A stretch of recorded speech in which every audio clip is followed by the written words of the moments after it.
Everybody, welcome back to my Back to the Future model kit stream. Continuing one of my, I guess, hardest model kits that I've built so far. Not just on stream, but ever. Yeah, a lot of details. Having to deal with water decals for the first time. Usually, when a model kit had water decals, I'll just skip putting them on, just leave them off.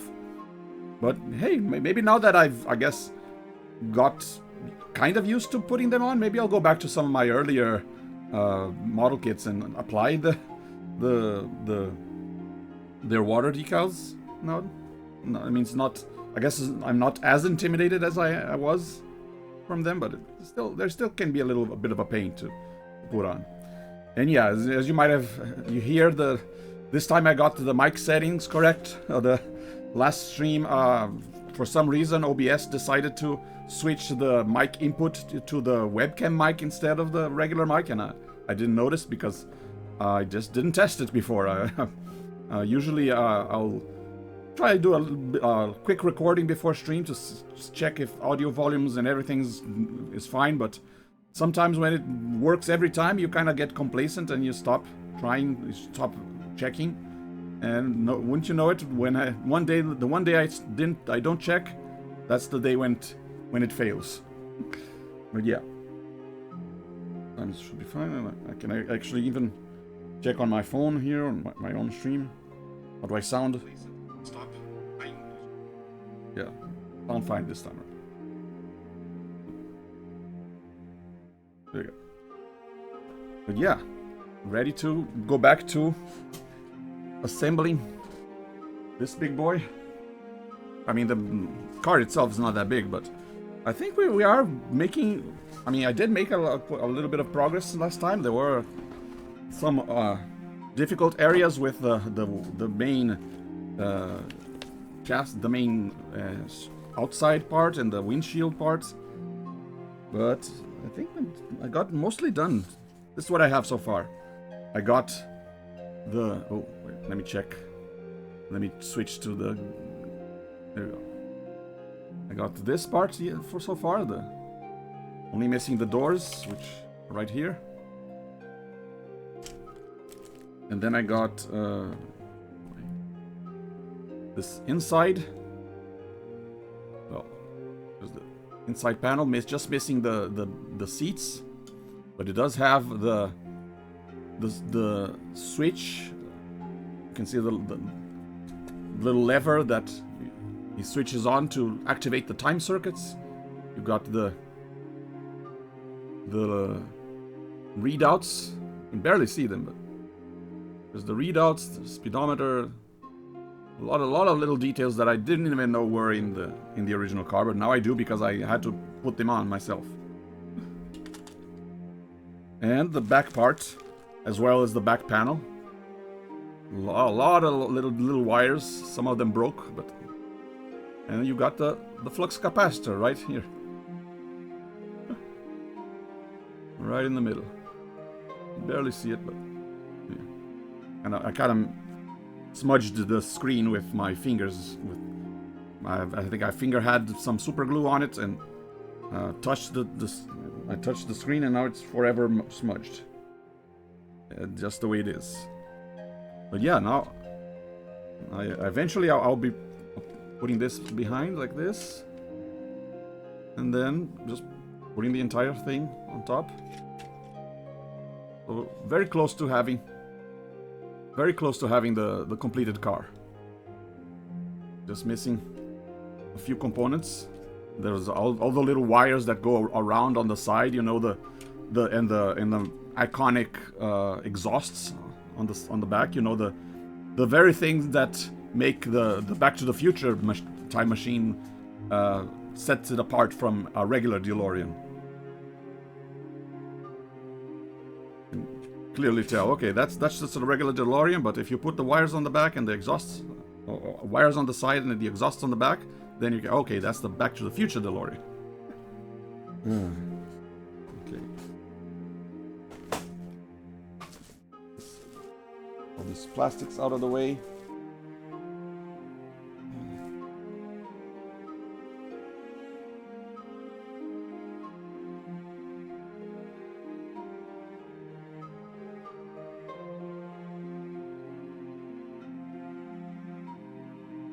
He assembled pieces to the side so they don't get in the way as well.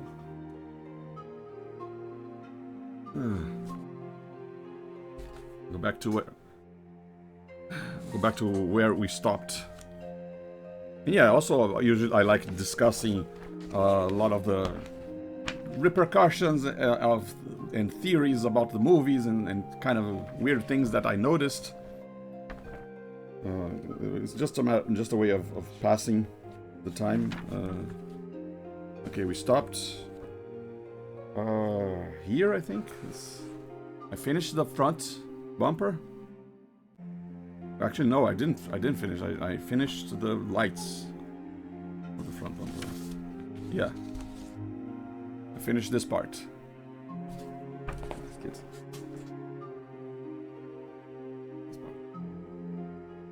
see the lights. They have the transparent pieces glued on top of the shiny pieces. Really gives you the impression of car headlights.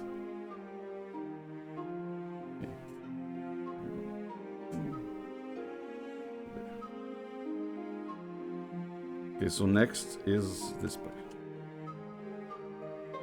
But yeah, at least recently I was kind of thinking about how well, when you change when you go back in time and you change your timeline, looks like you change your future for the better.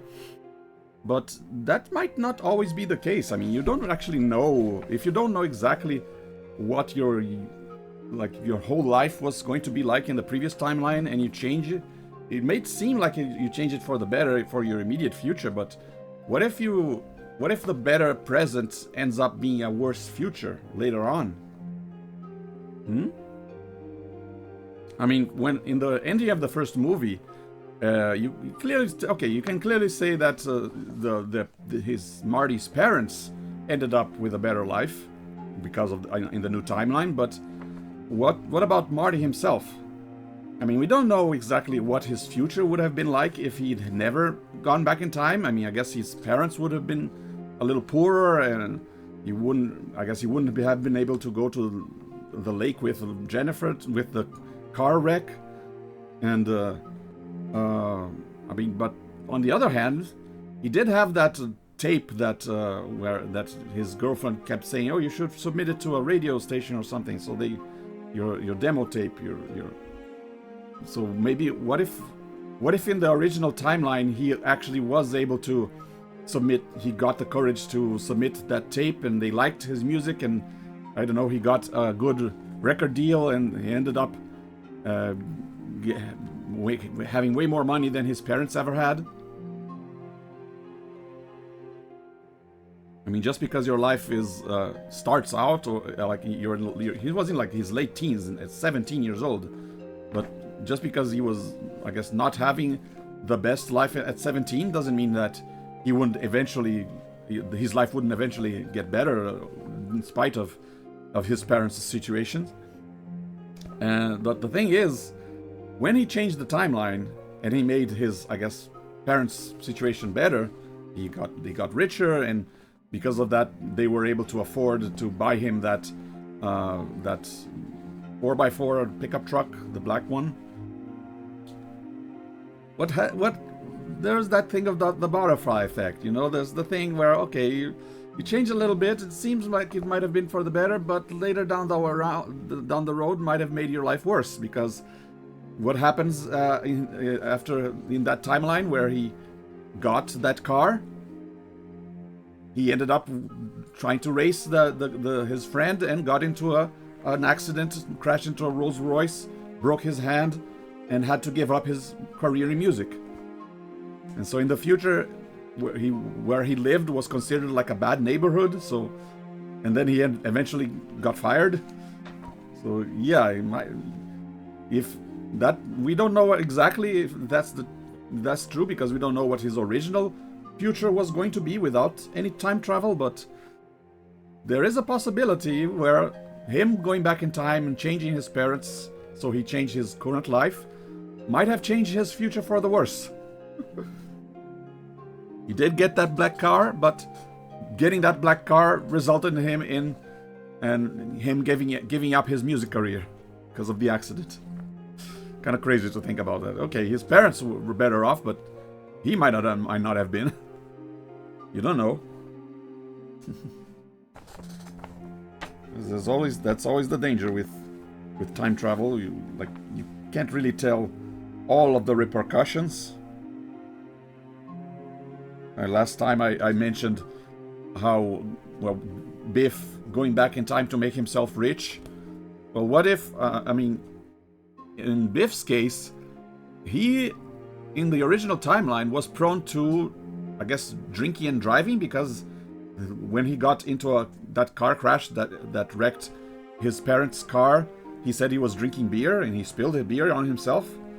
But what if Biff being rich and not having to answer to the police also meant that he was not worried about traffic laws? And what if he was drunk driving and ended up getting killed, and he didn't live all the way to the same age that maybe he didn't live all the way to 2015.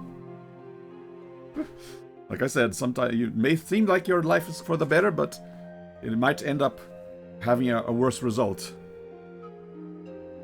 Okay, so it's just a little fan theory, I guess, because they did. There was that deleted scene about in the second movie where, as soon as Biff comes back from altering the time, he kind of fades away, as if, okay, that Biff got deleted from history, just like Marty would have been if his parents never met. But what if it got deleted from history because the new timeline Biff died earlier? It's kind of scary to think about. You go back in time to make your life better, you ended up getting killed earlier.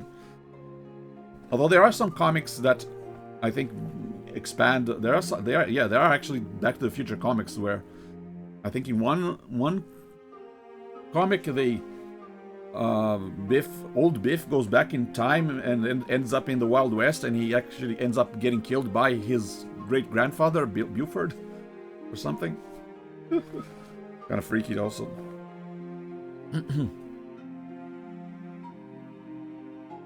E3 and G. I need E3 and G.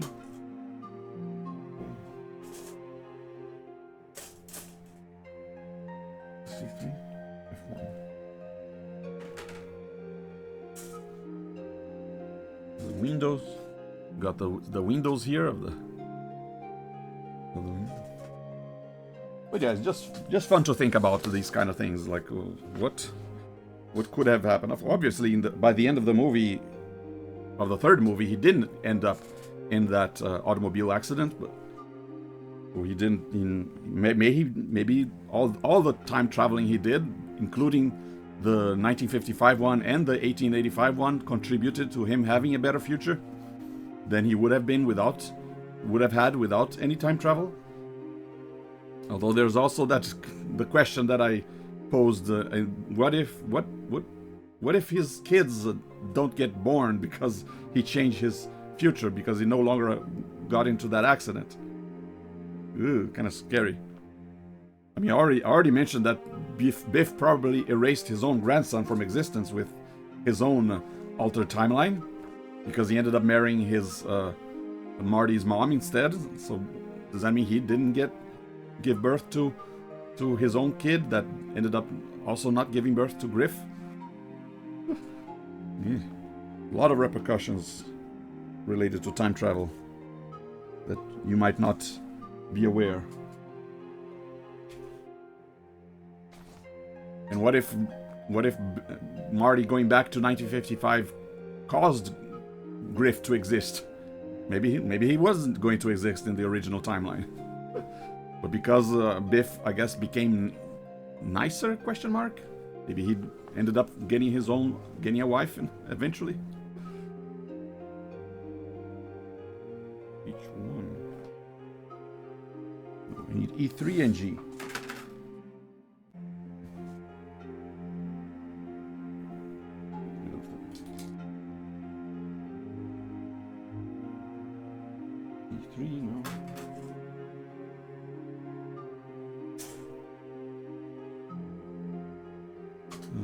got the door panels, the inside of the doors,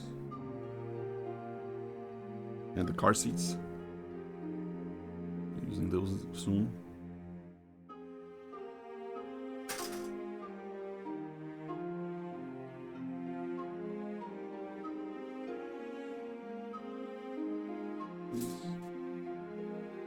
Right now I'm going through all the runners. Just put the whole box here. Although there's also a kind of weird question about overriding timelines, because okay, you can override the timeline of a previous timeline, and I guess obviously the people in the new timeline won't have any memory of it. I guess they won't know what went on in the previous timeline. We kind of speculated that only people who have time traveled become detached from the timelines and keep their memories of previous timelines. But then, if you erase a timeline, aren't you also erasing your own past self from interacting with that timeline? It's kind of like if you again, we go back to the corrupted 1985 timeline. Okay, when you burned the almanac and you fixed the timeline, that Biff never existed. But what about the version of Marty that interacted with that Biff? That Marty was also erased from that timeline. Only reason he still exists because he left that timeline. He traveled back to 1955.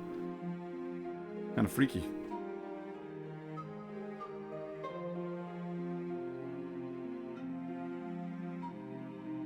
Like even in the future timeline, in the future where Doc apparently he says he goes forward in time after the 2015 and gets like a paper from the next day.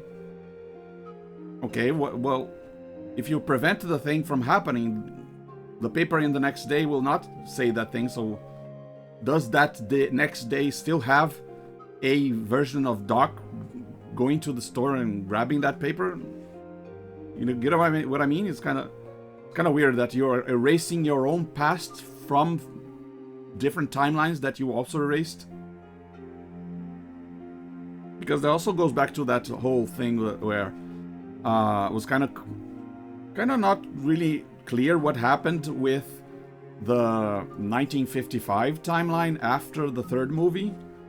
Because, well, presumably there is one timeline where there is only one Marty who goes back to 1955, and after that Doc just makes the time machine, and after he sends that Marty back to the future, he just goes on with his life. But then there's another timeline that overwrites that previous one, where a second Marty shows up at the end, the scene at the end of the second movie, and then he interacts with that Doc again, and that Doc helps him go back to the Wild West. What happens? But in that timeline, they encounter the tombstone of Doc being dead. So if they prevent that tombstone from existing, what happened to that timeline? Did it get overwritten with another timeline where the second Marty shows up, but they don't find the tombstone, and he just goes back to 1985 like usual? Or does it just completely erases that timeline and goes back to the original one where the second Marty never showed up? Kind of weird. Like what? Because if the second Marty never shows up, then there is still a DeLorean buried in the mine, isn't there? The one we destroyed, the one with the train, but if he went from that Wild West straight to 1985, he kind of blew past the 1955 timeline. Did someone find the DeLorean in that mine or not? Maybe they did, but then they what? They arrived in 1985 as well? What happened to that Marty who went straight to 1985 because he didn't have to go back to the Wild West because he didn't see any tombstone? Are there going to be two Martys in 1985? One that saw the tombstone, went back to Wild West, and the second that found the DeLorean in the mine but didn't find his tombstone, so he just went back to 1985 like the doc instructed? Maybe he did. Maybe he also destroyed his DeLorean because that was also according to Doc's instructions. But, or maybe, yeah, we still not sure. Like, if is it possible for two Martys to coexist in the same timeline? I mean, you do see that in 1955, but they are two Martys from external timelines. They're not the Marty from that timeline. On the other hand, like, can you have two Martys from the same timeline in the same... I mean, you kind of see that in the first movie, at the end of the first movie. It's very, very confusing. You might end up having two Martys, but they have slightly different pasts. This is E3, okay. Need that. And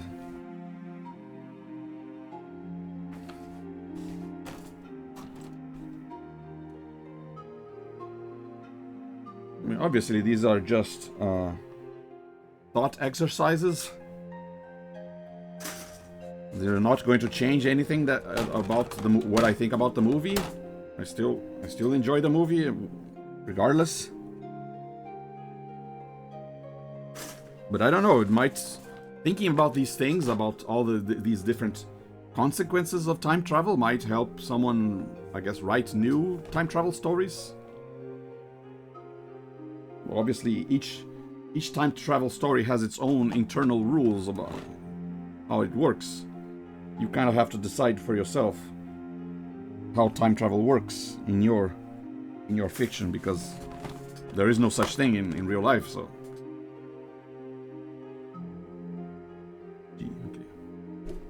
Yeah, here go all the wires from the car.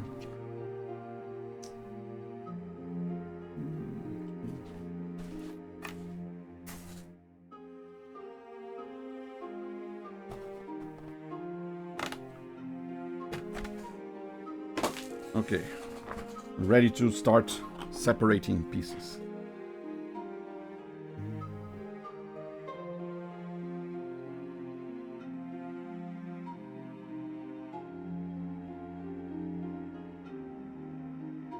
E38. This a bit. Put this away for now.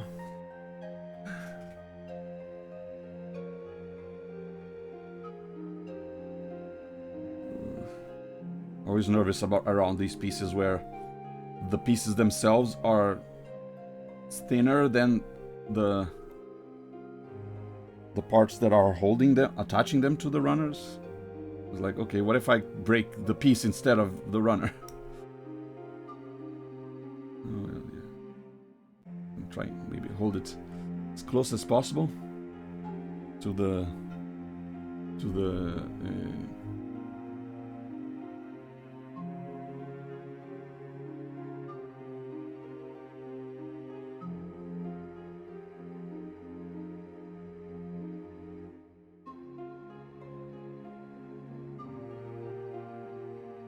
as close as possible to the part that I'm cutting. Avoid avoid bending too much. Yeah, my only tools for these projects are the X-Acto knife.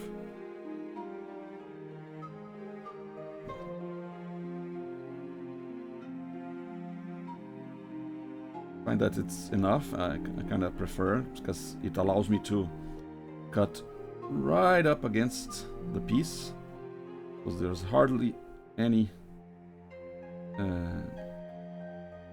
parts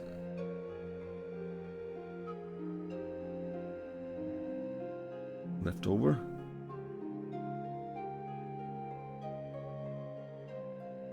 But there's also the question, okay, do I apply a lot of force to cut it more quickly? Or do I apply less force and be more delicate? It ends up being slowly, but it's also better to avoid breaking stuff. But I already did break a couple things.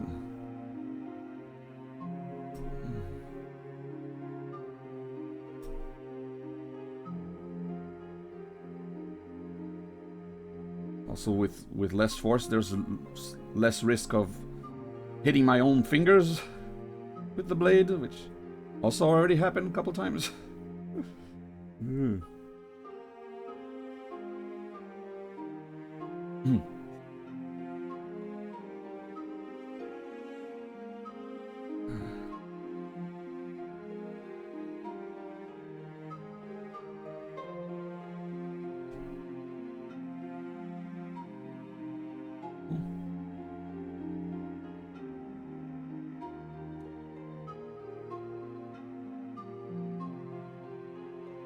Very thin. I mean, it doesn't look like it from this, but if you start from the side, you'll see that it's a very thin piece of plastic. You don't want to break it, especially since it's a transparent piece. So if you break it, the crack would be very apparent. Just gonna saw through it with very little force.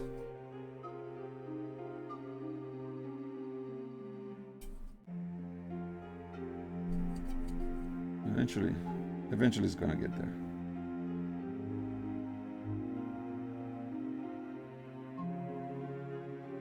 But yeah, after this I might take a break from model kit streams. Like I said, this was a very complicated one. Go back to a bunch of games. I do have a bunch of new DOS games that I want to stream. Been streaming a lot of console games lately, so I'll go back to PC for a while.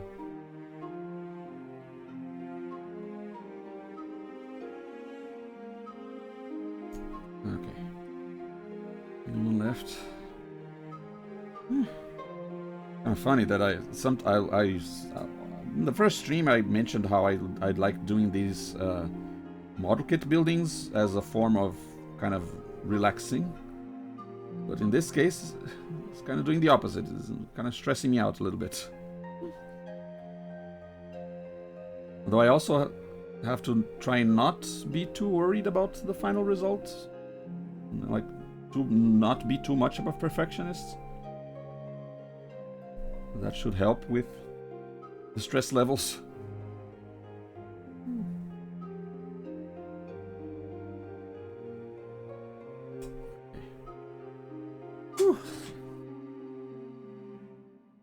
All that for this very thin piece of plastic.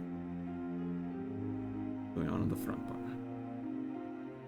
Check if there are any. I see hardly any excess bits. Shave them off a little bit. Mostly smooth.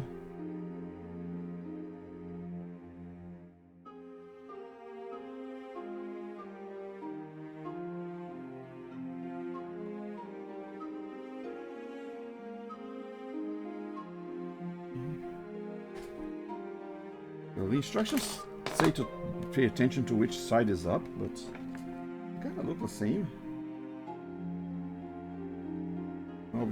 Because I see the top part is very slightly bigger. It's like not a perfect rectangle. It's a very slight trapezoid.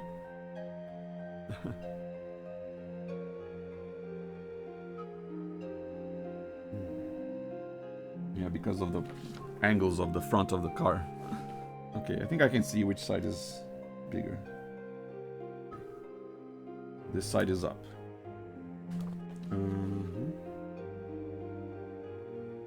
There's E311. Oh, there are two more side pieces. Oh dear. Yeah. Here you go. 11 and 12. More side pieces.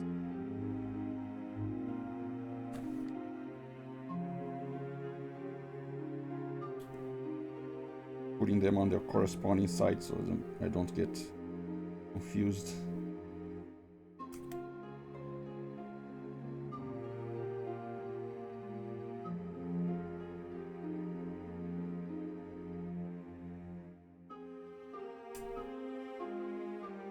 This goes here.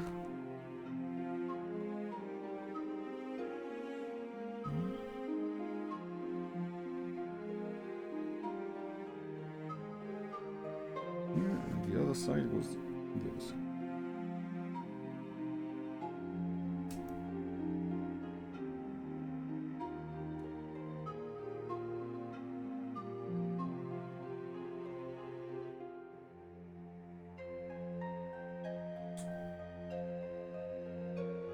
Okay. Remove any excess.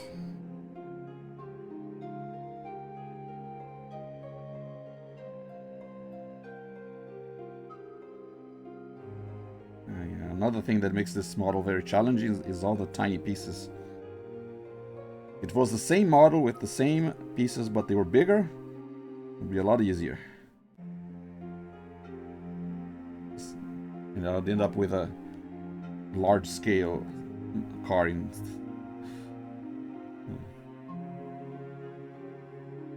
Probably also be more expensive though, because more plastic involved, but still.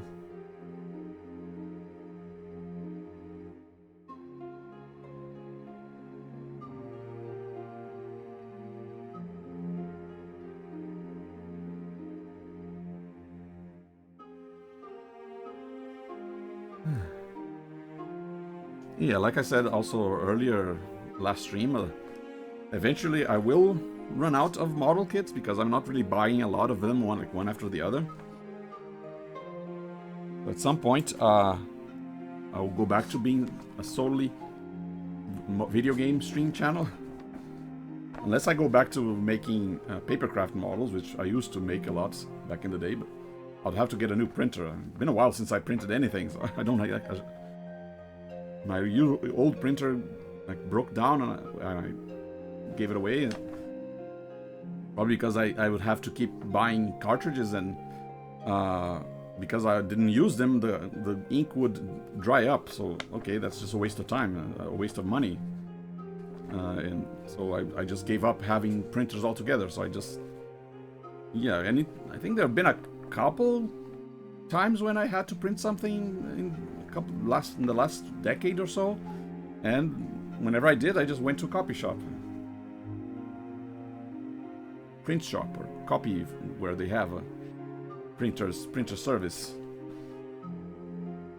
But if I do go back to making papercraft models regularly, then yeah, okay, I would have an excuse to get a new printer and all the inks and papers and everything. So I'll be using it more. But yeah, right now, like I said, I think I can actually count how many models I have yet to build. I think I have 1, 2, 3, 4, 5, 6, 7. With this one, 8.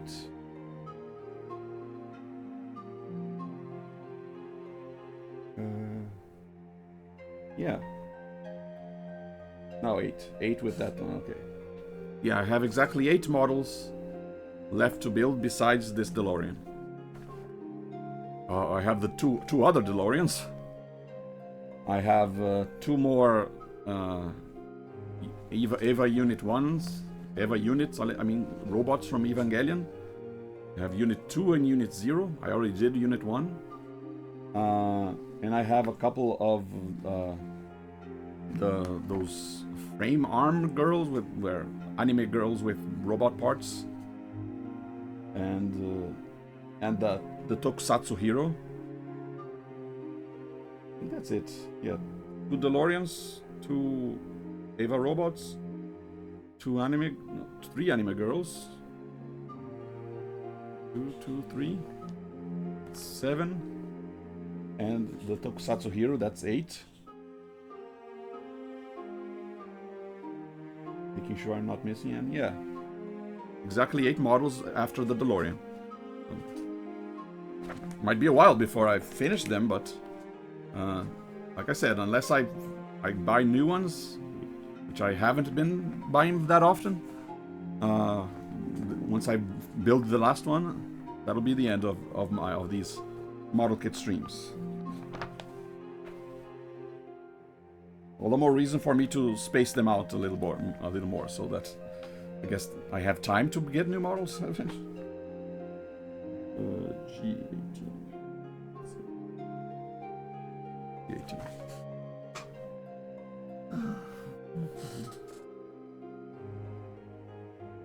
Yeah, this one.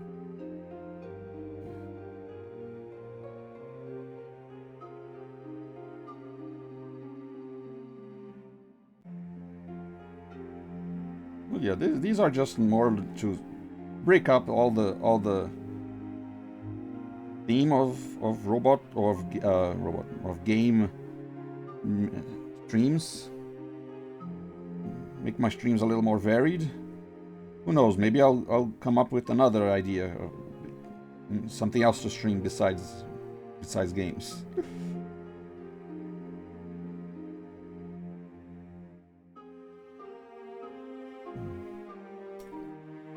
Maybe I'll do an art stream or something where I make drawings.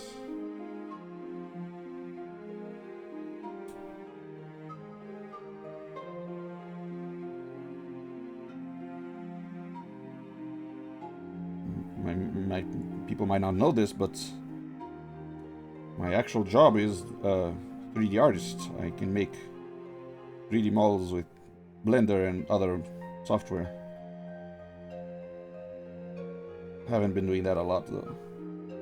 Kind of been a little bit uninspired this year.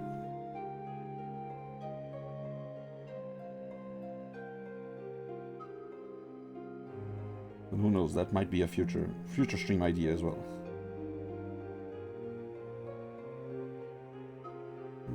It's another very fragile piece. I'm kind of worried about breaking. Well, if I break, I'll just glue it, use super glue again. So I'm going to do the saw motion so it doesn't apply too much force.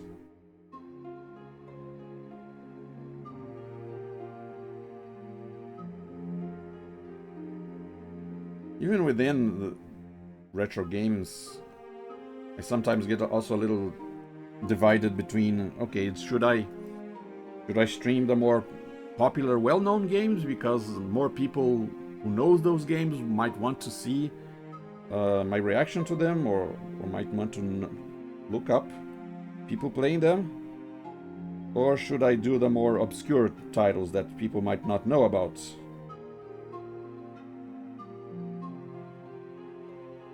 I try to balance it out and make both. But the proportion is still up to debate, and how much of each should I make? Because I mean, even if I do play a lot of the popular games, the purpose of this channel is still to showcase games I feel deserve more recognition.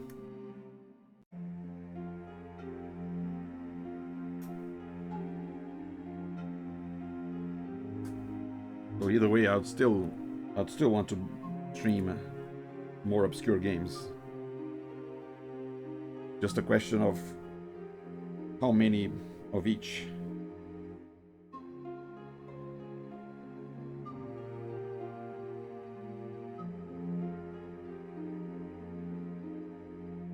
I mean, people can, if you're watching this, you can always make your voices heard.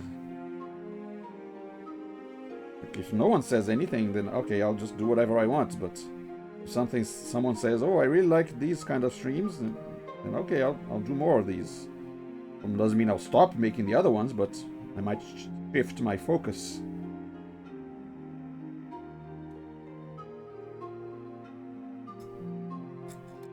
Okay.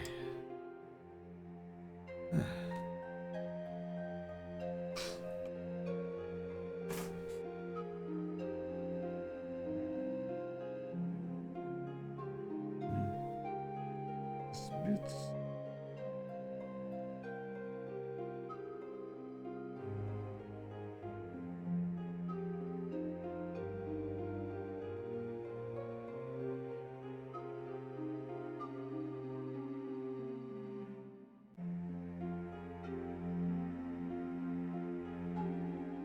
Okay. Front bumper is done. Got 2 more pieces on the side here. H1, 2 and H1, 3.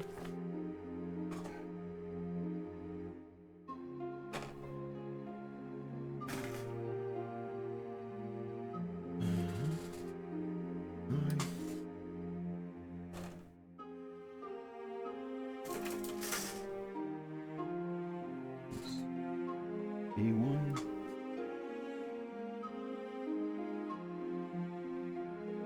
This one.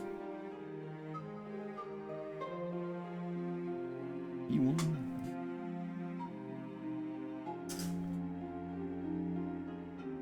J1. You're looking for a piece and you find everything except what you're looking for. B1. Yep, the last one is H1. Oh. So it's oh, there's also other ones. H1, 2. Wait. Check the edition.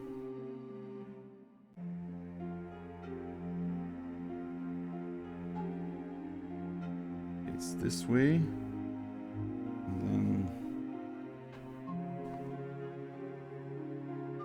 H1, 2 on this side.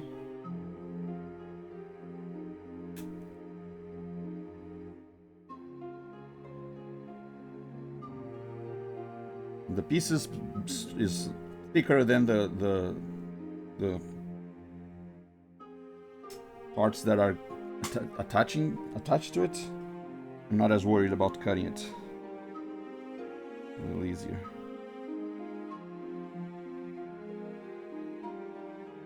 Also, there are different kinds of plastics on this model. There's some that are more softer, some that are more brittle.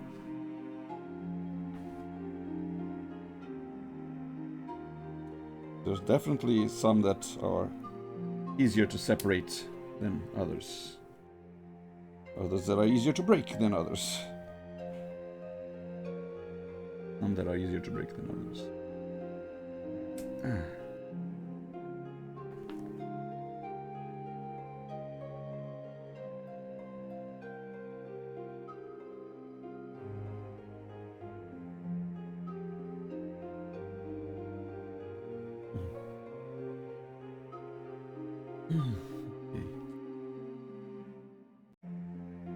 Oh yeah, today is the 8th, right? Yeah, tomorrow is like the last day for the summer sale events of the digital video game stores. Both Steam and GOG and probably others are doing summer sales. And I actually got quite a bunch of retro games out of these stores. I mentioned before that I don't, in other streams, that I don't really have any of the current gen consoles. No Switch 2, no PS5, no Xbox Series, and also I don't have a current PC. I don't have a PC capable of running current games. So I'm not really buying any new games, but there's still plenty of older games that I don't own yet that I managed to find for a good price because of this summer sales, because they are already very cheap, and then like if you have a $5 game and then it goes on sale for 90% off, you get a 50-cent game. And that's kind of what happened, because I made a list of all the games that I wanted to buy and their discounts or their prices, And what ended up happening is that some of them were a little over $1, some were a little under $1. But what ended up happening is I ended up getting 23 games for around $22.70 something cents. So on average, I ended up paying like 99 cents per game. Like if you're on a budget, you can still get a lot of interesting games. You just gotta be forgiving with their graphics and controls because they're older games. But if you're into older games, you can still buy a bunch of games if you don't have as much money, because they're very, very cheap. At least the digital ones. The physical versions can vary. Some of them can be cheap because there's not a lot of demand for them. Others can be crazy expensive because they're very rare. But when it comes to digital games on Steam and GOG, usually they're dirt cheap. And you can even alter your search results. They have filters for search results in both Steam and GOG, where you can set up a price range and also set up a release date range. Like usually, because my PC can't handle newer games, usually okay, give me only games from 2010 and back. Before 2010. Okay, now give me only games that are less than $5. Okay, here you go. Okay, out of these, which ones do I want? Okay, I want this one, I want this one, I want this one. So I end up going on a little shopping spree that ends up not breaking the bank because it's very cheap. So that's kind of a... I mean, oddly enough, I'm seeing a lot of people, like a couple of YouTubers already protesting all the Sony thing with the digital only. They're stopping production of physical media, and also with consoles getting price hikes instead of getting cheaper, they're getting more expensive as the generation goes. So that kind of makes people not want to buy newer games anymore. And yeah, I've seen a couple of YouTubers that kind of share the same sentiments that I do, that where if you have already a lot of games, you don't really need to keep buying the newer ones already. I mean, just go play the ones you already have instead of keep buying new ones. Only buy a new one when you run out of current games. And yeah, with all the retro games that I own, I'm gonna be a while before I run out of games that I haven't beaten yet. So yeah, even though I don't own a new PC or a current gen console, I'm still playing a lot of games. There's still a lot of games for me to play that I already own, and a lot of games that are very cheap but that I don't own yet. I can still even get new games or play the ones that I already have. So yeah, because of that, the price hikes and the death of physical media aren't really affecting me at the moment. Although obviously I feel empathy for the people who do want physical media, even though I can't buy them, but it still sucks for the people who wish they could buy physical media. It's a big shame.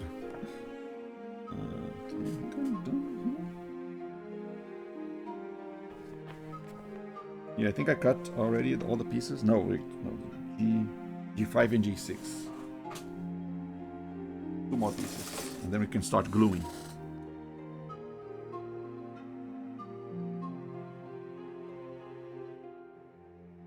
But yeah, having a vast backlog makes it a lot easier to give up newer game releases.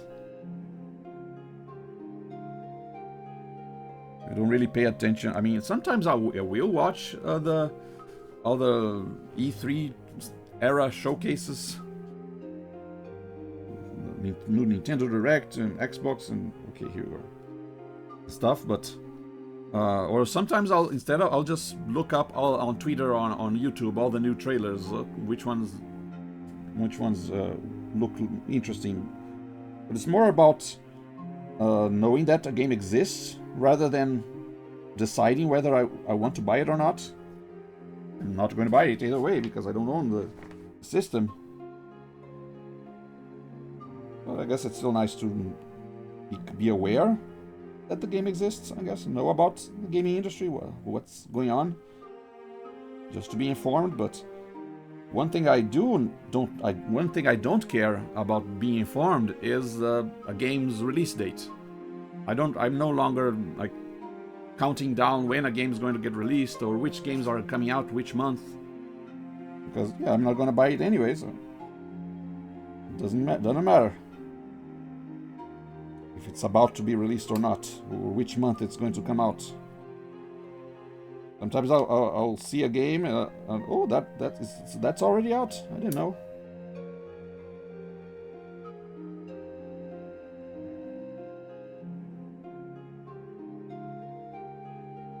Tiny pieces. I didn't gotta make such tiny pieces.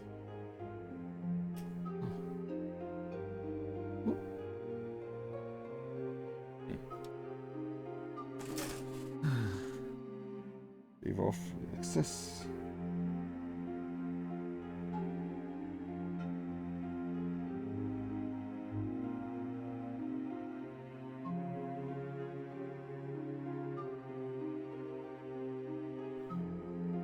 I do want to try and focus on my console backlog more than my PC backlog, because I feel like consoles have a shorter lifespan, I guess.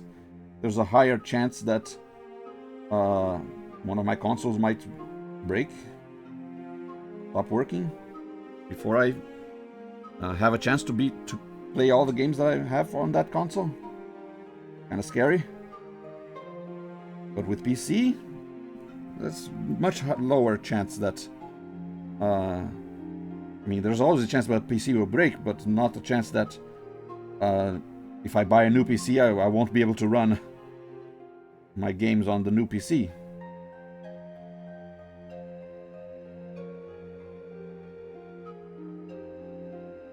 Something that I already had to deal with when my Wii U broke down, and I was able, thankfully, to buy a new Wii U. It took a little bit of work, but I was able to link my new Wii U with my old account, so I could re-download all my digital Nintendo games. I guess it's a little easier to do that with the PlayStation and Xbox. Like, get a new console to replace your broken one and link that new one with your old account. But there's still, I don't know, there's still, I feel like there's still that looming danger of what if it's not possible to re-download your games. I don't want to risk having purchased a game and then losing it because I didn't play it in time.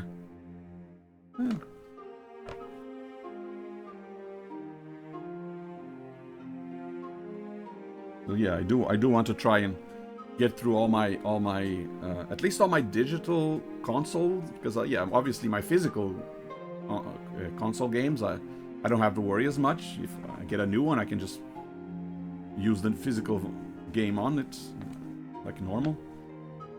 On the other hand, yeah, physical media also might break down eventually, so I also don't want to risk buying a game and then it's deteriorating too much to the point where I can't play it before I get the chance to play it. Feel like, okay, that was a waste of money. But with PC games, I don't feel that pressure, because I feel like it doesn't matter when I decide to play it, I will still be able to play it at some point. There's nothing like that might eventually get in the way.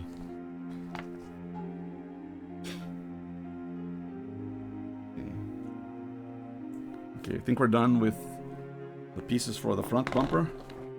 Let's see here. Time to start gluing.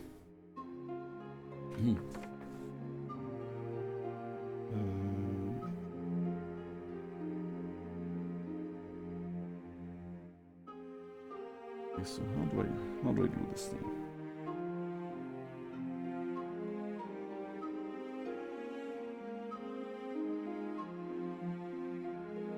Maybe I should use a toothpick, like apply only a tiny bit of glue, super glue.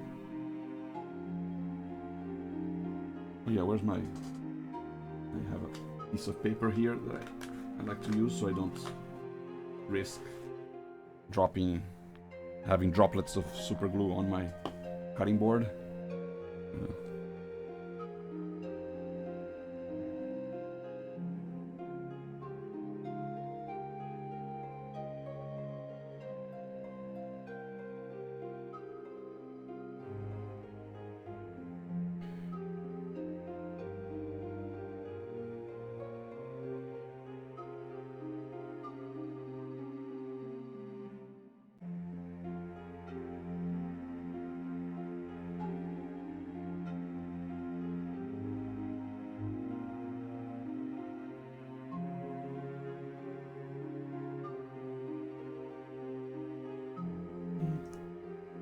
Just a tiny bit here.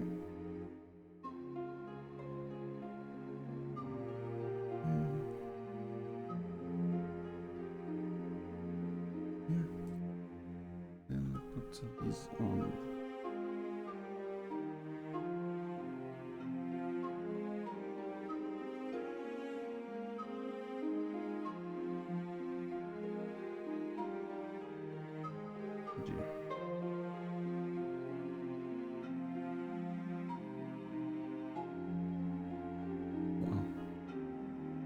Already getting my fingers a little smudged. Ooh.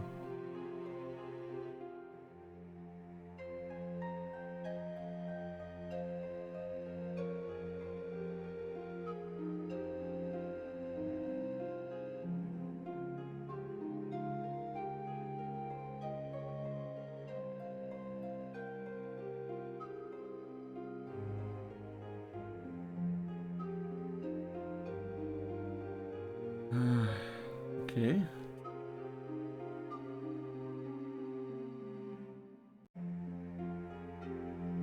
Good enough. Now, do I touch these two?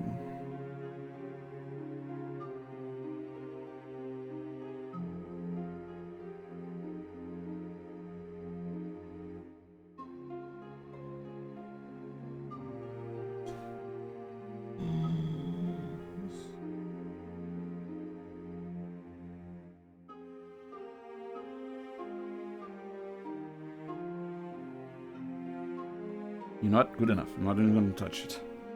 I'm going to leave it there for a while. Sometimes you get lucky and things fall in place. And if you try and switch it around, it might make things worse. So I'm not getting a lot of bother.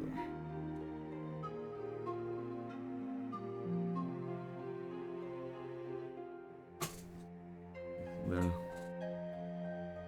Yeah, I see the parts. These are going on the front of this.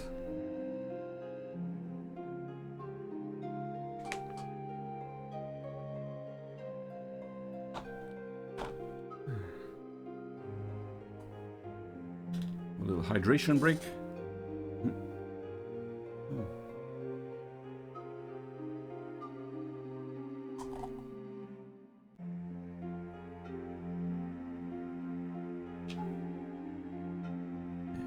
See this side.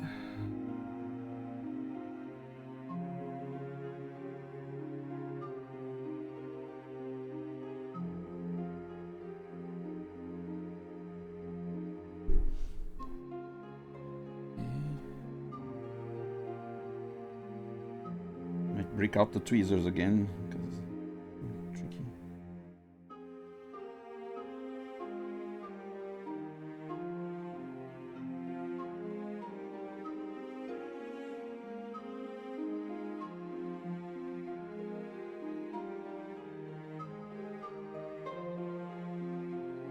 Okay, again, leave it be. Whew. Maybe I should try. I should be cutting up other pieces as well, and that it's D40. While I wait for the glue to dry.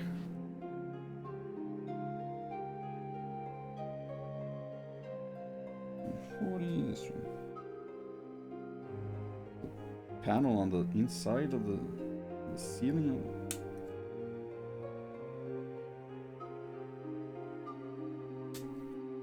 Okay. Seems pretty straightforward.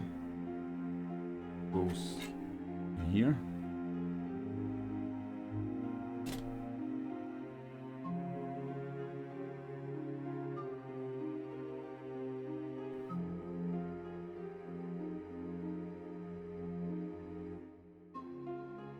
Okay.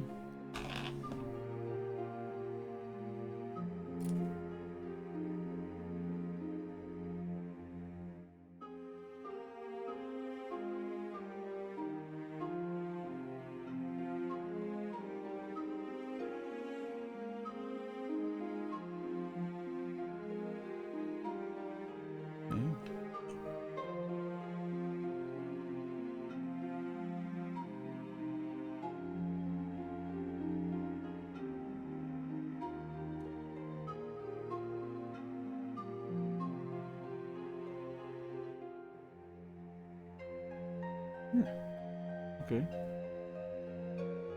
Looking good. What else can I put here?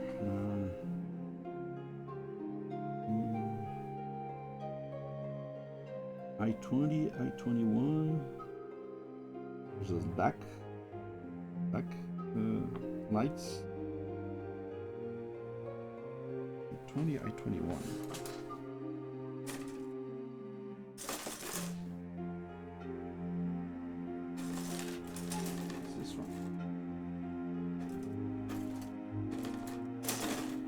This one? C1.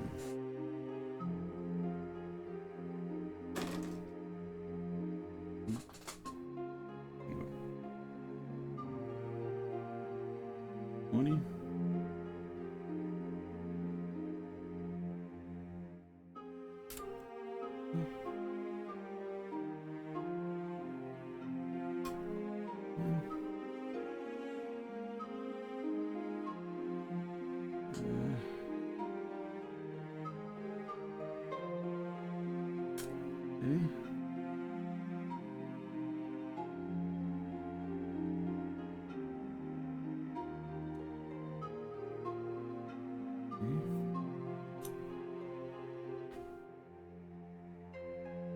Antonio's on this side.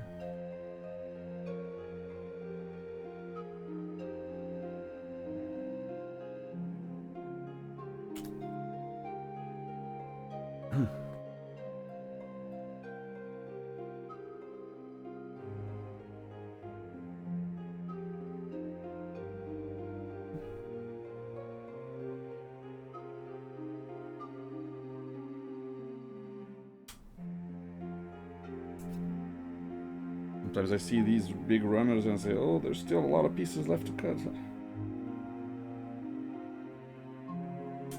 Probably not gonna finish it today. I do want to at least finish the outside, main outside part. Let's see.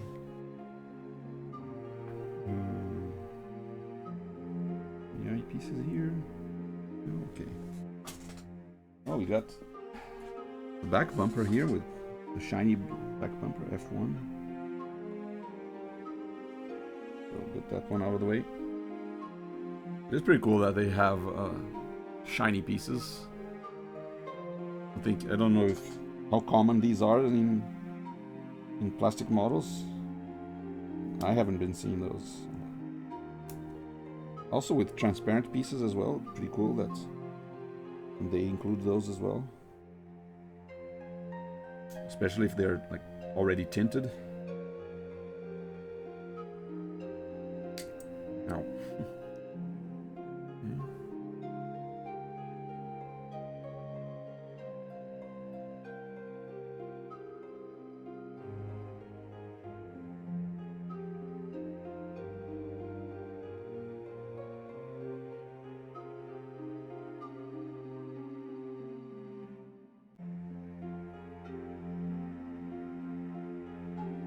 Good enough. And then E1.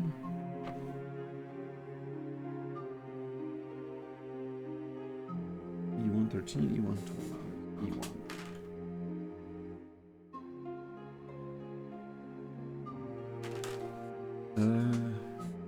Is E1 a transparent? Yeah. Oh, E. This is. Yeah, here you go.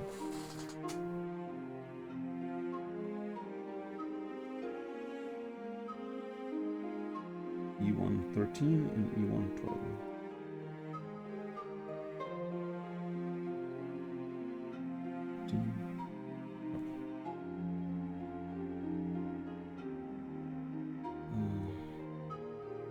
Another transparent piece for me to worry about leaving smudges with my dirty fingers.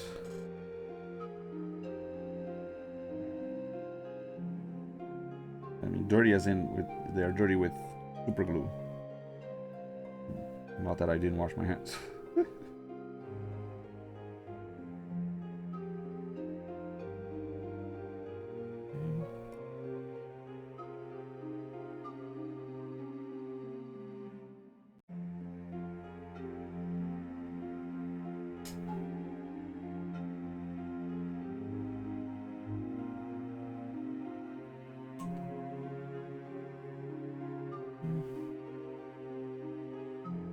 Actually, I'm always done with this piece except for the windows. Nice. Cute.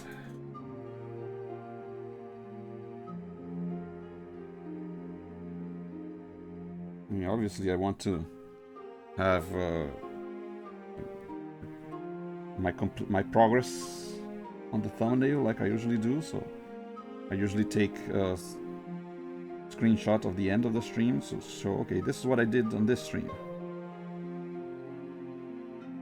I want to make at least enough progress where you can clearly tell that the next thumbnail looks different. That significant progress was made. Okay.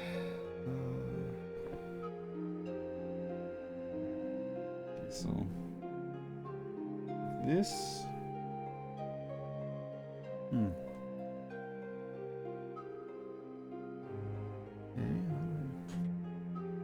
Just put a little bit of glue on the sides.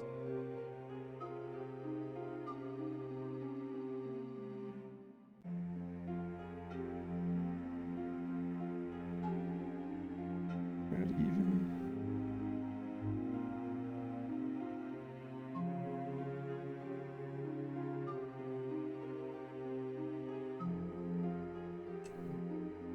And here.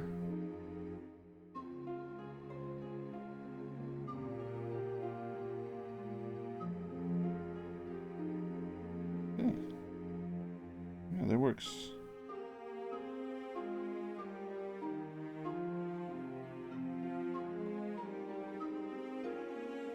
Something on this side.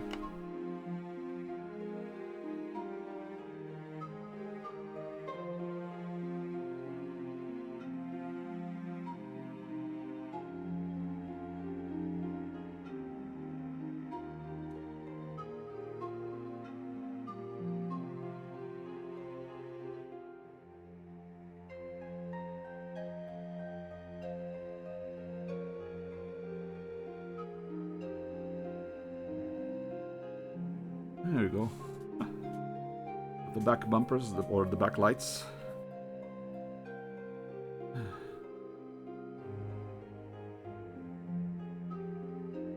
Careful not to smudge.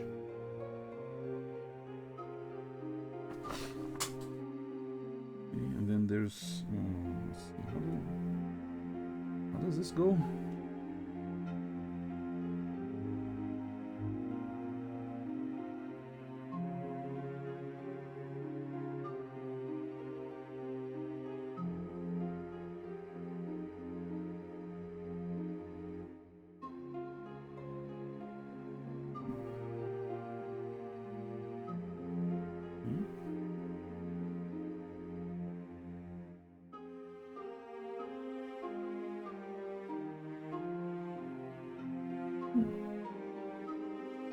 On this side.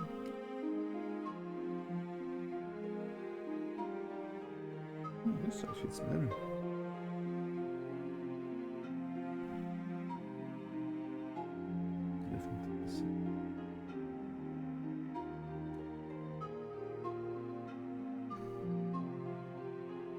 Do this.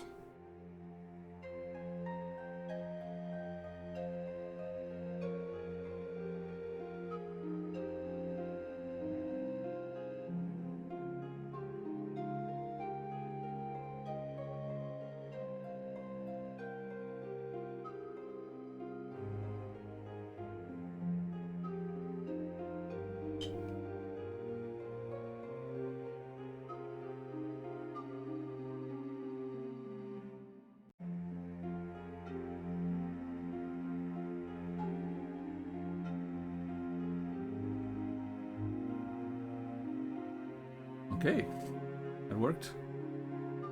Better than expected. Okay, fits nicely. Wait a little while for the glue to dry in case I dislodge it while putting the second part. There's always that danger. I'll put in the first part, but didn't quite dry. It's like while I'm putting the second part, the first part gets knocked out of place.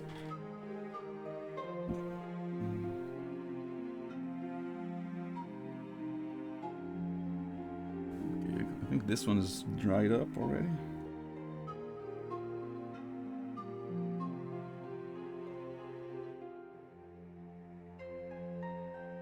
Some more glue here.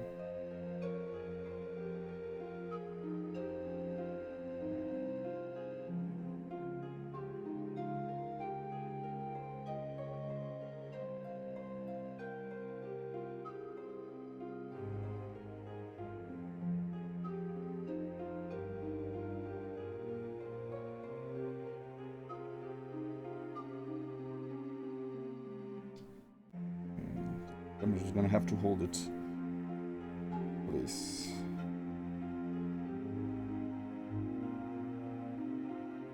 Pieces were very slightly misaligned, but like I said, can't be too perfectionist.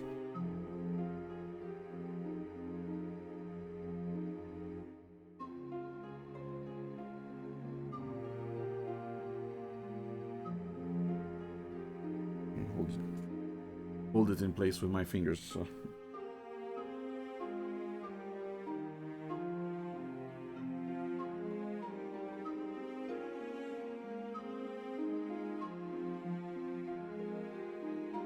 There's always the danger if I'm holding something with my fingers. What if glue ends up on my fingers, and then when I try to take my hand off, I can't because it got glued.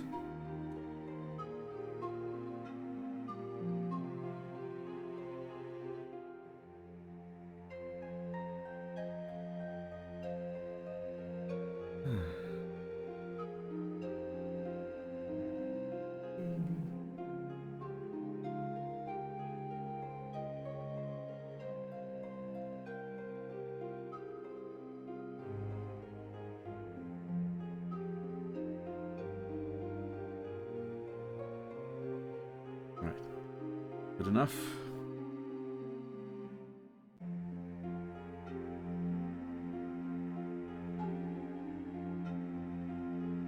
Okay.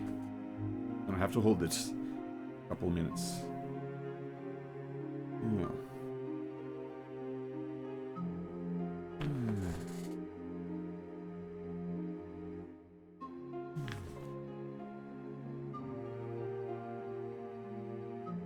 Let's see what else.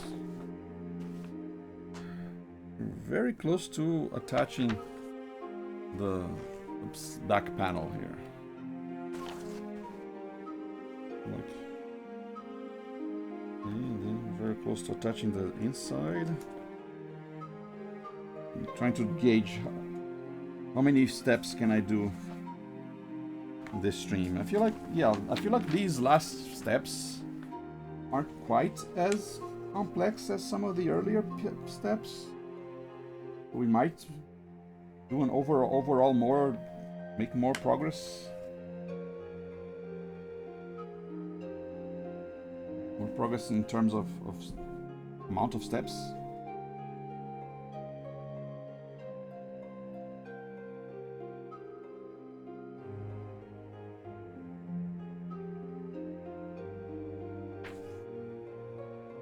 There's still the car seats, windows.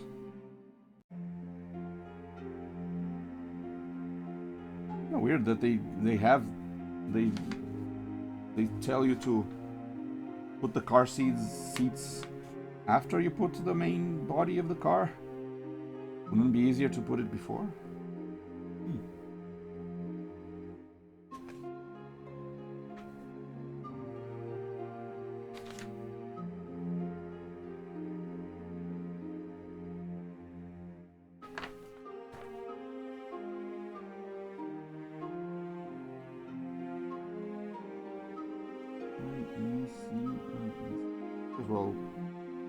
Might as well go through the runners that I'm gonna need for the next step.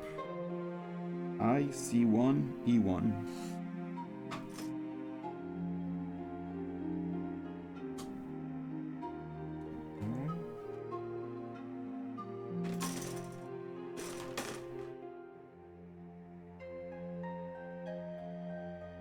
E1.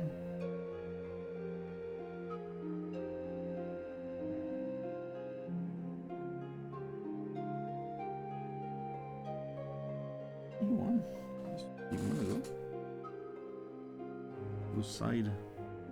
Oh yeah, there's still a couple pieces here. I thought it was just a window, but there are still a couple pieces, a couple transparent pieces. Very, very thin, very tiny, but there's little lights on the side there. Okay, I got all the 3 that I'm gonna need for the next step.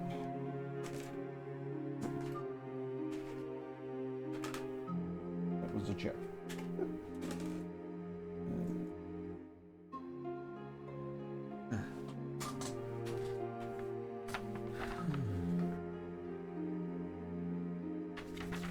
Part that I am really worried about is this part right here. Lots of little wires all around the back of the car. That might be worrisome.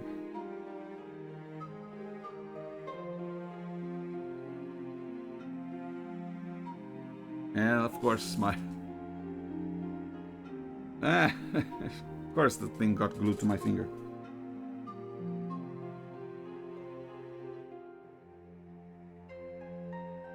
Though I tried holding it with my nail, my fingernail. Yeah.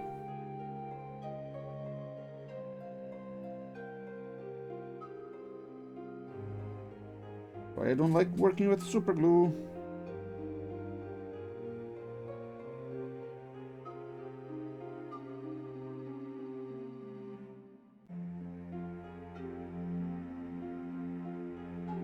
This part is either going to be smudged or might have bits of dead skin cells on it.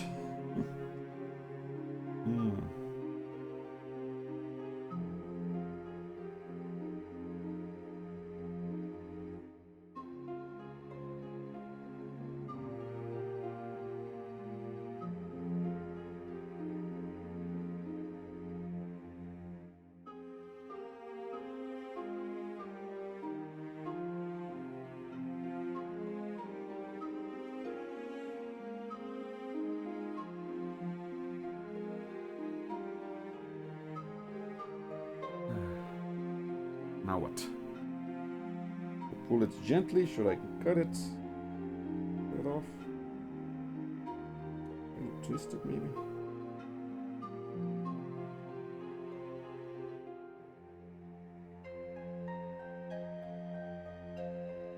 Okay. Oh. Yep, there's a layer of skin cells on it, but see it, I guess. Maybe I can scrape it off with my knife.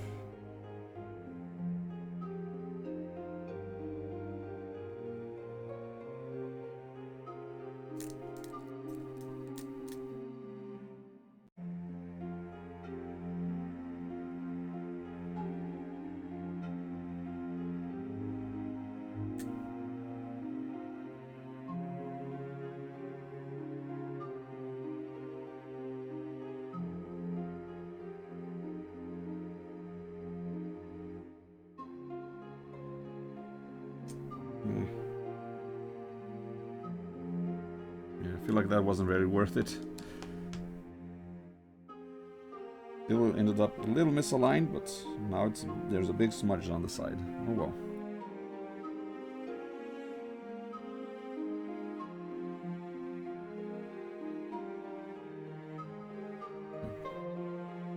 Clearly see it. You can clearly see the smudge.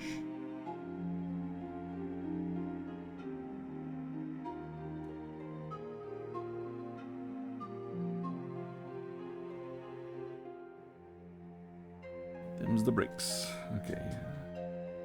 You can put it on this side now.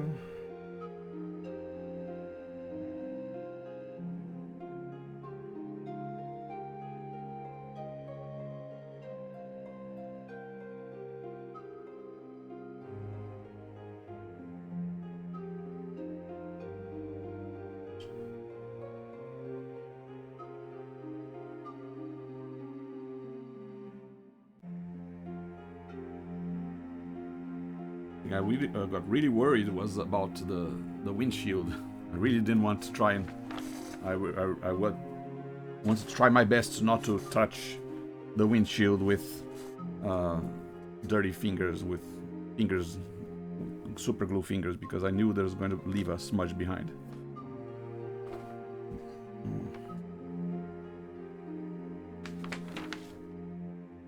Okay, so there's these bits. Side.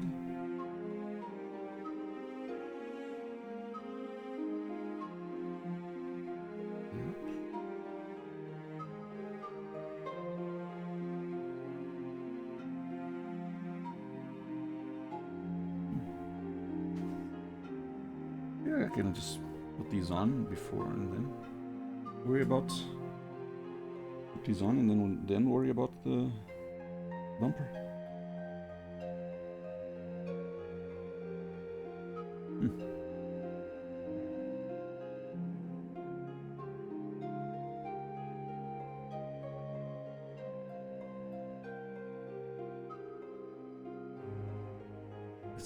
This goes up.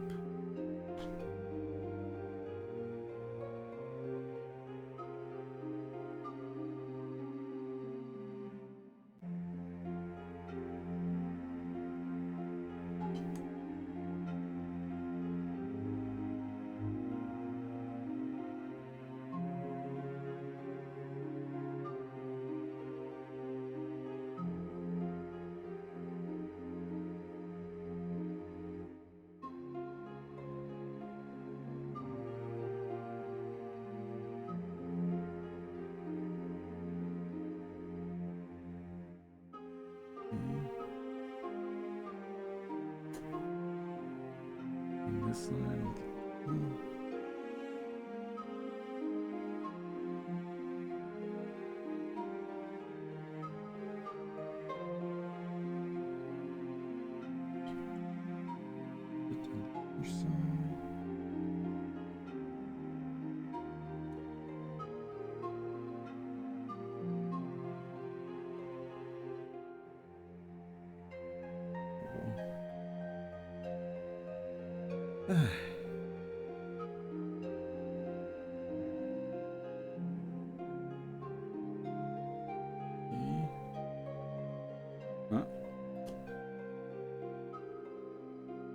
Okay, smudge on the inside doesn't matter.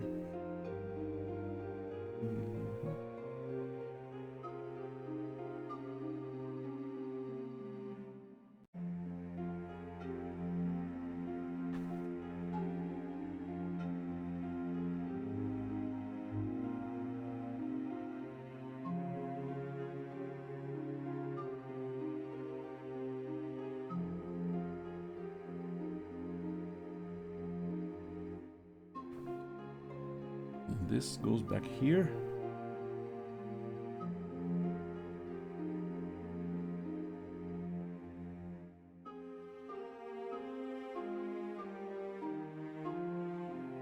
Right.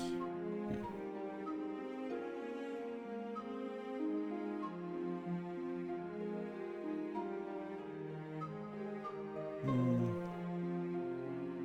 No. There we go.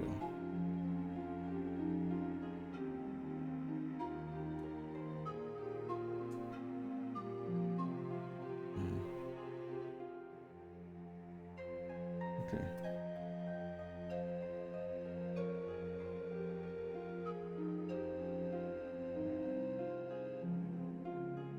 It's got some glue on the inside here.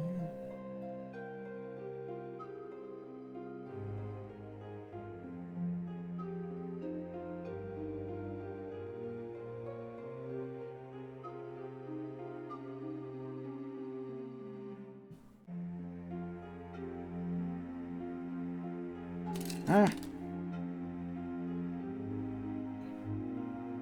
Ah!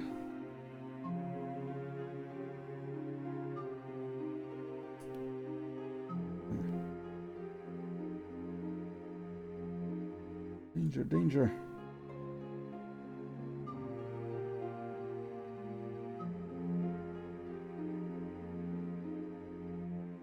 Ah. Ah, come on. I gotta do this.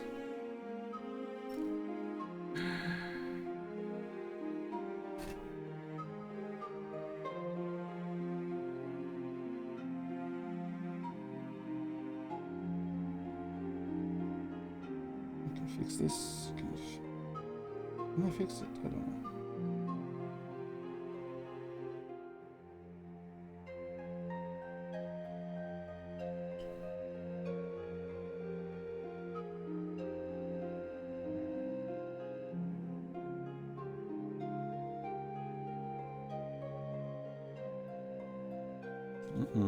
Uh-oh. Already got dirty fingers. Smudging up the place.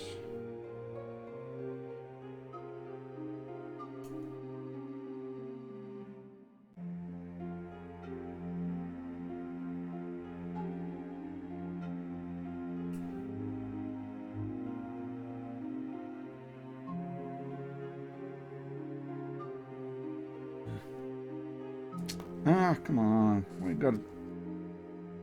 gotta break off. Like super glue? What? You know what? Super glue the entire thing. Clearly not enough glue on the walls. Glue on the front too.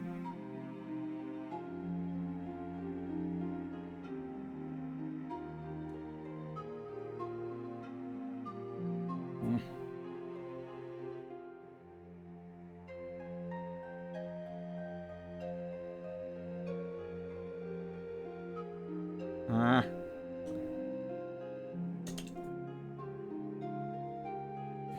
Don't touch anything transparent.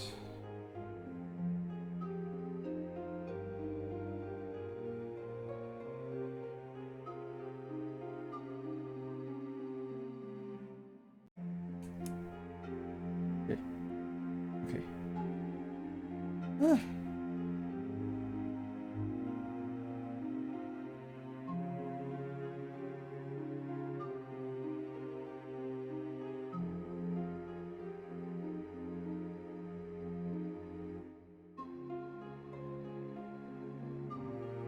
Alright, good enough. Kind of the rule for these models. Just as long as it's good enough, it's okay. Wait. Let it dry a little more. Meanwhile, these little hooks, not sure why what they're for, but come on.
put the hook first and then glue it on.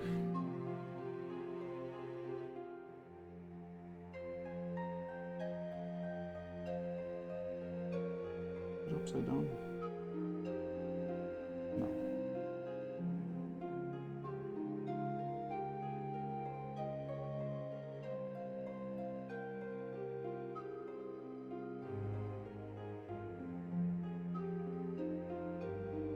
Yeah, really hoping that some of my other models will not require super glue. It just adds a element of danger that makes everything more stressful.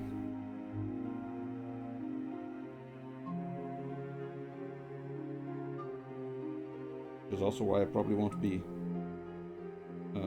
assembling the other DeLoreans on stream, because I mean, I already did one DeLorean. I feel like it would be a little repetitive to do the others.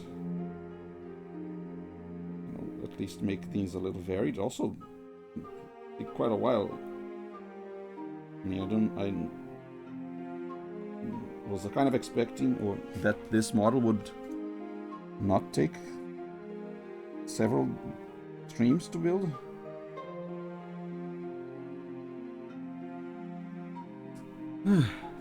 Here we are. So yeah, I'm expecting that any future models that don't require super glue or water decals and aren't quite as detailed will not take quite as many streams.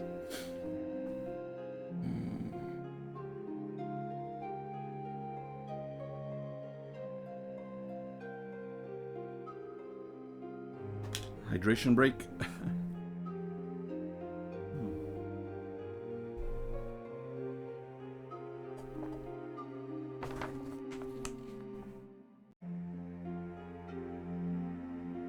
Yeah, I think I might as well. I think I'm done with steps 18 and 19. Well, step 18 will be done when I attach this to the front. But 19 is done. Was done with the backlights. Now to step 20. Start cutting up. This I'm gonna need. I already smudged up the cutting board a little bit. E110.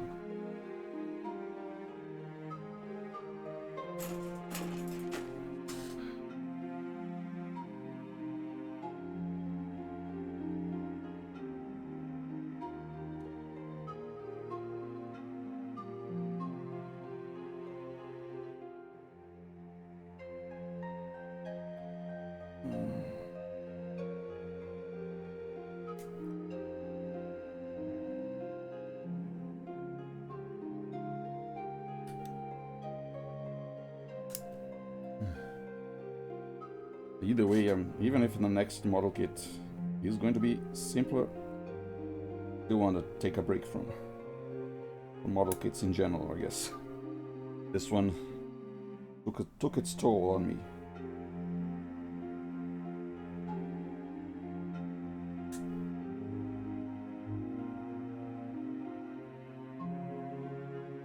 It's 11. It's 10.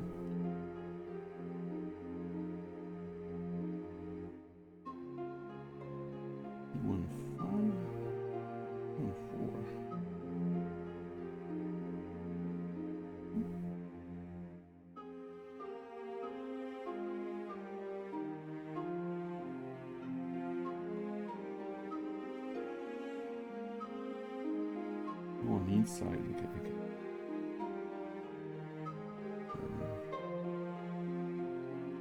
Here.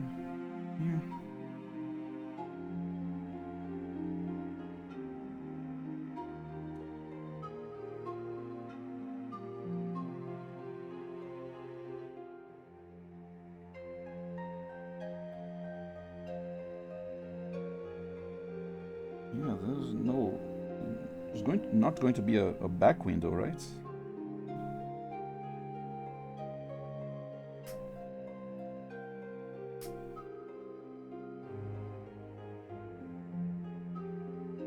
back windshields. Also, no back windows. I mean, there's no back seat either. Does the DeLorean not have back seats?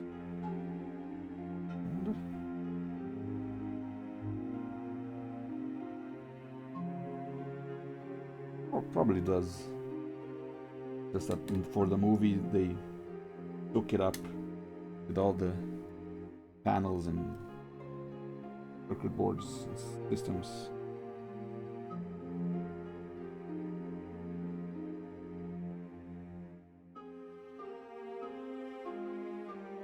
Yeah.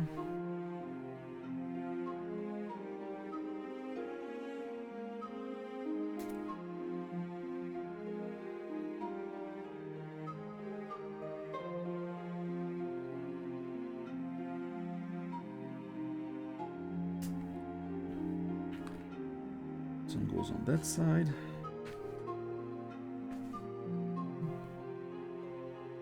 $112.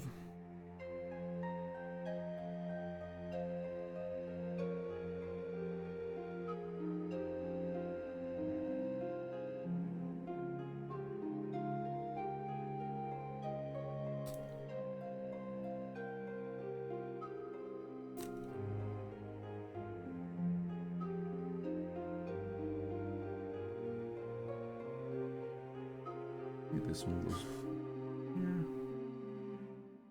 Bring them in the right place so I don't get mixed up.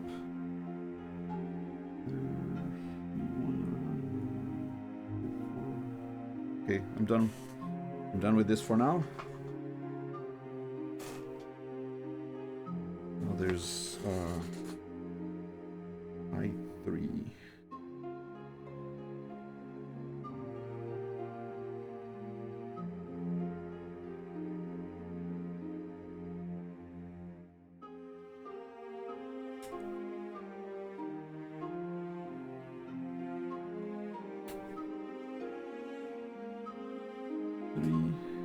This side.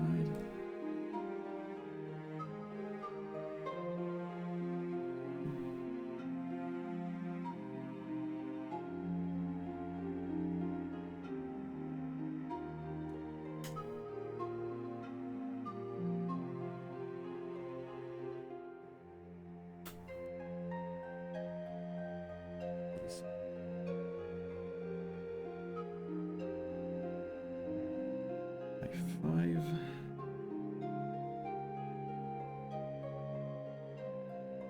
On the back.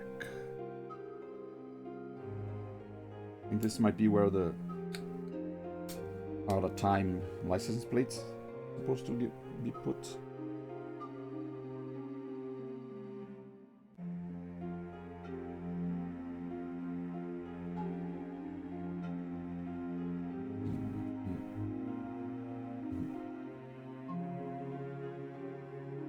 Out of the way.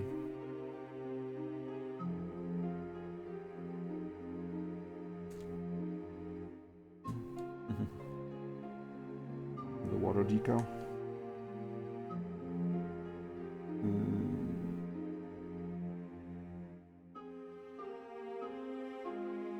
Any more eyepieces? No.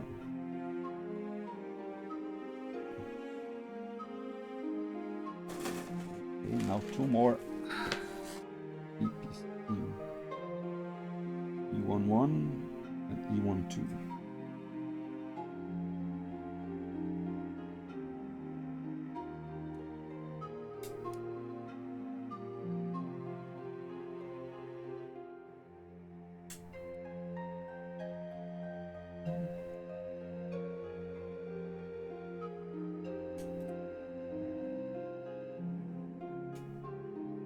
Two on that side.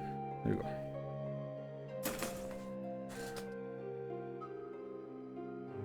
I'm done with the cutting. A little bit of excess.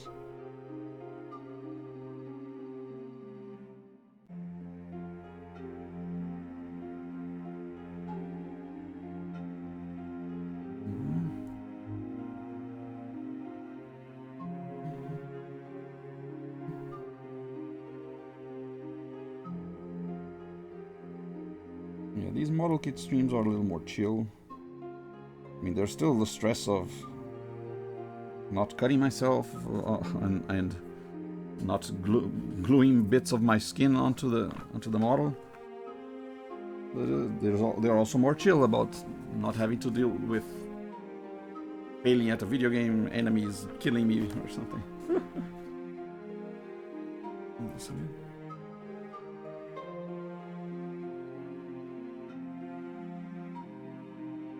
Okay.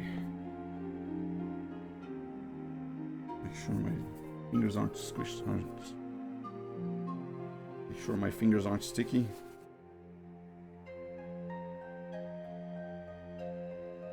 Okay, so now I can just move this part gloomy.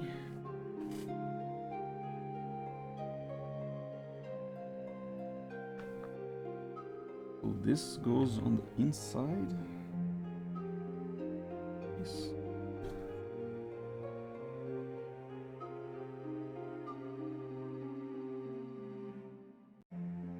DMC to the outside. Yeah, you can't really see it, but it says DMC on the side. Yes. You barely see it, but it's there.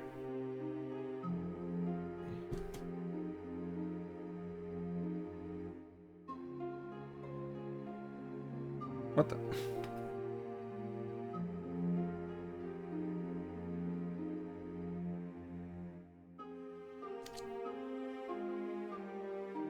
Not to touch the top part, not to touch the windshield.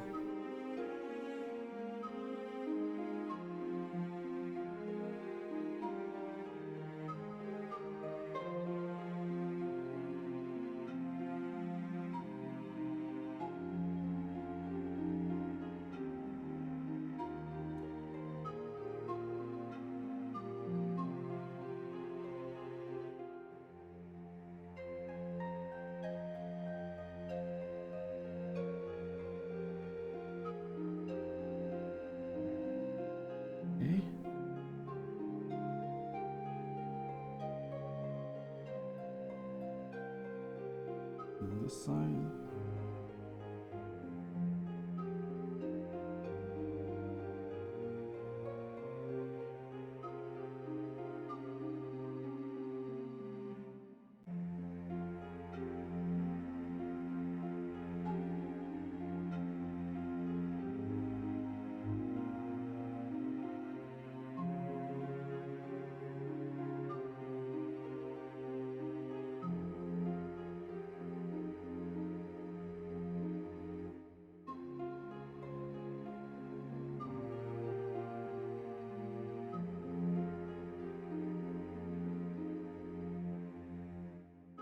Okay.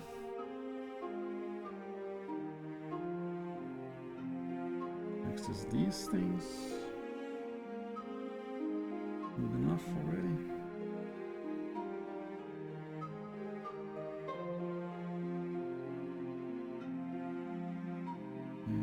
It's better to glue on the receiving end.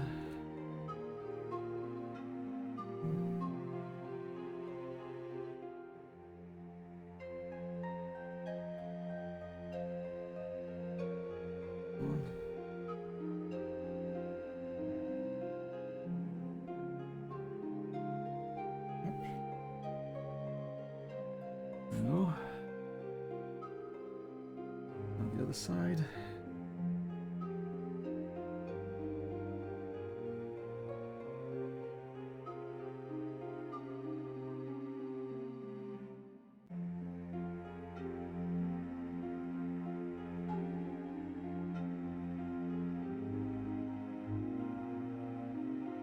All right. So far, so good.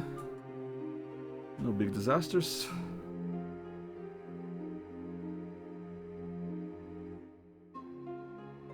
5 more pieces to go, or 6 actually. One has the out of time. Maybe I should go ahead and put this on.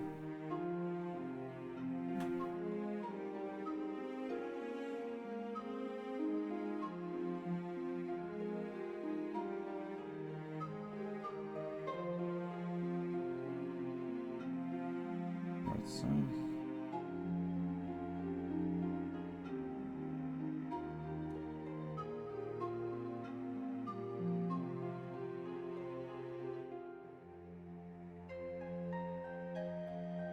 to apply the water decal again. At least it's just one this time.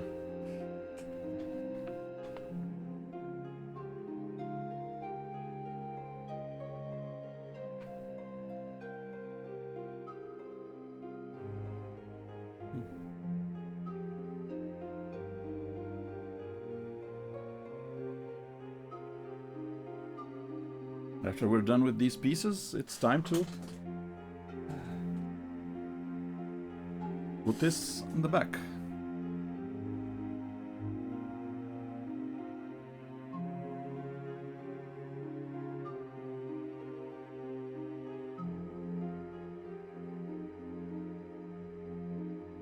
Do have a couple pieces here.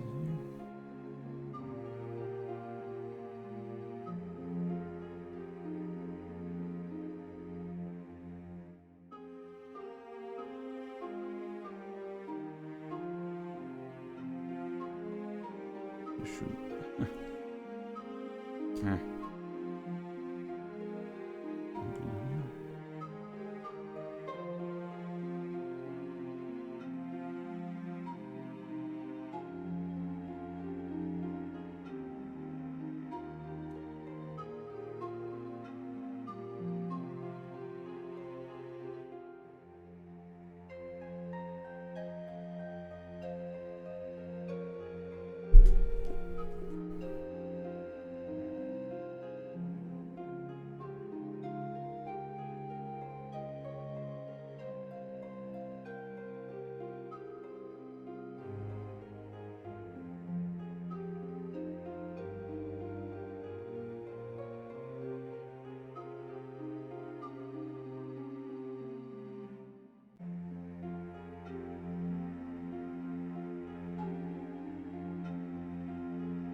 Good enough.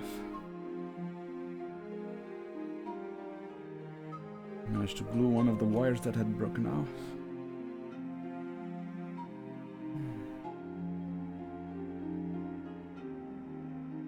These two wires.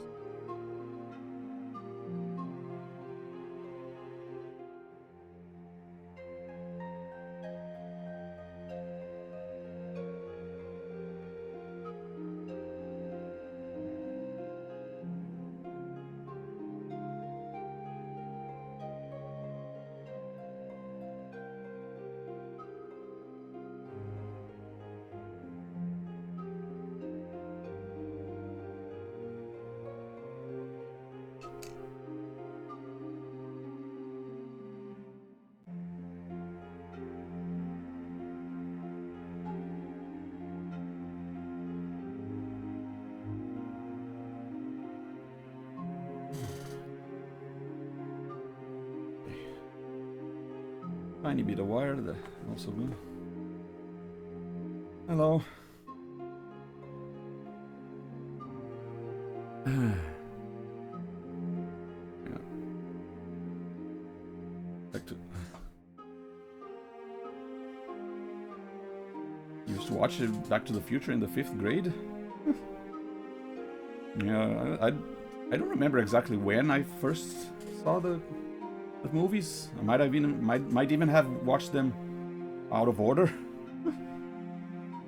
Now I do have all the DVDs, but yeah, well, when I was first exposed to them, but it was not because like I chose to watch them. Like I did not buy them or rent them. I probably watched them because they just happened to be on TV at the time. I have a feeling that I might have watched like 2 and then 3 and then 1. I might have watched the first movie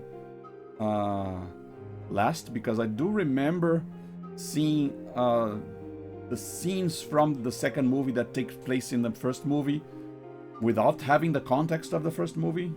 Very, very vague memories of that.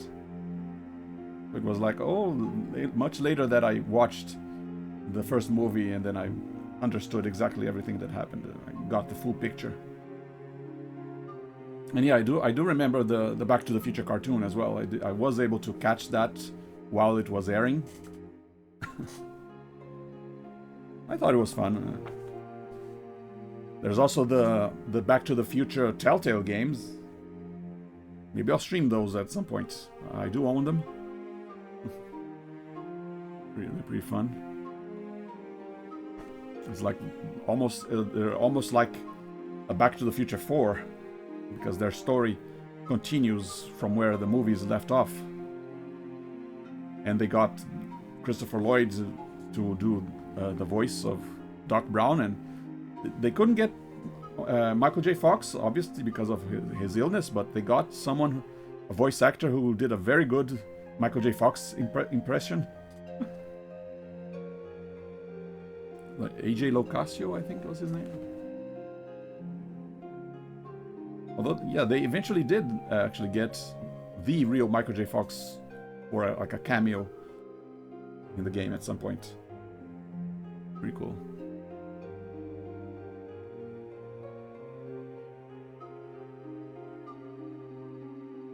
But yeah, this model is very challenging for me to make. It's not, usually when I make model kits, it's like those Gundams where all you have to do is cut up the pieces and they snapped together. This one is not like that. The pieces do not snap together easily. They have to be super glued. That's why there's a super gluing. And of course that adds a level of challenge to make sure that you don't have sticky fingers when you touch your model, because then you end up with smudges. There's a part of this. Yeah, there's a part of this model that has some of my skin cells on it because I glued my finger to it, ripped it off, and left a layer of skin cells on it.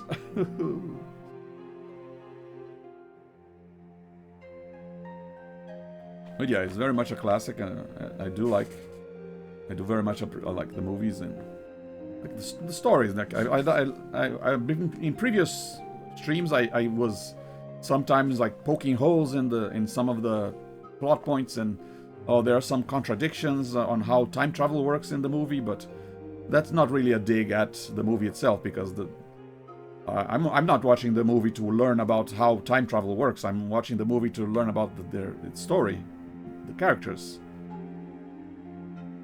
So even if there is some internal contradictions on how time travel works, that doesn't really take away from the quality of the story and the characters.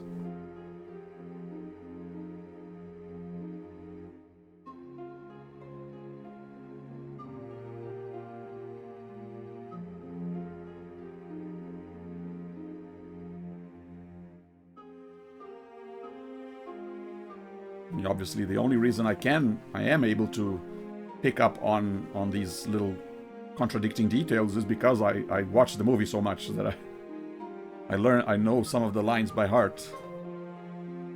So I end up absorbing all of the little details, and then wait a minute, that one detail goes against that other detail. But yeah, it's just a fun thought exercise, not really meant to be a criticism of the movie. I think I can drop this. Yeah, look at this.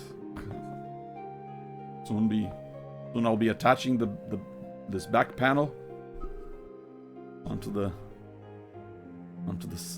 back of the car, and then attaching all the little wires on the sides.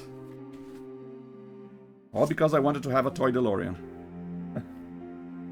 Not only did I get this one DeLorean. I actually got the other two. The second movie DeLorean with the Mr. Fusion on the back and the flying wheels, as well as the number 3 DeLorean with all the old-timey circuits on the hood and the older wheels. But I do have other models that I plan to build on stream at some point. And I also want to take a break from the model kit building for a while. Go back to just streaming retro games. I got a bunch yet. I prepared. Some I can just go ahead and play. Some I do want to do a little more research on them because I like talking about the game that I'm playing. And some I do need to practice a little bit so I don't spend too much time doing the same level over and over.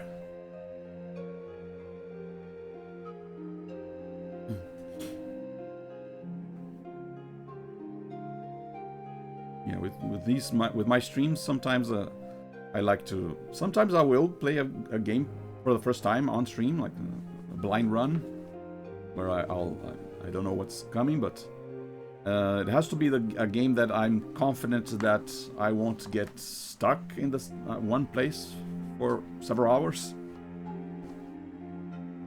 Usually, like a first-person shooter, I think I'm pretty good at those. I think I can get through shooters pretty easily. But with adventure games, there's a slight chance that I might get stuck for several hours. And with platformers, especially retro platformers, NES platformers, there's a good chance that I might not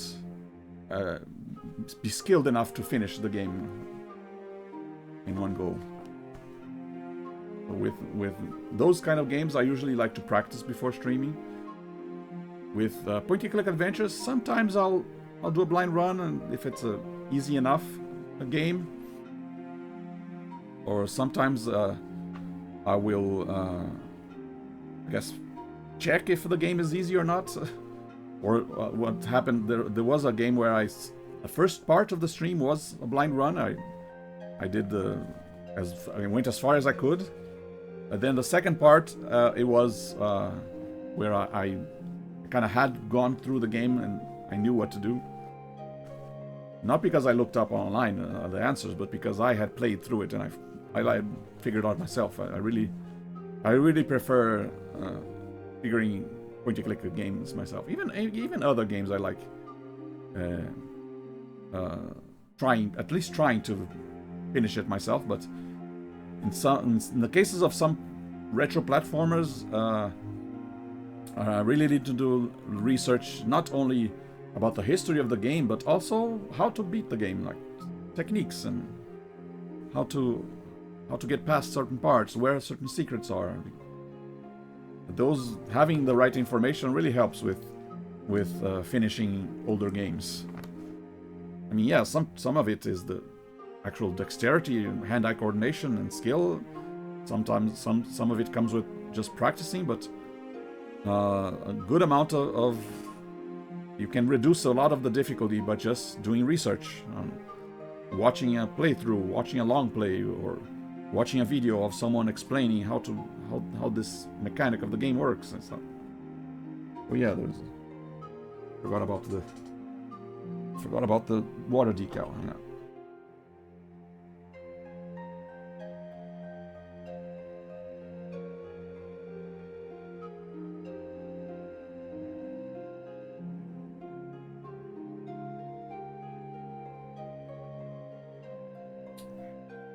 Come on.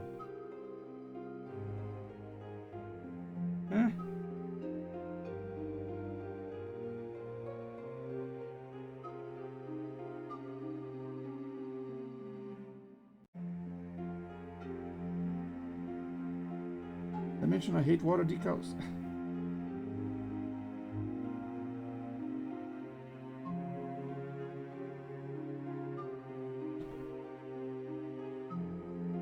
Which way is up again? This way.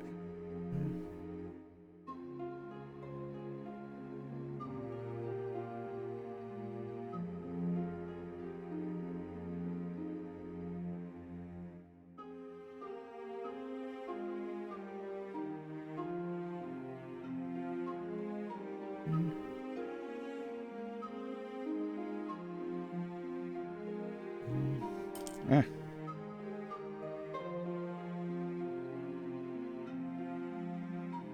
This way up.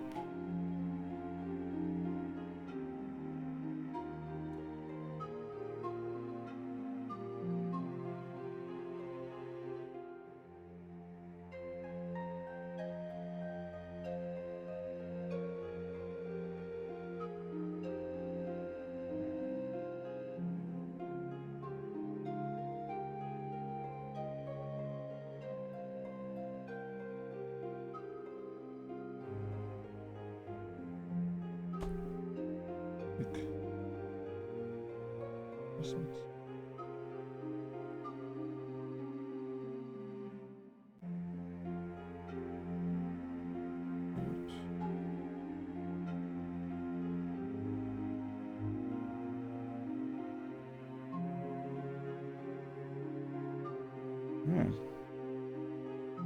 Got the license plate.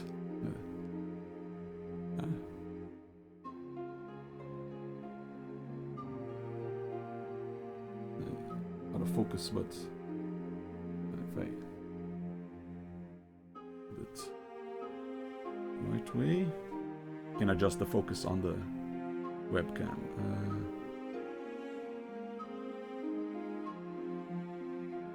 Properties, configure video, camera control, focus.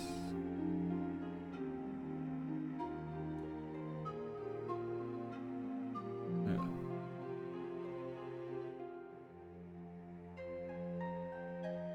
Out of time.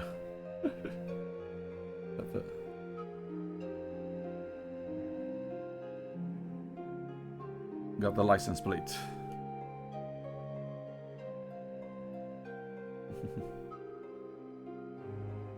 Go on. Gotta hope the water decal doesn't get out of place, as it tends to do. And I dropped a tiny piece. Yay! When I picked up the tissue, I forgot that I had a tiny wire on it. Time to go hunting. Oh, there it is.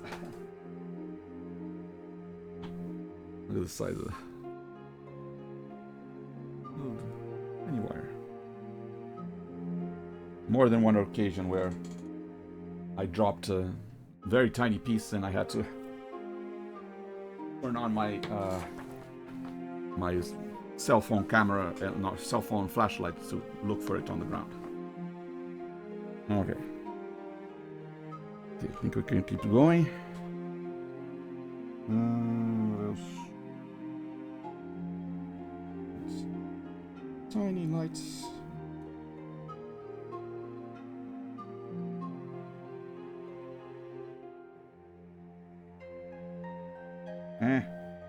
Of course I'm gonna drop it. Why wouldn't I?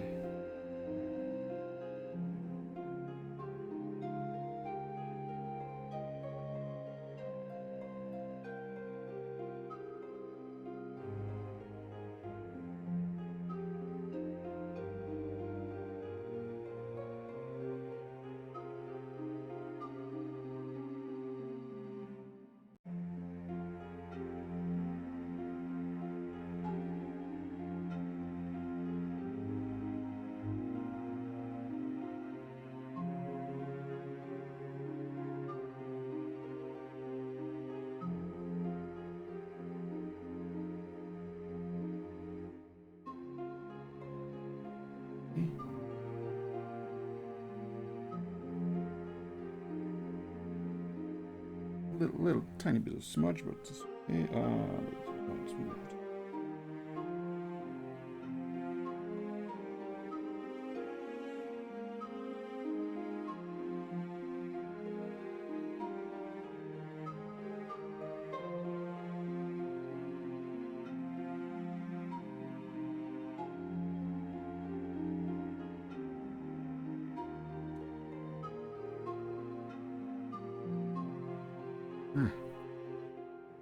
Whew.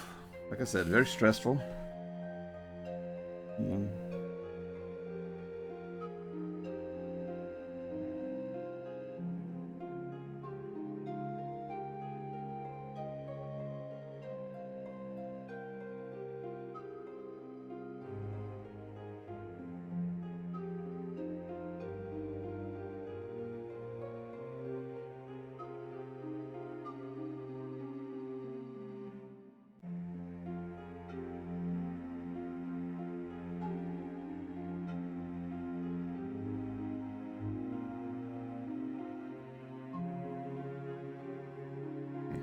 enough. Good enough. I gotta learn to when to stop adjusting things so that I don't make it worse.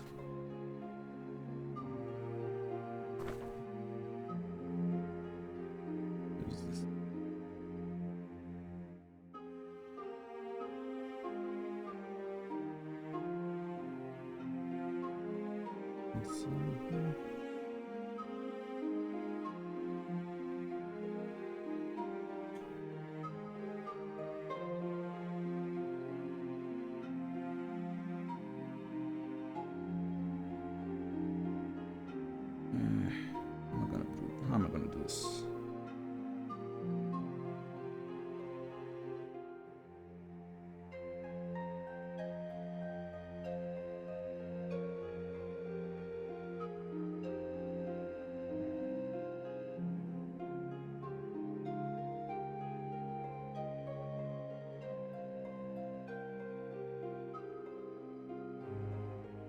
Hey.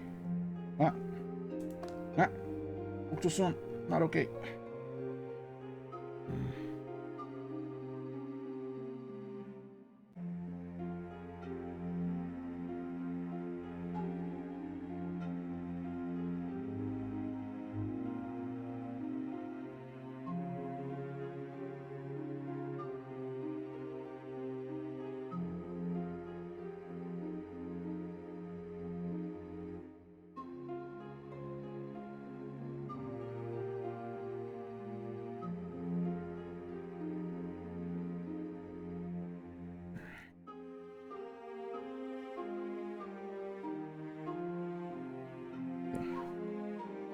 Good enough.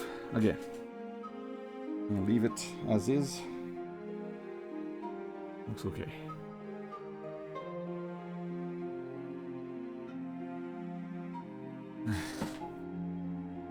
A lot of work for a very tiny piece.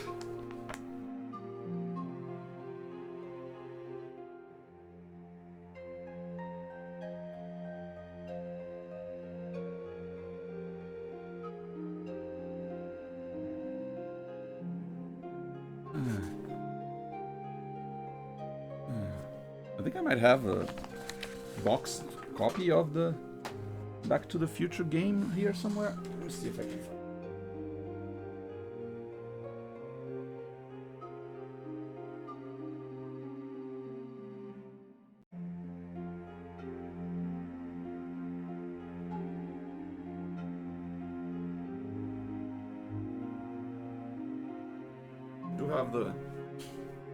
I do have the DVDs.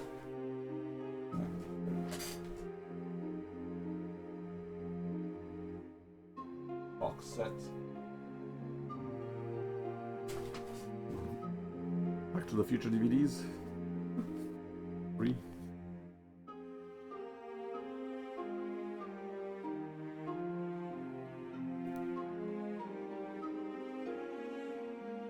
Been a while since I actually put it out because usually if you want to watch them they're easily available on streaming, but it's still nice to have the actual DVD in case it's no longer available on streaming, as it's often the case.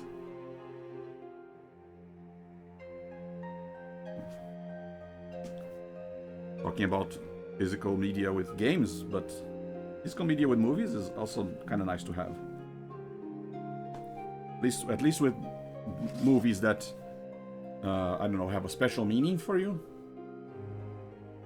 Like, okay, you can use streaming to look up your average movie, but for the special movies, get physical copies.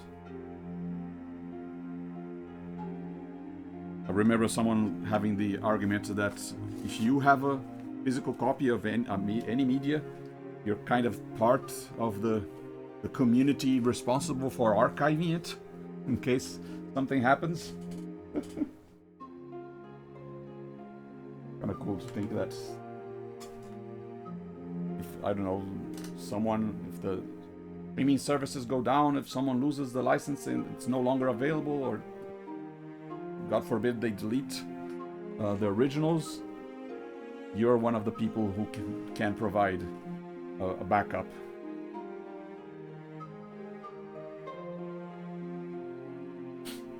And obviously, the more people who have physical copies of any media, the more likely the chances that it can be recovered, that it won't become lost media.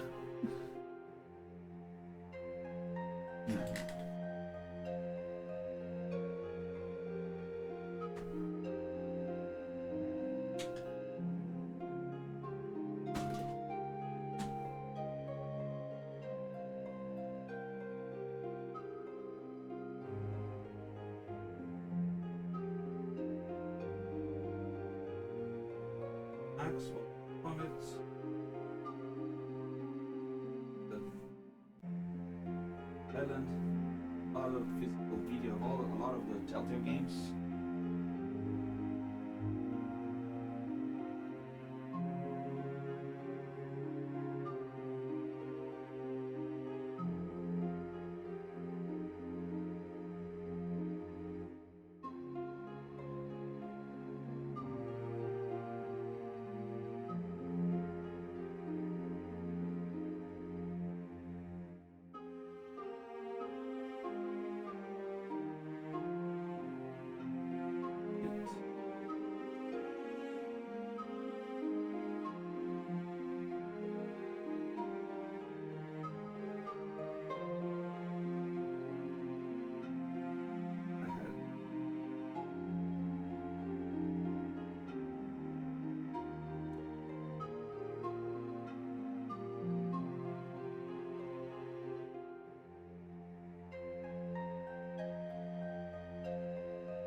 Can't find my. Maybe I forgot.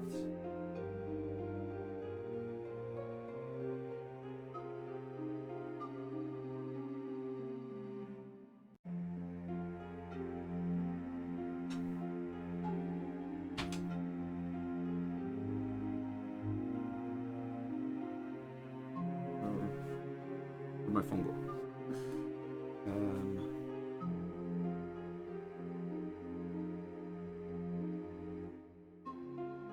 There it is.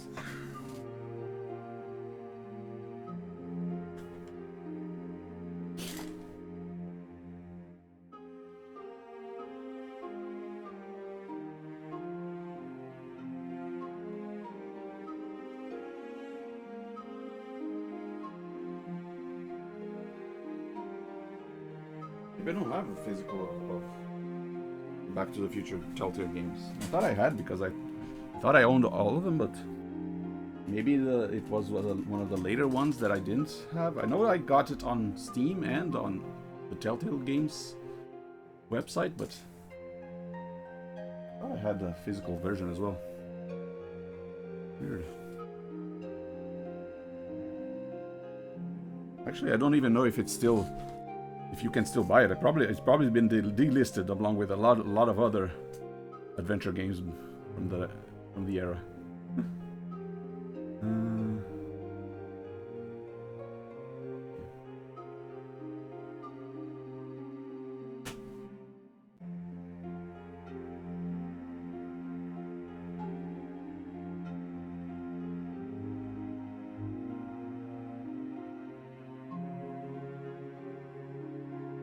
Yeah, no longer available to purchase on Steam. Oh well. I mean, I have it, but these days, yeah, I think. Can you get on physical? Yeah, there are physical copies on Xbox 360, Xbox One, and PS4. So yeah, if you didn't get the chance to buy it back when it was released, now your only way to have a legal copy is get a physical copy, a used one, which is why it's important for games to have physical copies. Goes back to the same argument. Okay, can continue this.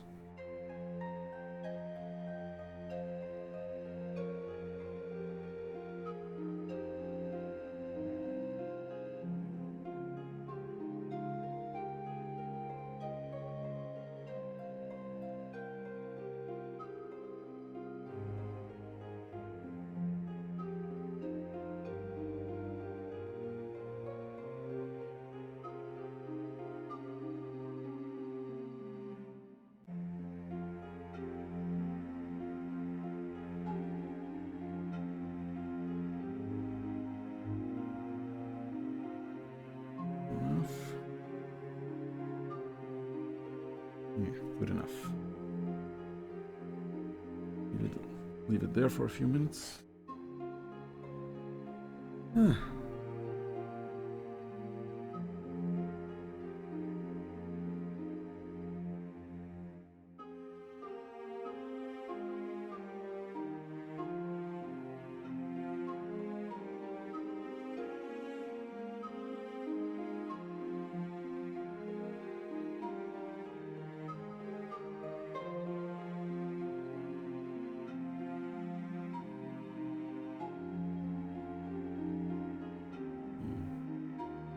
Go ahead and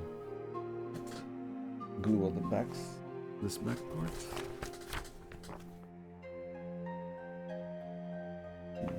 Yeah.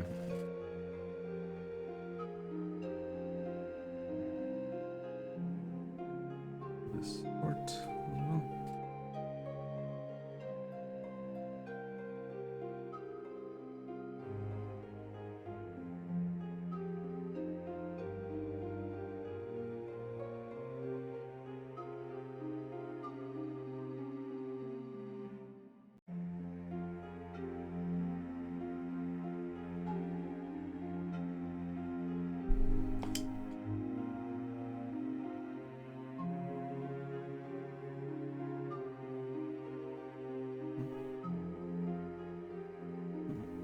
Get over there.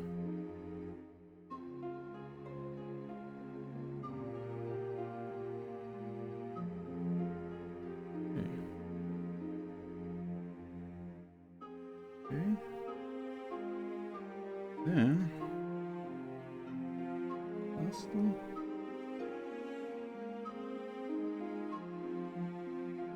the license plates. Yeah. Come on. Make sure it's the right way up.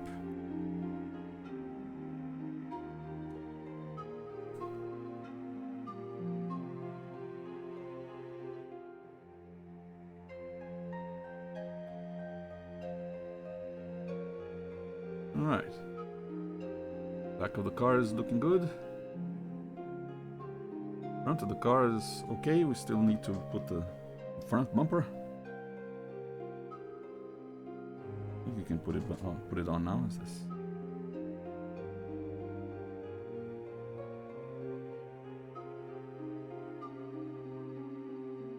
Yeah.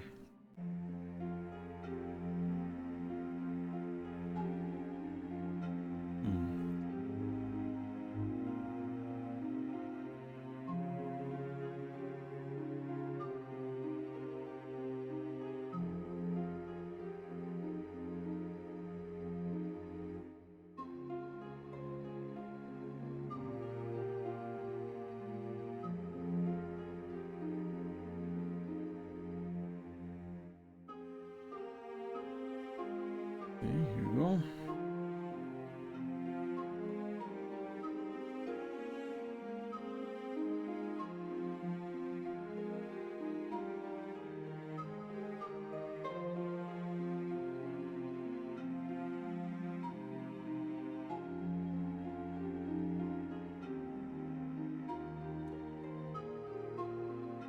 All right. Front bumper. On.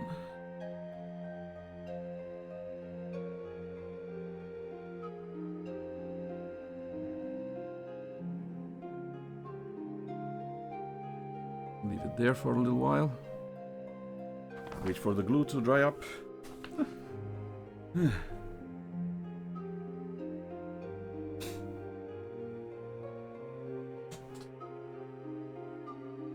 I think the doors will come last. According to the instructions, it says that the doors will be able to fold. Will be able to open and close. See?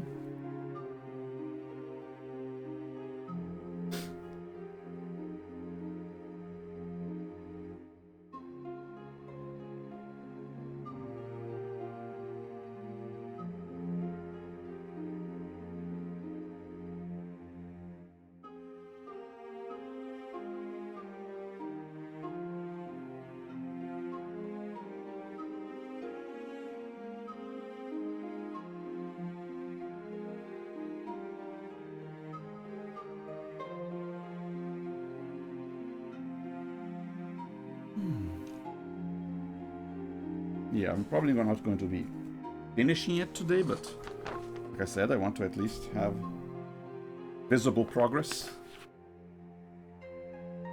I think I might be able to, because I'm not seeing a lot more pieces to cut. Actually, yeah, I might, while I'm waiting for the glue to dry, I might cut some new pieces.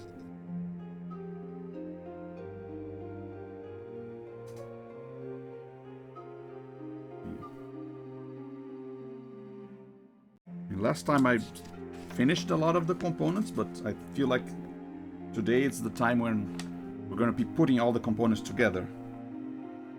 Having one solid piece of the model, and then attach all the remaining bits onto this solid bits.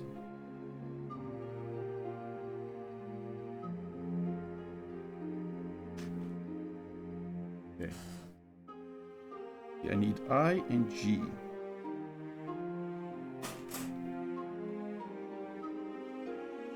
I.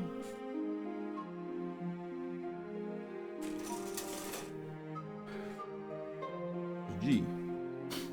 Okay. For one side, I need. Here it comes, a bunch of little wires for me to try and cut without breaking. I-48.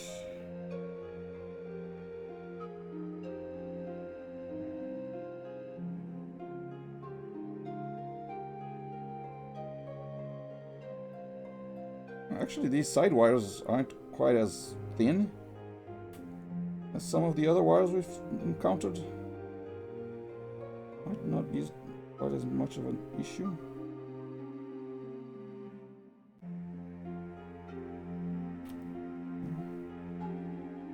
Also, this plastic is not quite as brittle.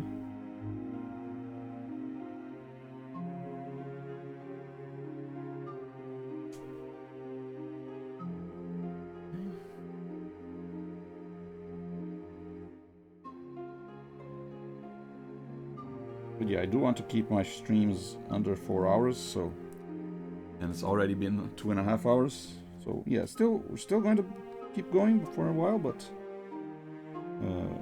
not much longer. An hour and a half at most. I-48? Doesn't look like I-48. Oh, this is G. What am I doing? I cut off the wrong piece. Dang it. G50, that's what I need.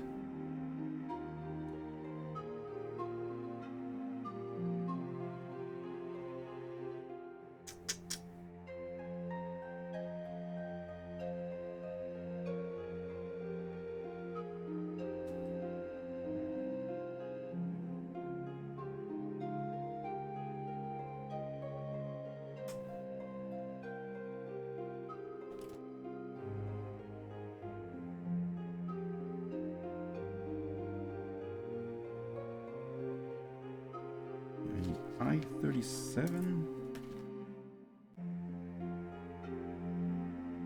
Of course, yeah, these are the tiny wires that I remember.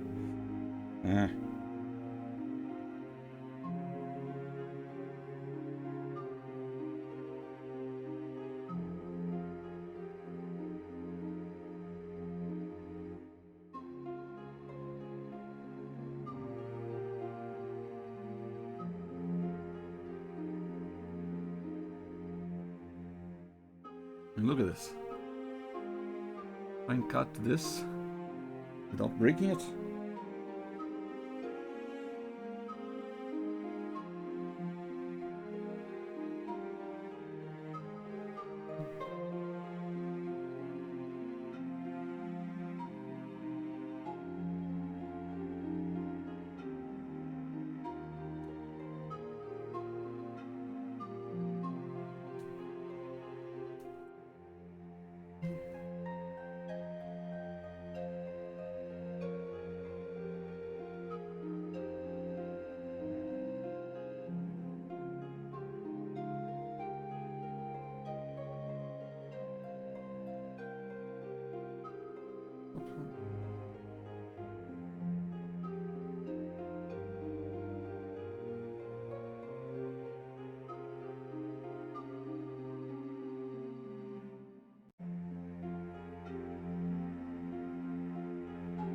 bit. Okay. Whew. Made it. Another tiny wire.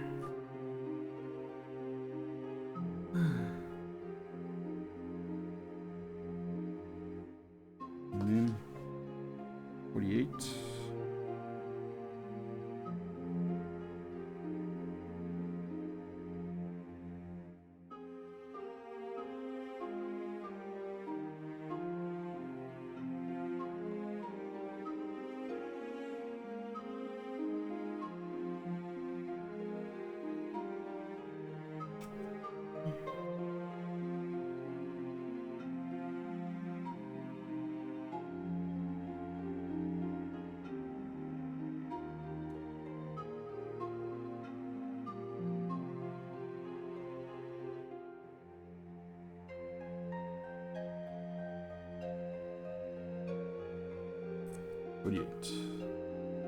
Ah, another tiny wire. As well get all the other ones.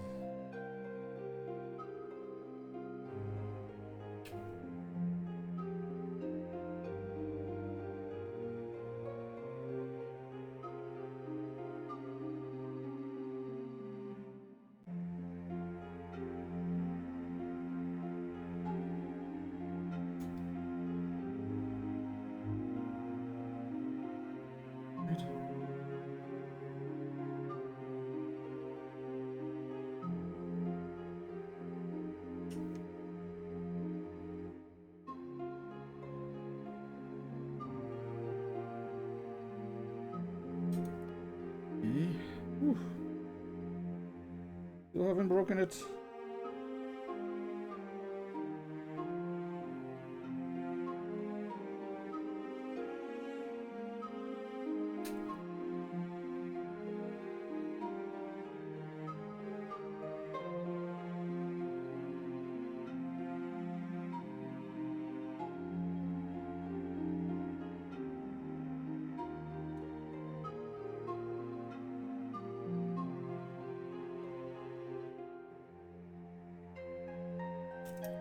Hey.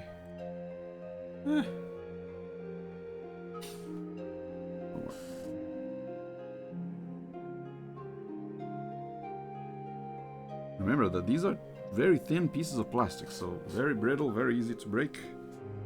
But I managed.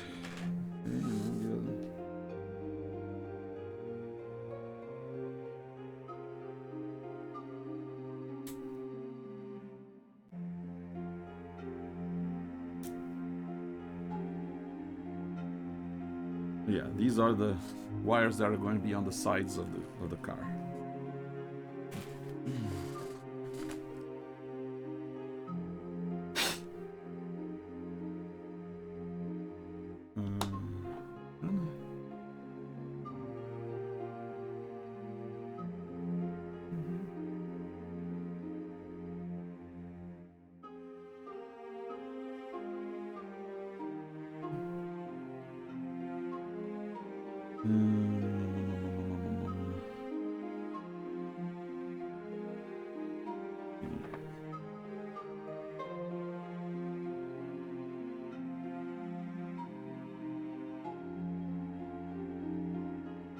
Okay, I think we're ready to put this.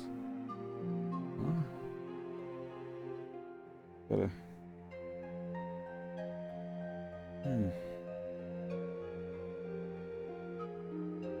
A lot of glue on the sides. And just stick it up. If this works.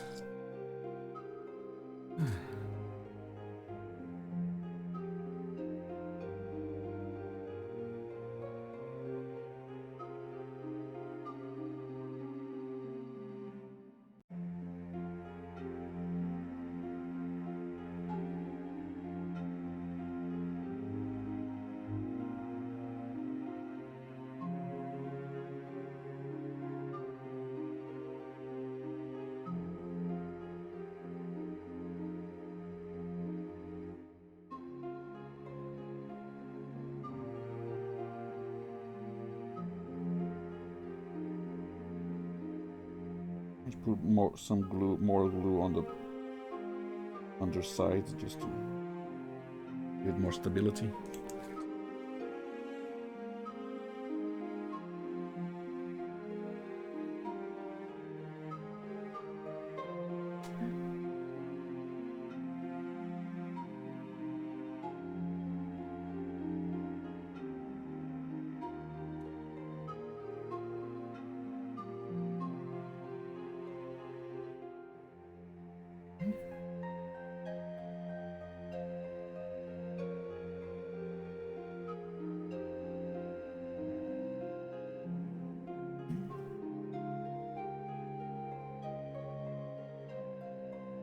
Okay.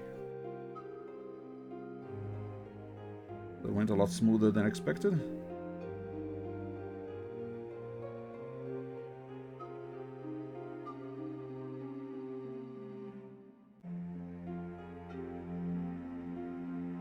Hold it in place a little bit. And yeah, look at that. Already looking good. Even though I did not do any painting, but nice.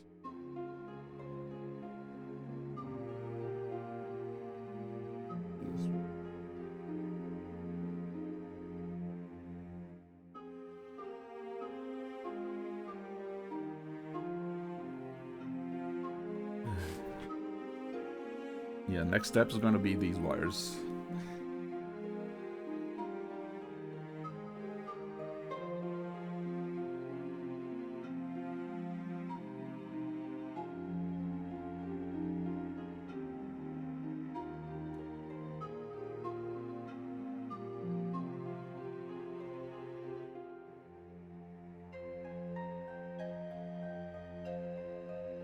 Where the last wire is supposed to go.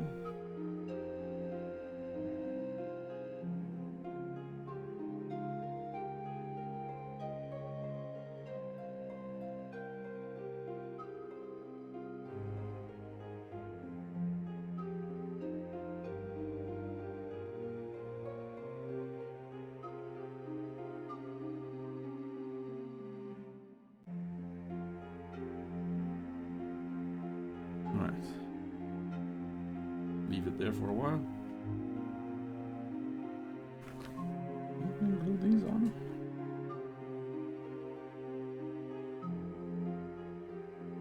Yeah, it'll be fine.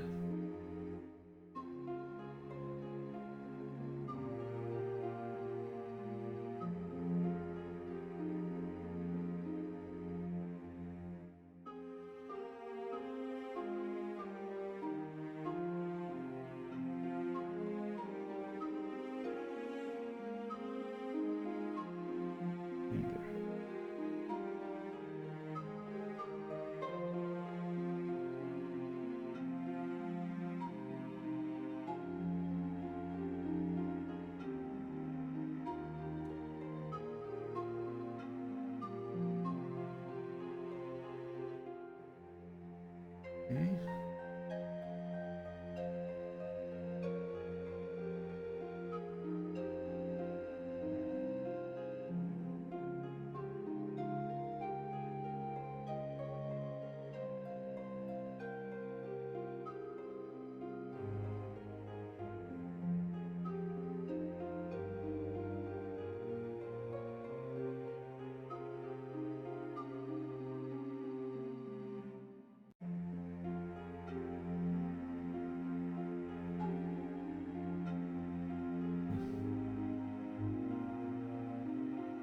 Loose.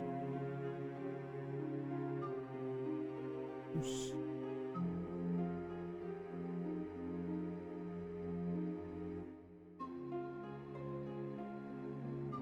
Ah.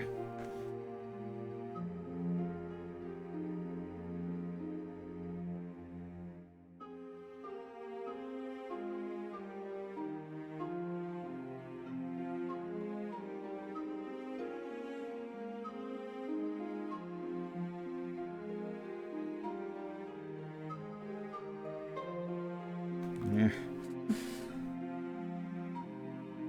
Not staying in place. Yeah. hold it.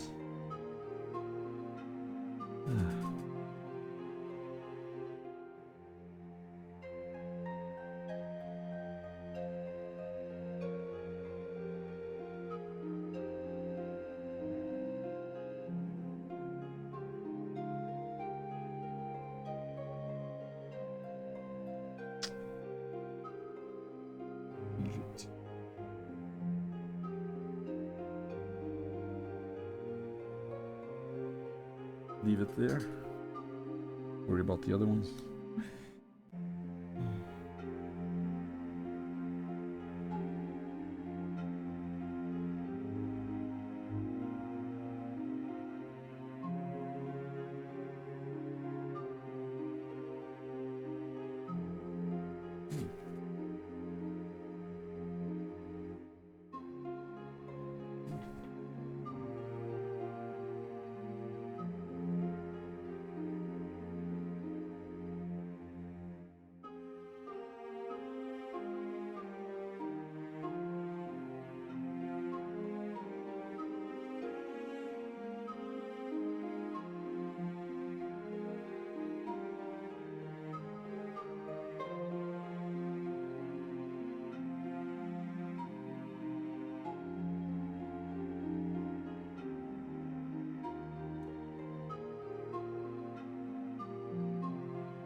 Same problem.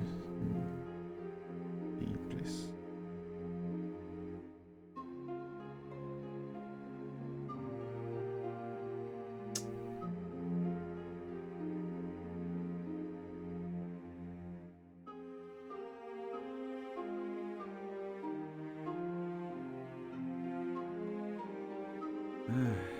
Again, the pieces that don't snap together, so when you glue them, you have to sometimes hold them in place and hope you're holding them in place in the right direction.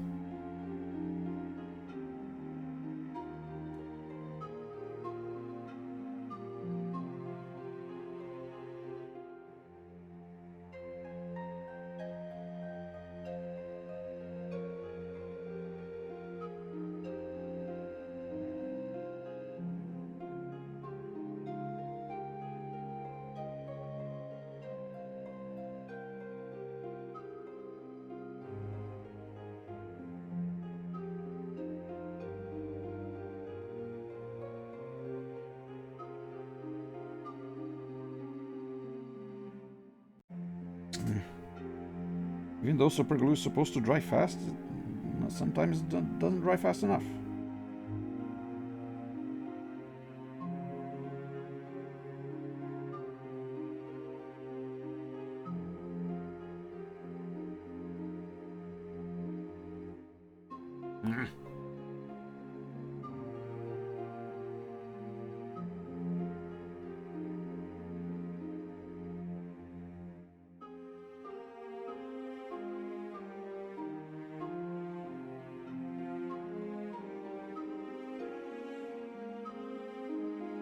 I don't know which is worse, something that dries too quickly or doesn't dry quickly enough.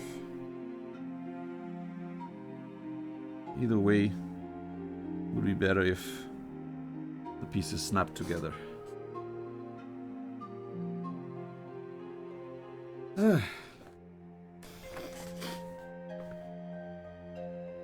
I-29. Next step.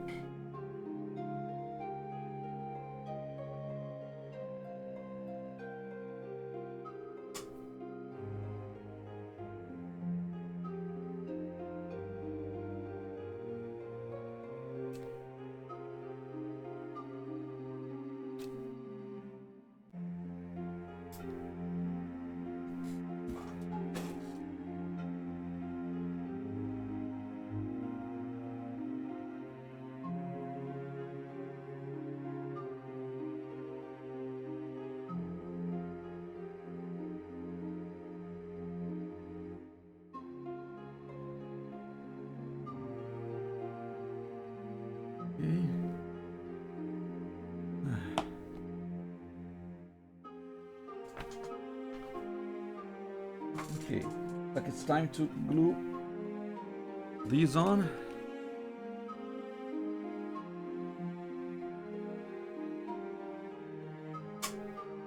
This is front, right? Where's the front again?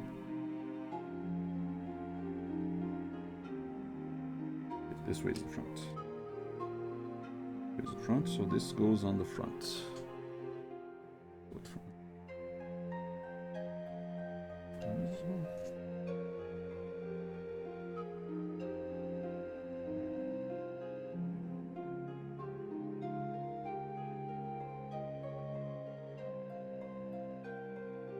Here somewhere. Okay, I see it. Okay.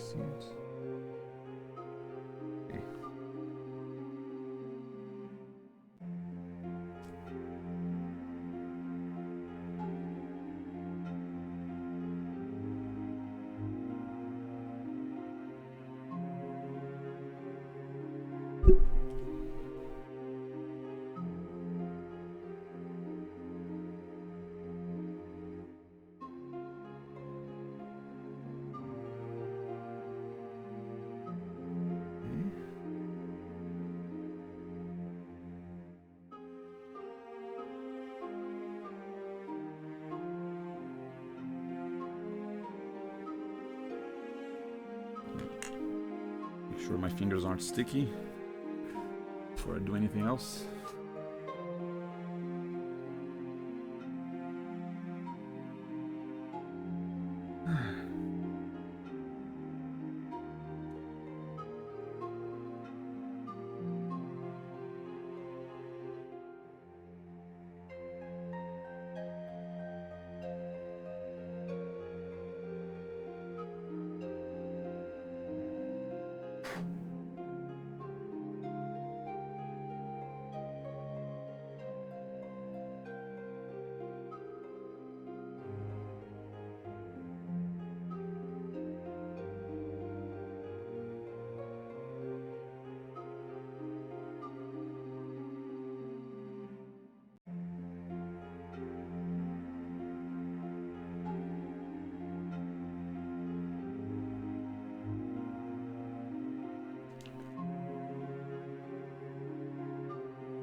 Only bit of articulation the model has so far is the front wheels.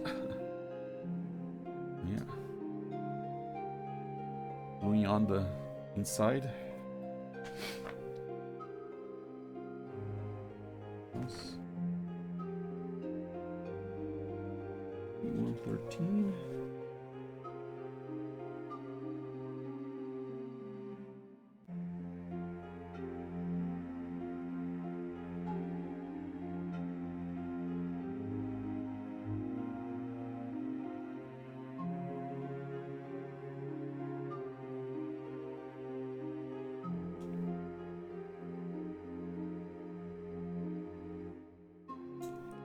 For this to dry a little bit.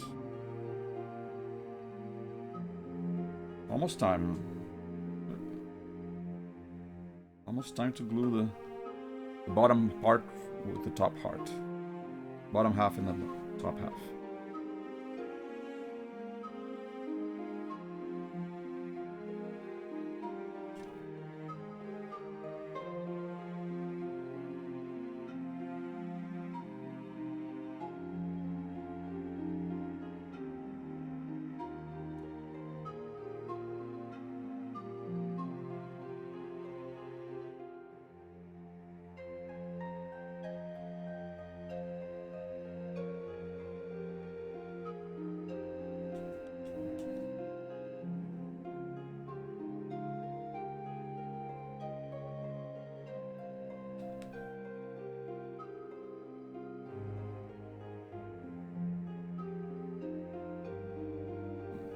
14.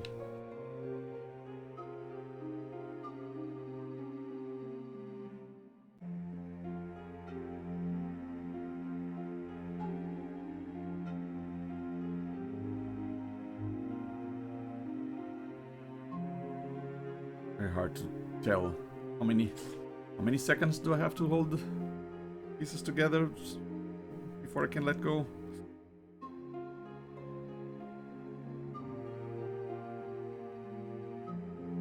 I feel like it's starting to harden.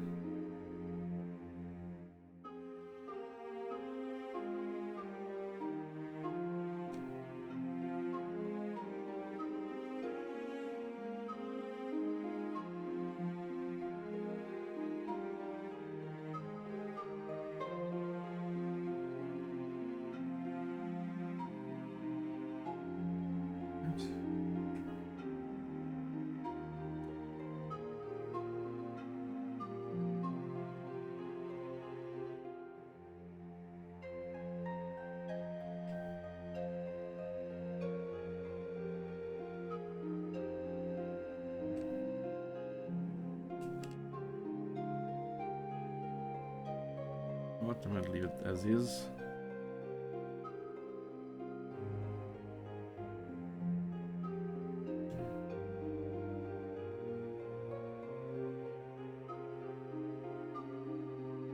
As is. Got E113.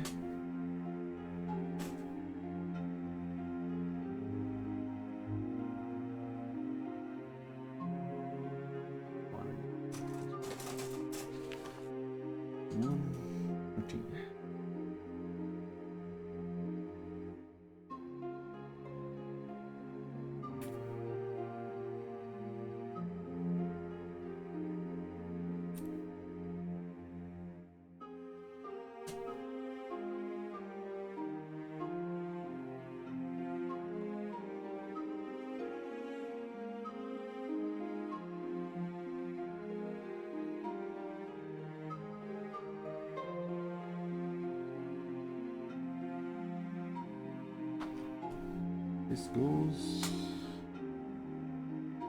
This.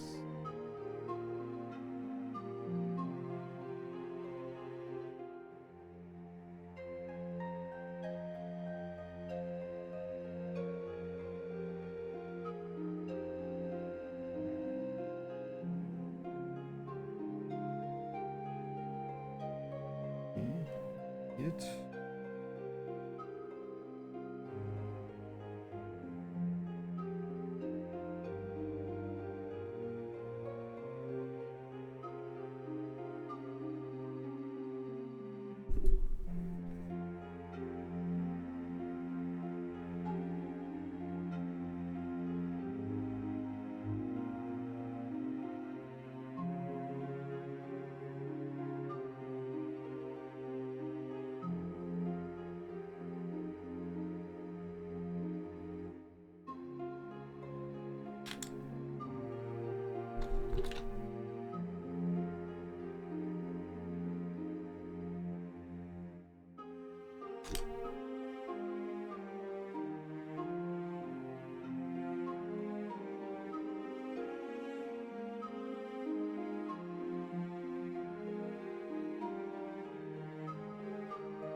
What else?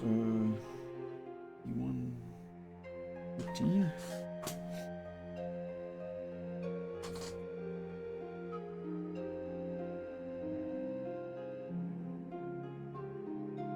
Back bumper.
Okay.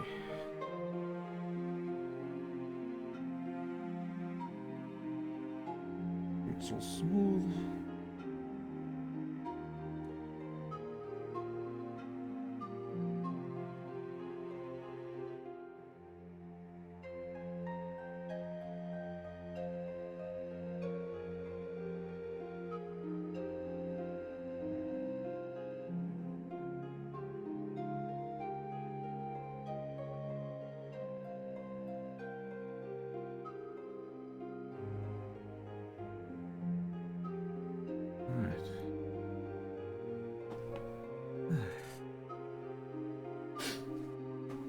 And we need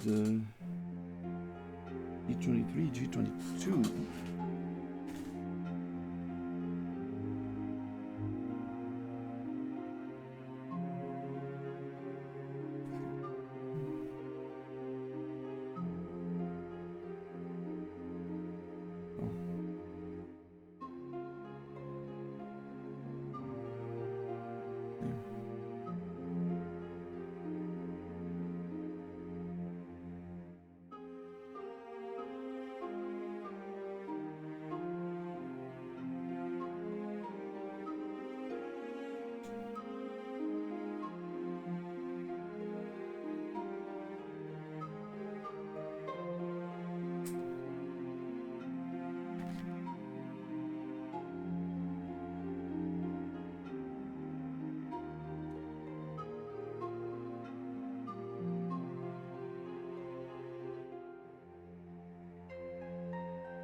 This side.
Weird.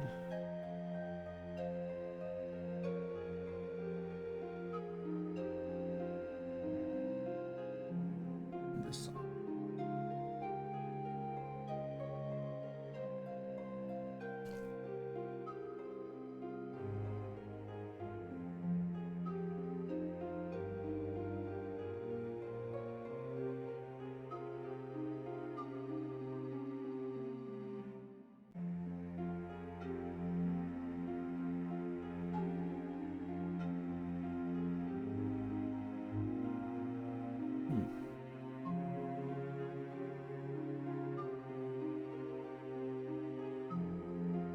That's okay. Let's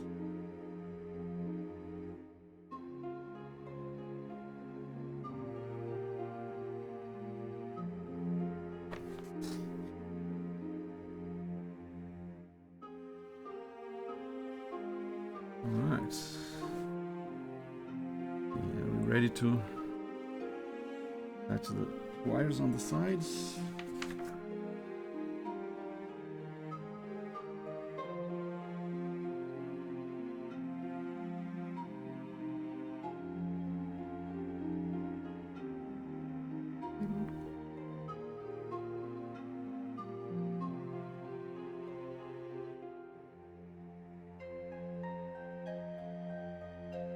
Go under.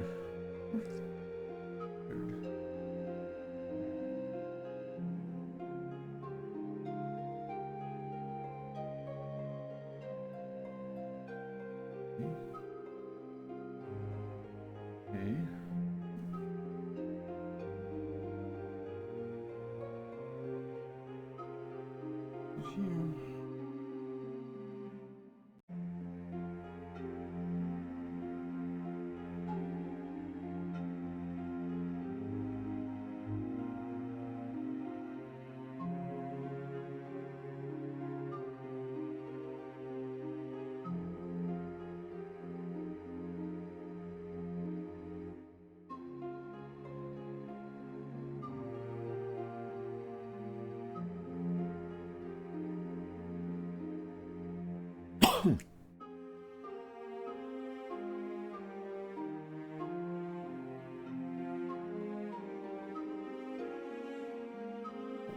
Already getting my fingers sticky. Dangerous.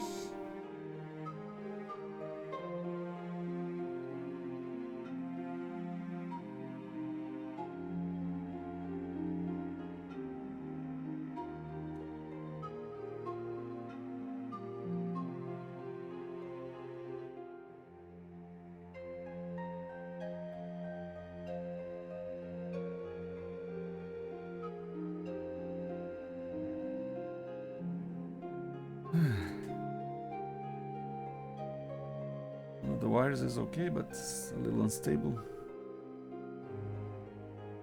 Let it sit there for a while. We're attaching the other side. Oof.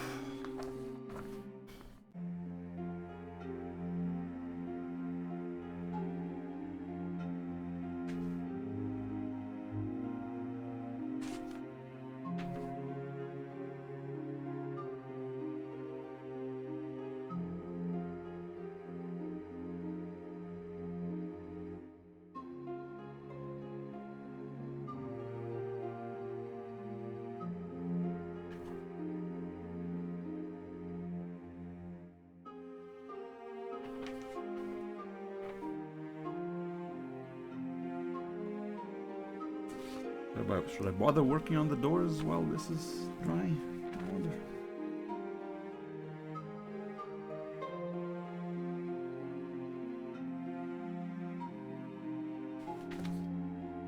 I could, yeah, might as well. I could cut up the door pieces. I'll wait for this wire to dry. I'm gonna have to do that eventually anyway.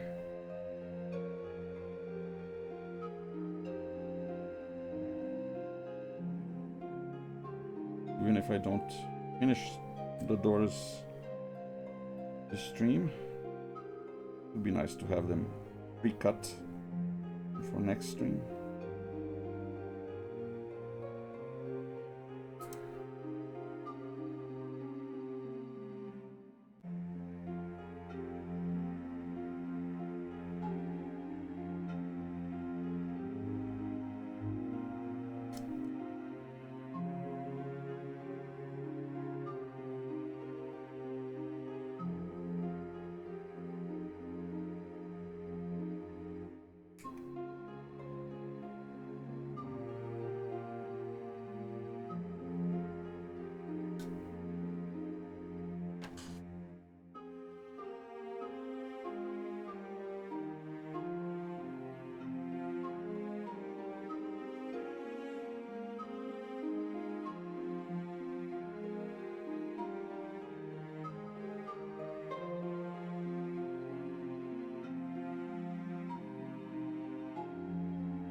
Windows.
This one is E14.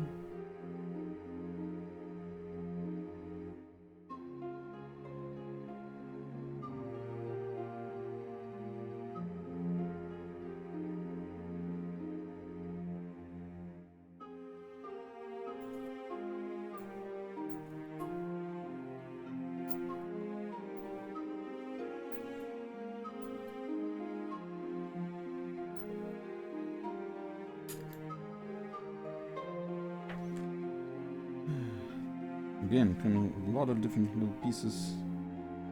Didn't need to be there, I feel like.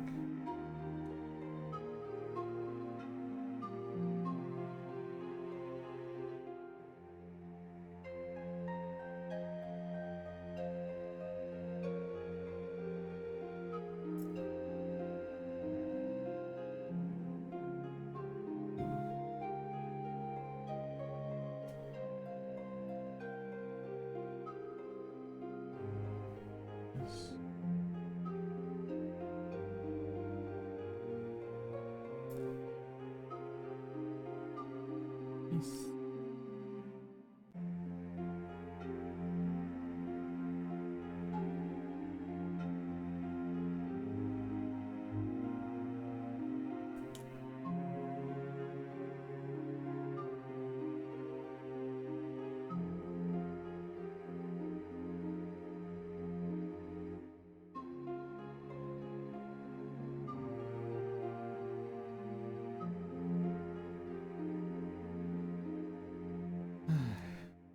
Ready with the windows.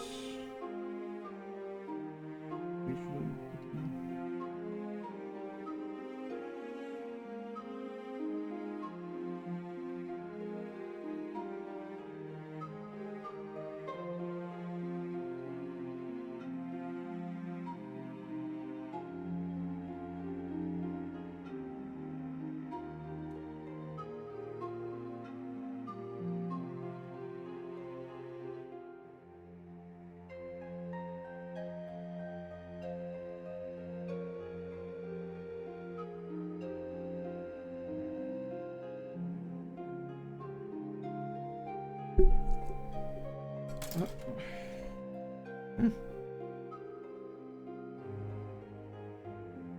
sure nothing sticky.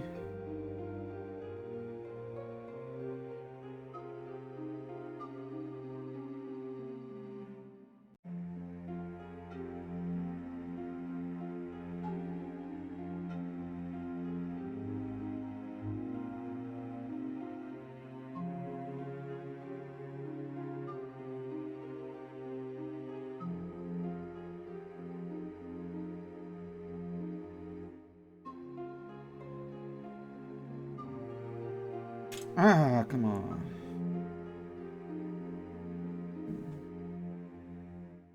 Right there.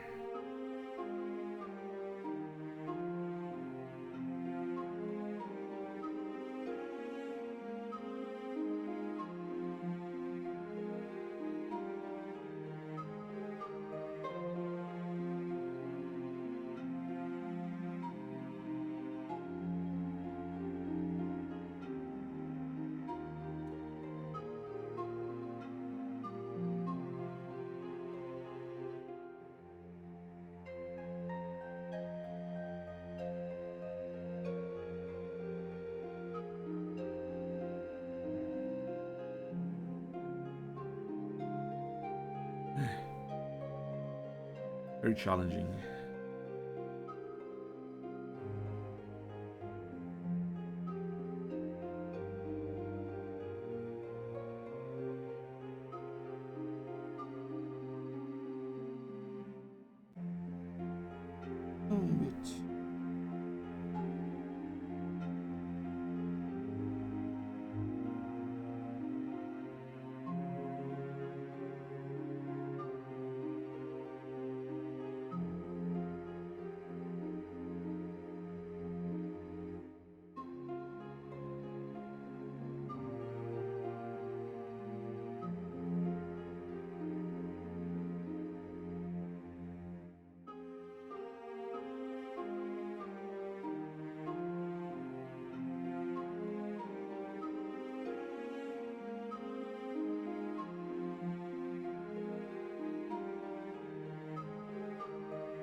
part to avoid the smudges, but oh well.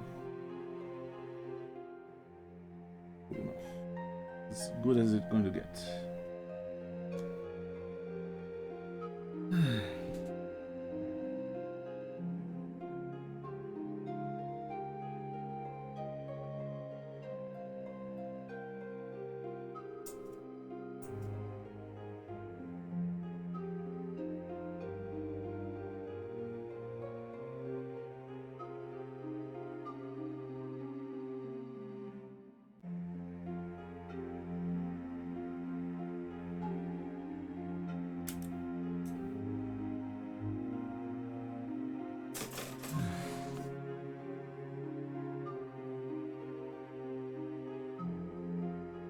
Why do you need the tiny pieces?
All right, good enough.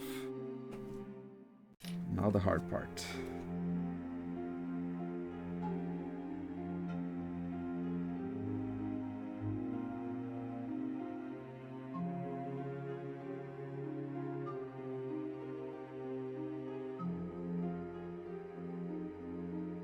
Just enough super glue on these so that in the frame so that can glue, but not so much that creates smudges.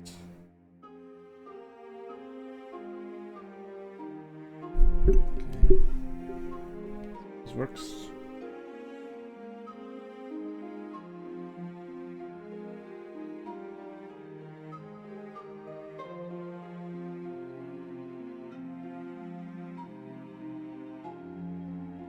Ah, come on. Oh, you gotta... I gotta make a smudge right in the middle. How did that happen? How did that even happen?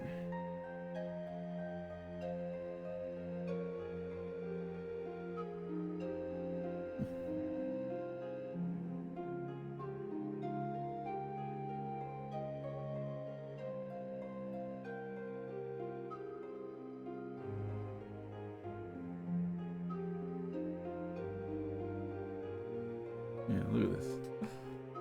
Nasty smudge right in the middle. Yeah. Doesn't even matter if I put super glue and then wipe it immediately, already smudged. It's an immediate effect.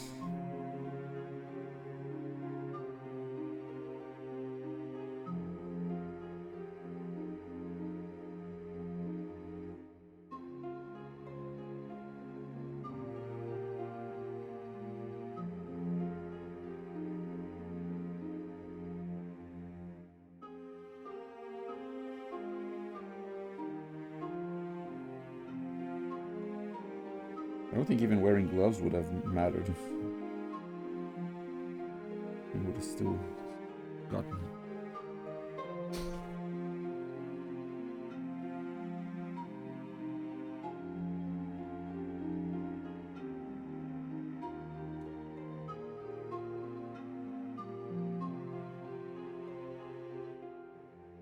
Wiping with water doesn't matter, doesn't fix it.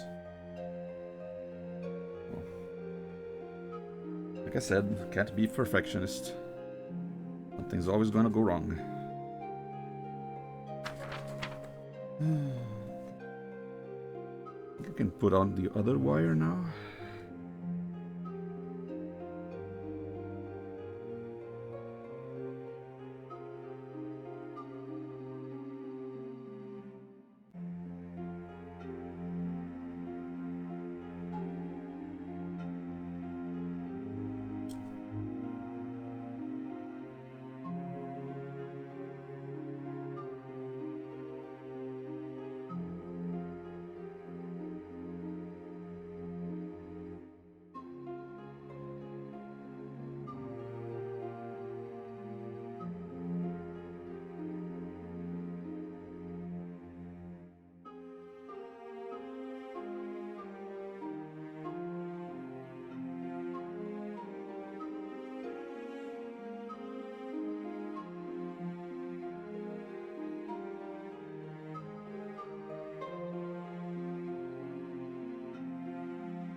Guess I can keep working on the doors while that dries.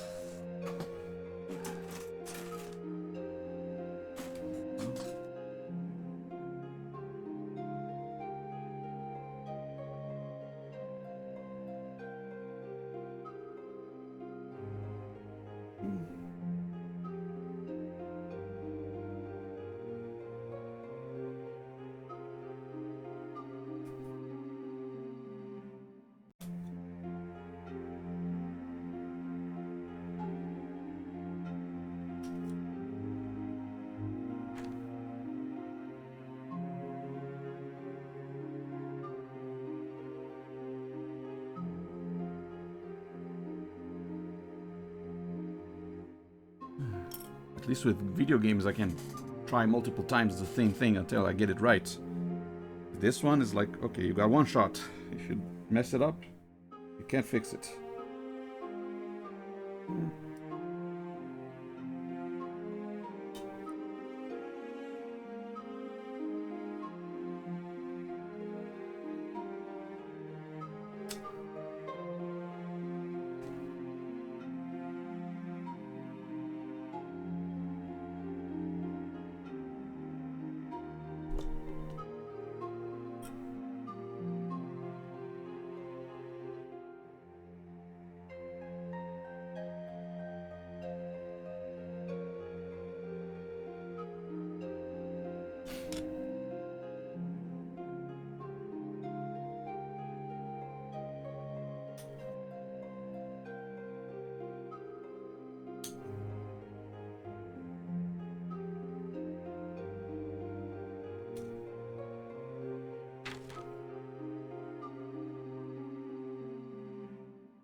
Starting to get that time of the stream where my back started to hurt because I'm doing this so much.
Healing of the doors.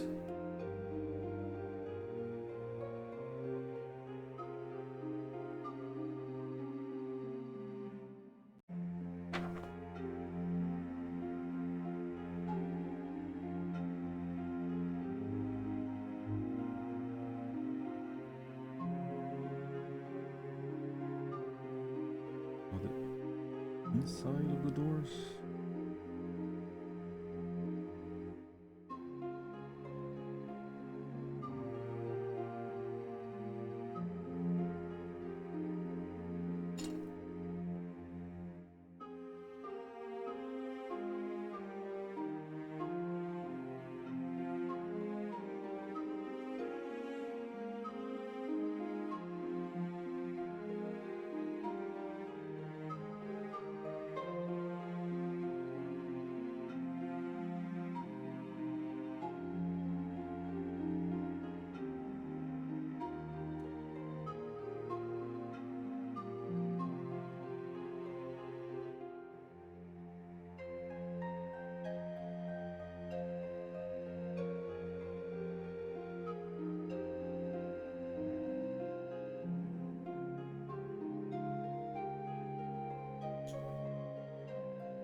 Door down.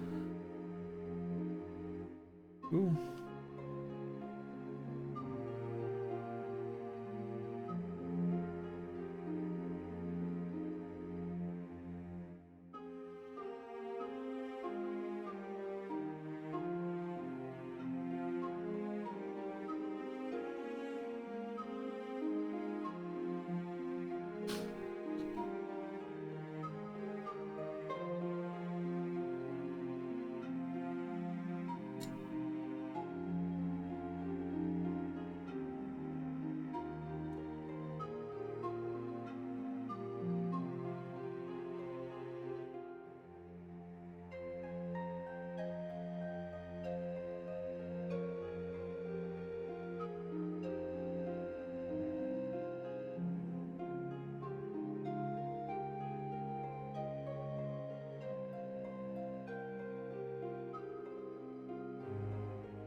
Alright.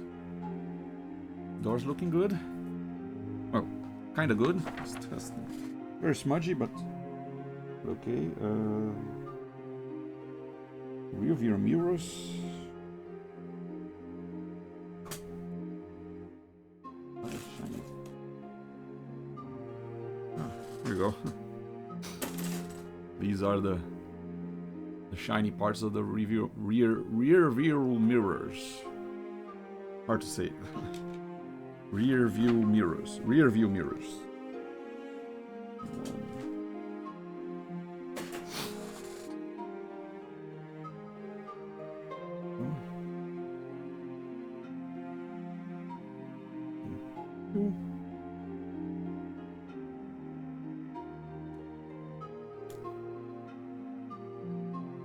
We went a few steps ahead here, but since it's this separate piece,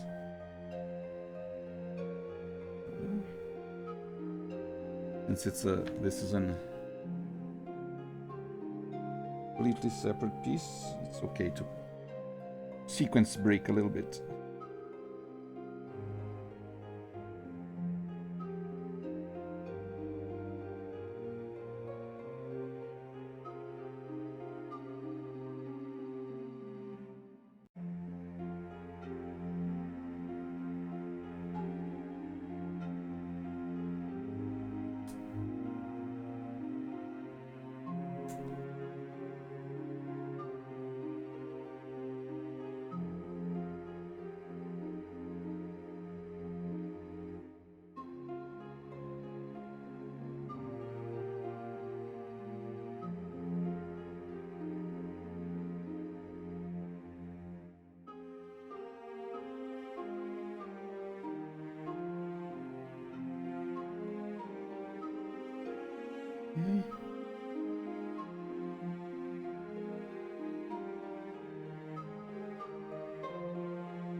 Mm.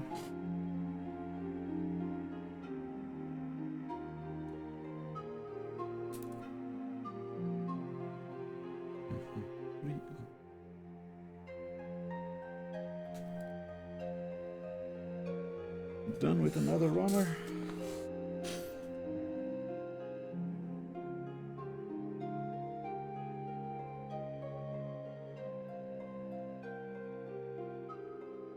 Oops.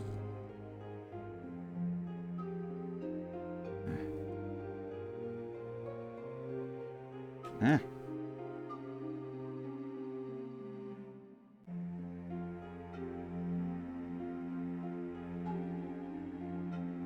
Tiny pieces.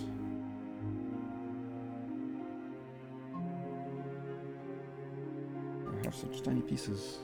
There you go.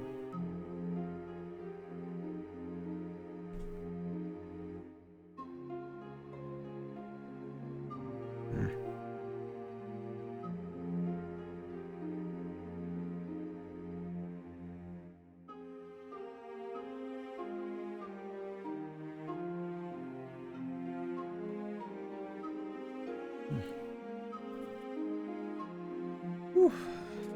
Okay, got another half hour before time to go.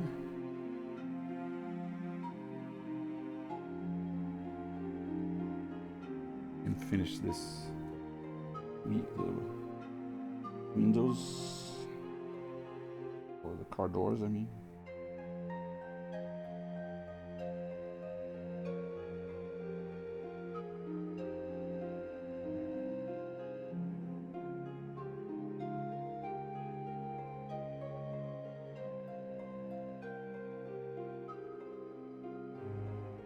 What? Good enough.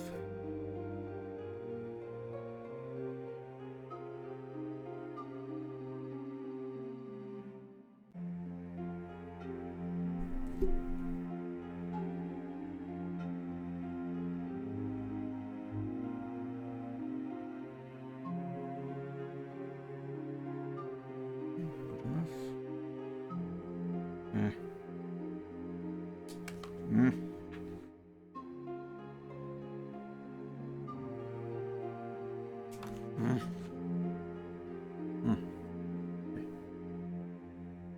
This one's for this door, this one's for that door.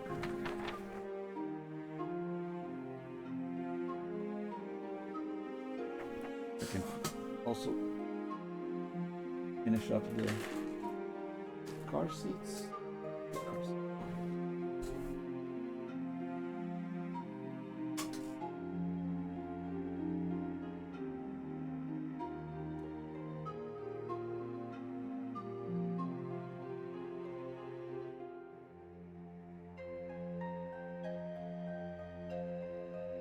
Six.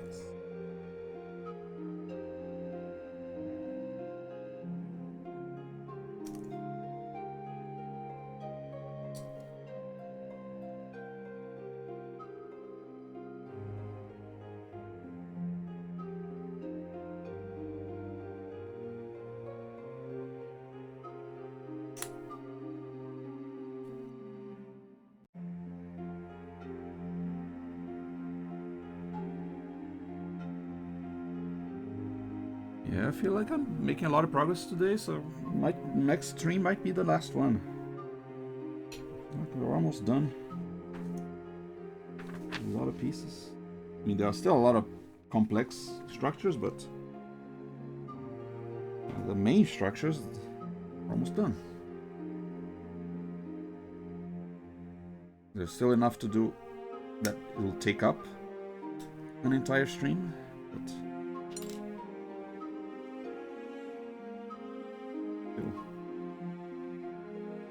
not as much as more.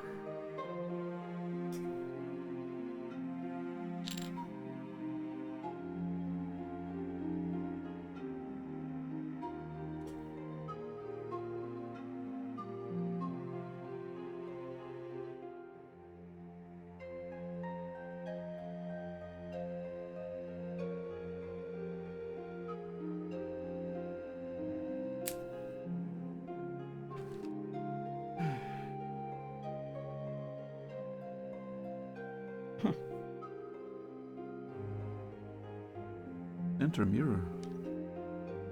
When do we put that?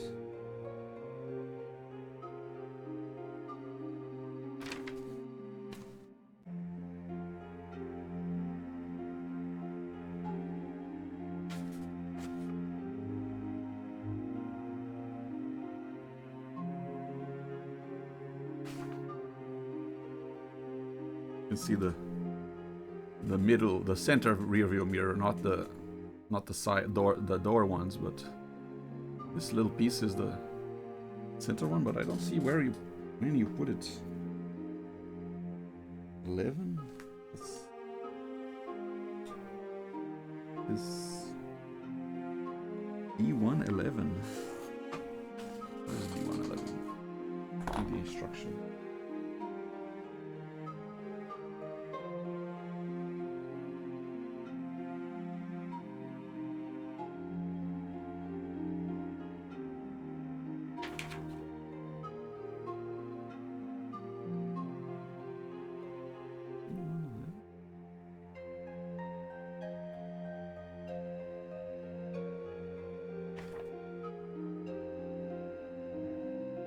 Here, right?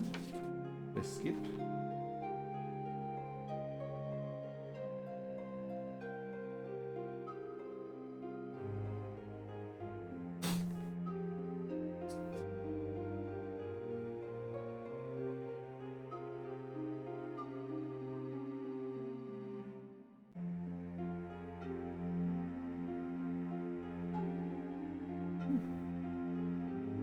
It's weird, I'm not seeing the instructions when you're supposed to attach that part. Not clear what it is, but why is it not in the instructions?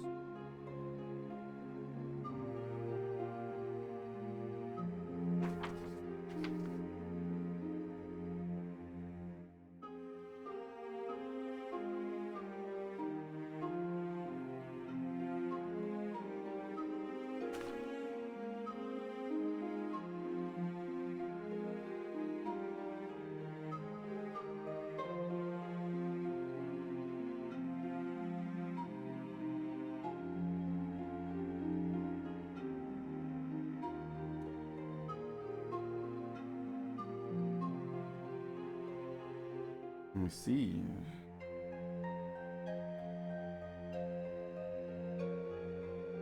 So I have the option of actually installing bits, some pieces to leave the door open permanently, like suspended, like have support pieces to leave the doors open. But nah, probably not gonna do it. Don't glue the doors here. Guess they just snap on.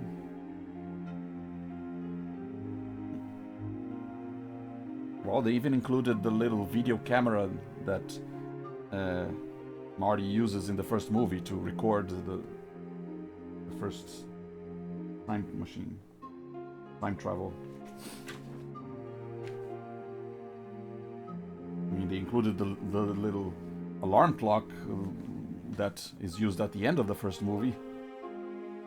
Why wouldn't they include that? Yeah, weird.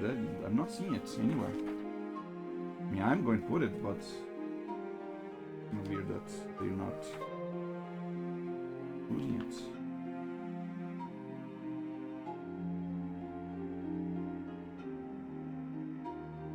E111.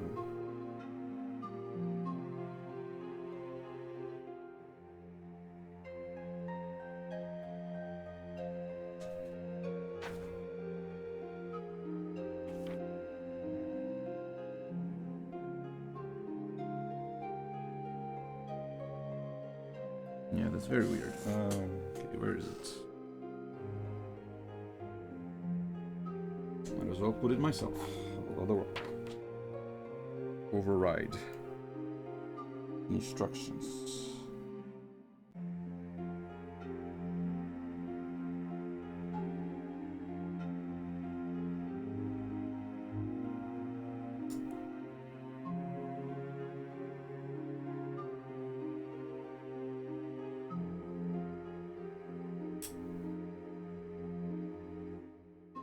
done with another runner.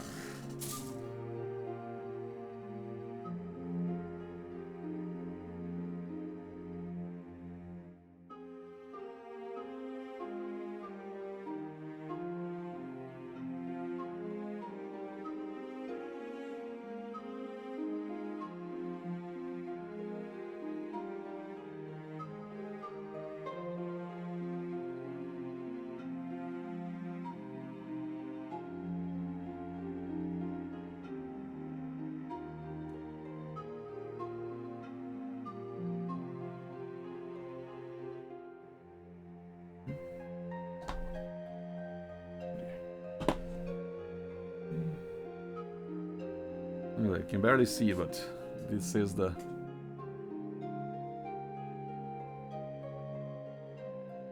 center mirror. How do you say that?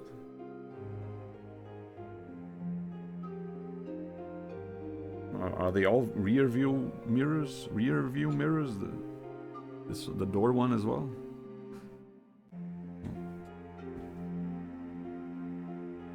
Wait, where do you put it?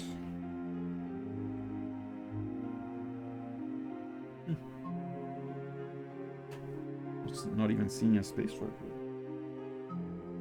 Oh yeah, there it is.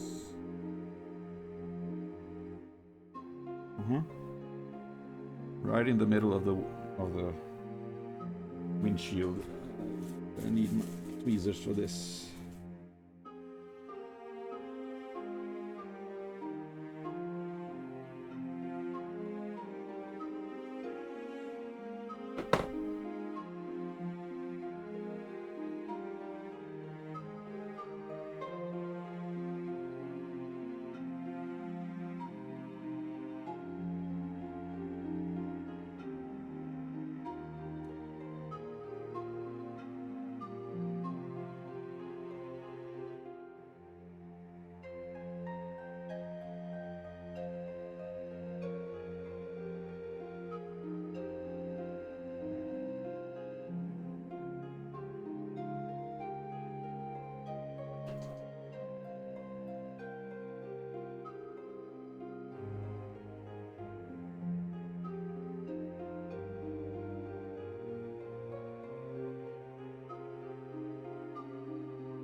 Oh, come on. How did you get there?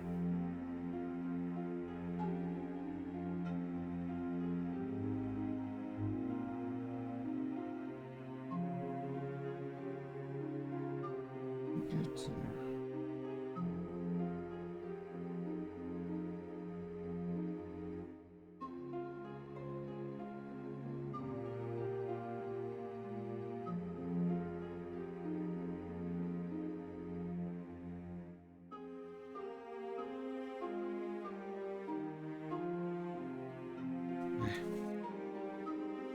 Sorry to smudged anyway.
smudged up the windshield a little bit, but I added the rearview mirror.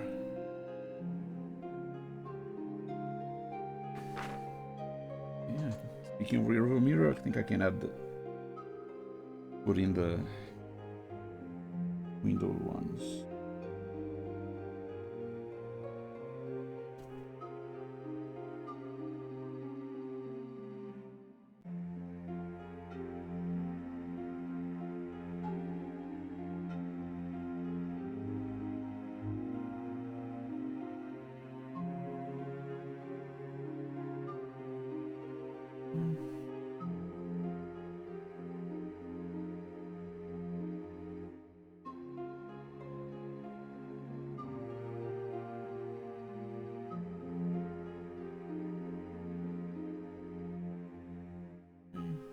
One down.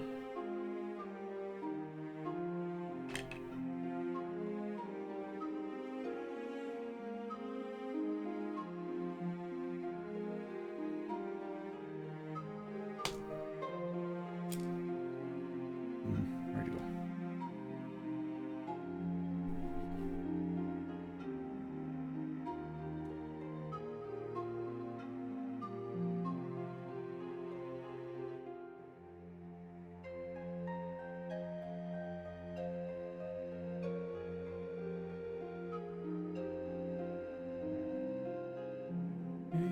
Another door with another rear view mirror. Ah! What am I doing?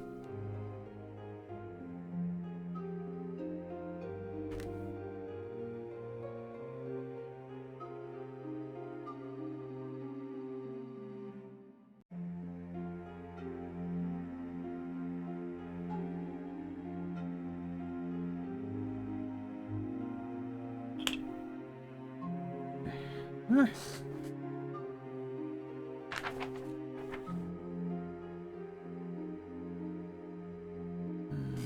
Back seats. These back covers of the back seats.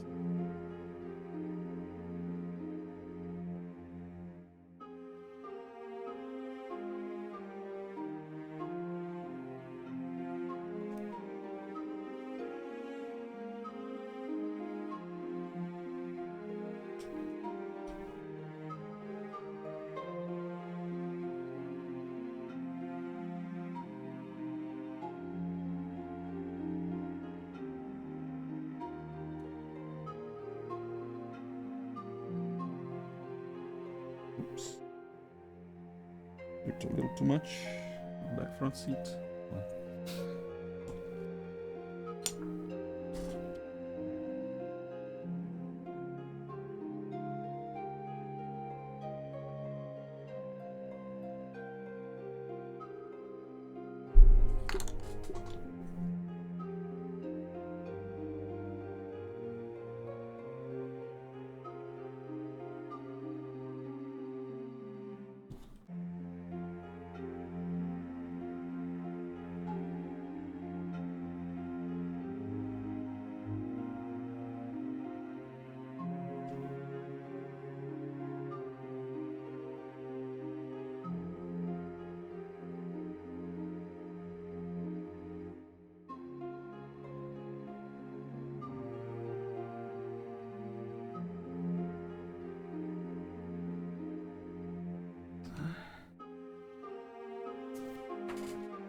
Doors are done.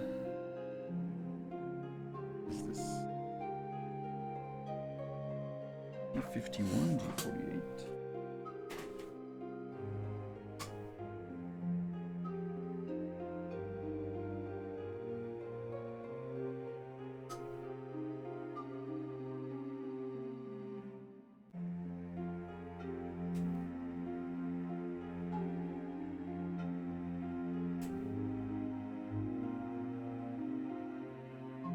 the wire that's only on one side.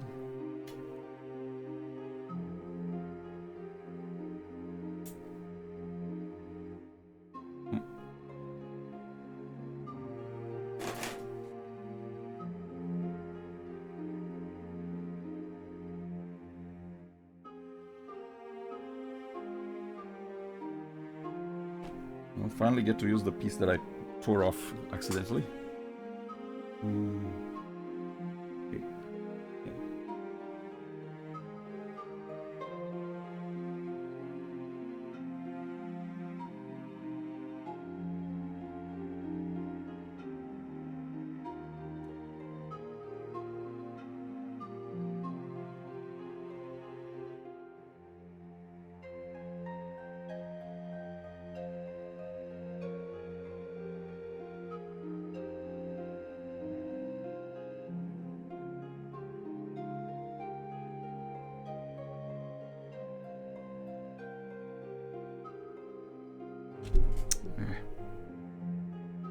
Really gotta hold it on.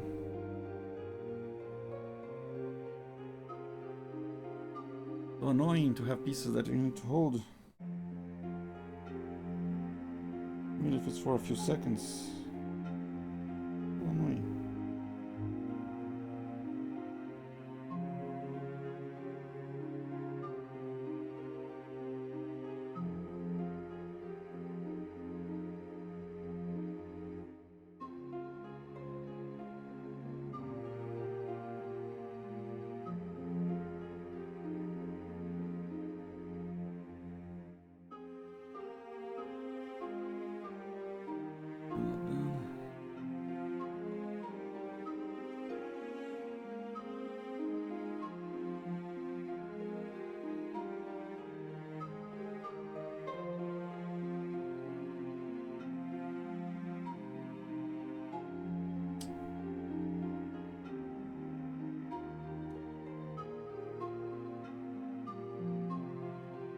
I wish I could hold it in the place it's welded, but it's just gonna glue to my finger.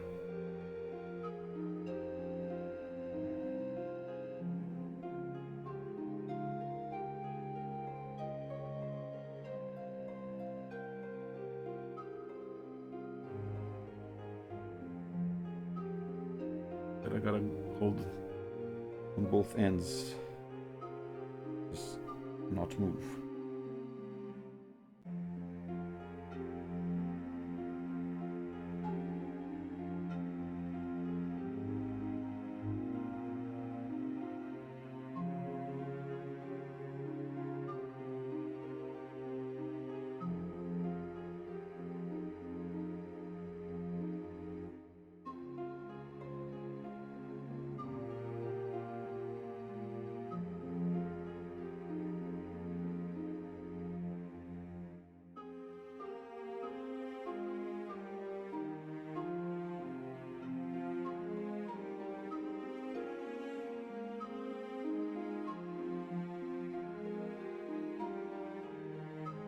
Silently counting, sometimes to 50, sometimes to 100. And of course it's gonna glue to my finger. Okay. Be good enough. It's good enough to stick in one, leave it. What? I-52.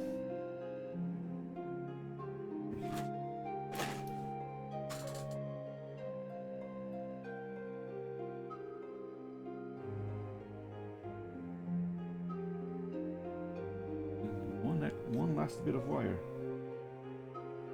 Very, very, very, very thin. Look at it.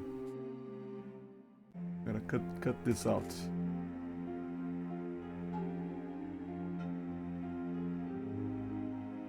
Tiny piece of wire.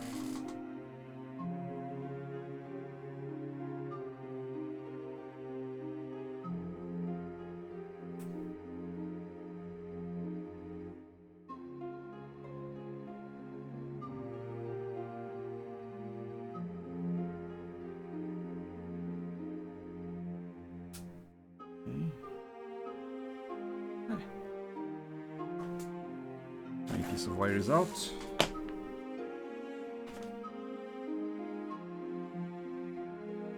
Goes into the back panel. So I think that, yeah, that needs to go in after I attach these two.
I have to hold it. Hold it another set, another thing in place with my fingers.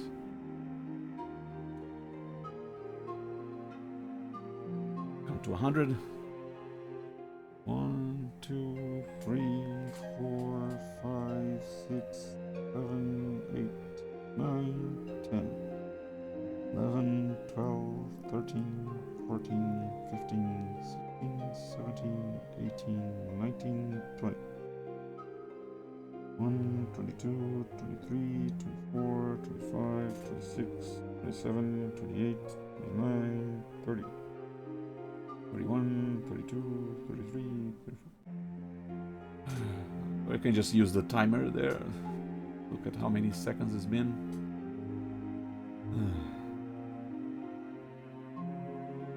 Already 4 hours.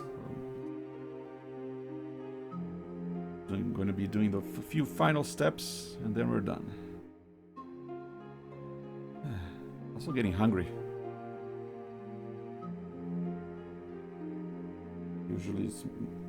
I usually eat dinner around 10:30 p.m. around that time.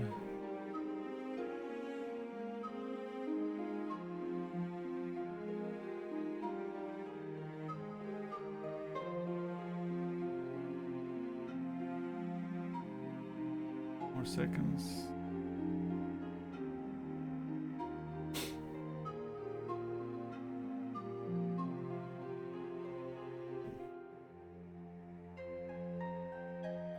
Nope, not enough. It's so annoying. You think you're done with the glue, but the glue is not done with you.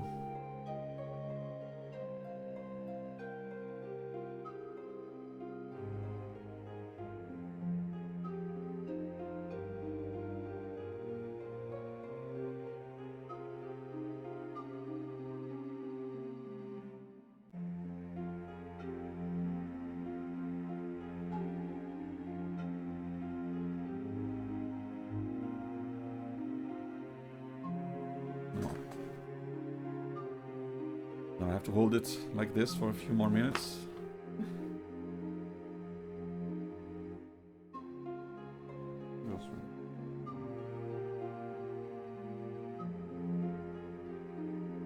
Yeah, after this, after I'm done with these wires, I can glue both pieces together.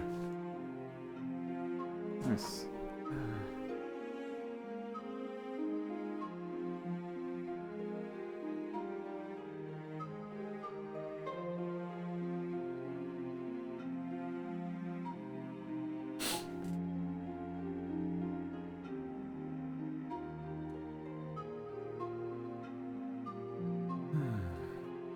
Let's see.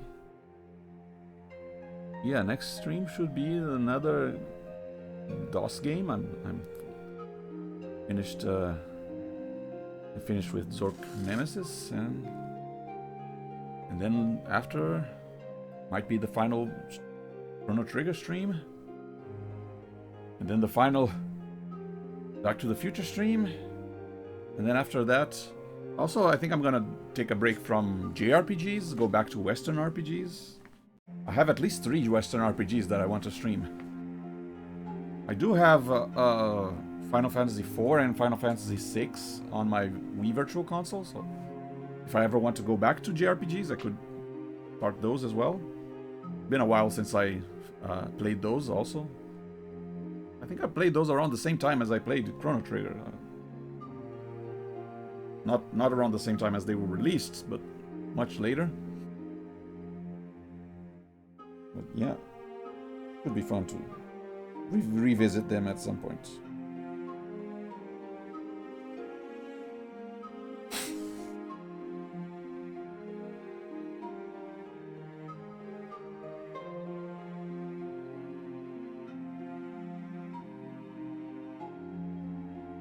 I wonder how many runners we're done with.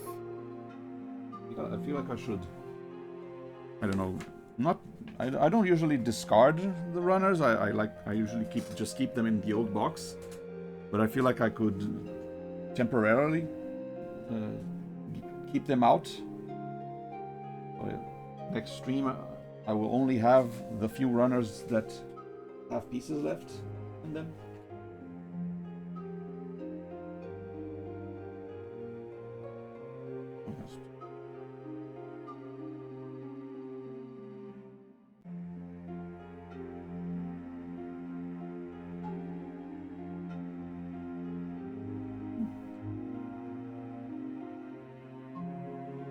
It's weird. I feel like these are, I guess if I wanted to have no license plates, like what happens in the movies, if I wanted to be that detailed and have the DeLorean missing its out of time license plate because on the first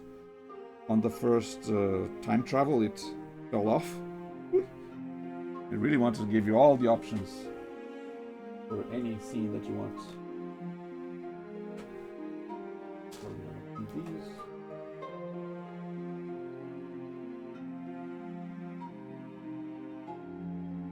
Separate the runners with pieces and the runners with no pieces.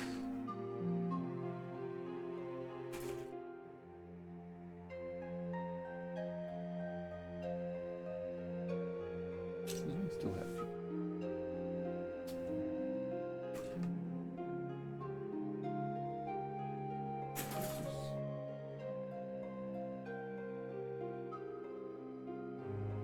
Yeah, there's also these.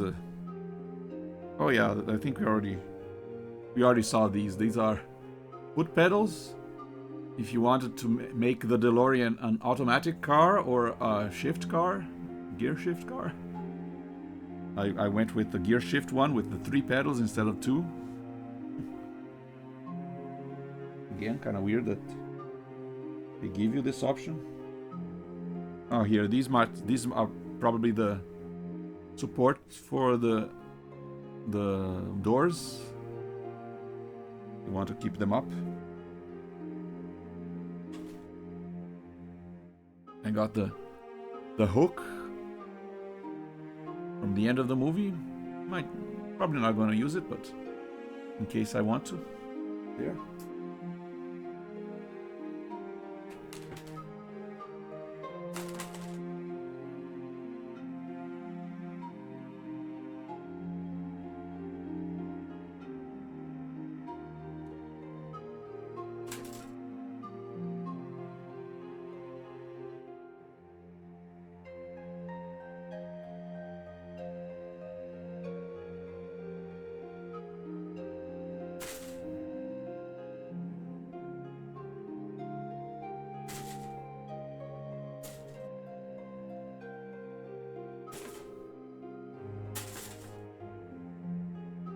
Got the fire trails, but they are unpainted. Probably not going to use it. I like assembling the model kits, but not really into painting them.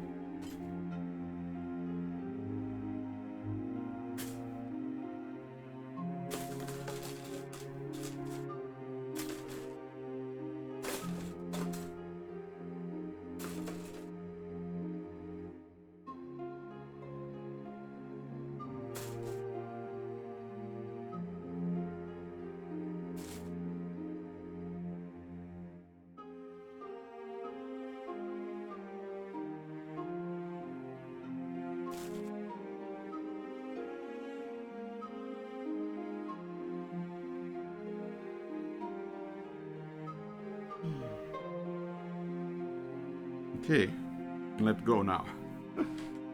Don't even know how long it's been, but long enough. But now there's the other side.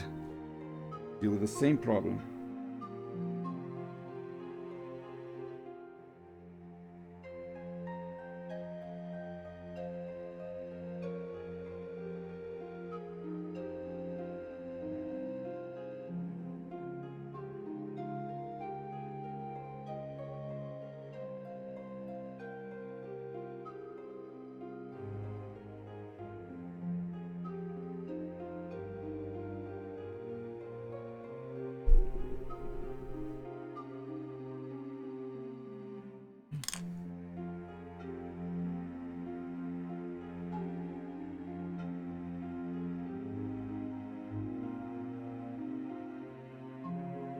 Okay. Back to holding this thing. Let's see how many minutes. 12. I'll try. I don't know. I'll hold it for 8 minutes.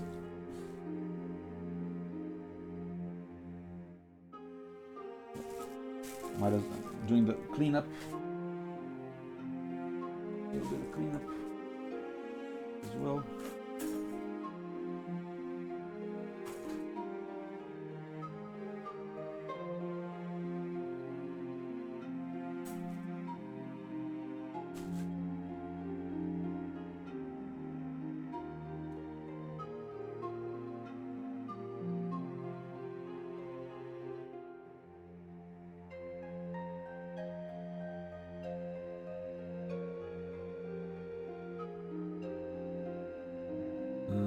Still this. Glue this to here. There's tiny wire to glue it on the side here. Tiny wire here. Doors basically done. Car seats. I think I can put them on right now. This.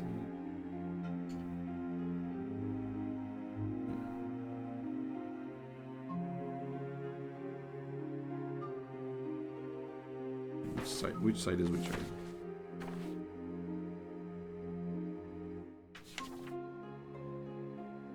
Opposite sides.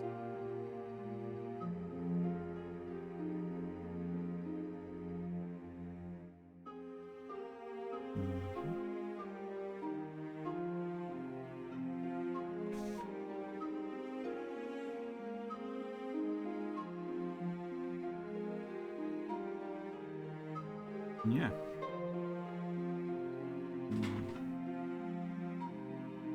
Okay, so finish this part. Place. I don't know if I should place it already. Maybe I'll leave it for next stream to close up the two sides of the car. Seems like an important step for just the last step. But I still want to put the two car seats. Maybe just leave it, I mean.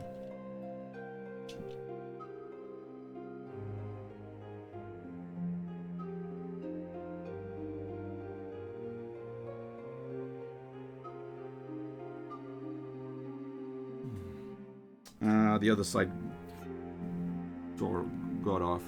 I knew it.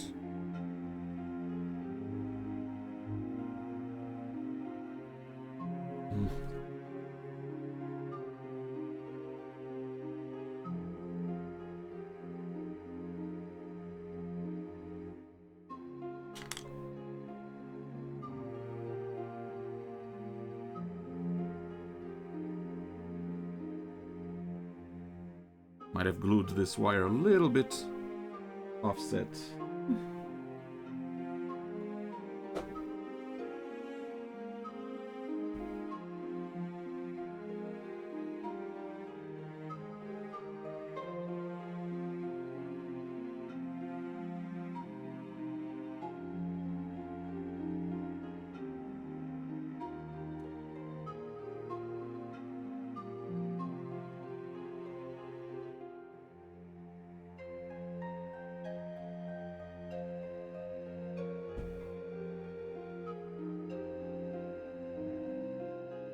But yeah, we have to do a lot of cleanup later anyway. And this part is done. This part is looking good. Look at this.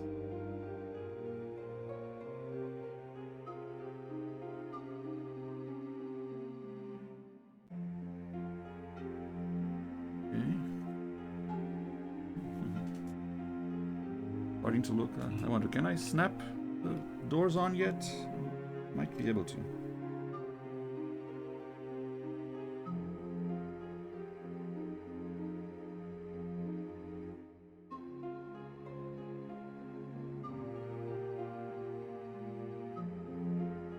Look like. What? Yeah, look at that.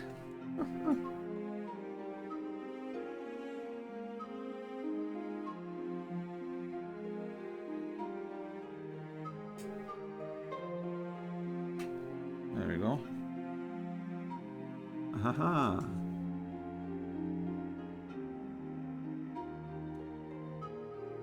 There's a kind of like there might be something in the way because the doors kind of don't want to stay shut. Check that later. Something that I put.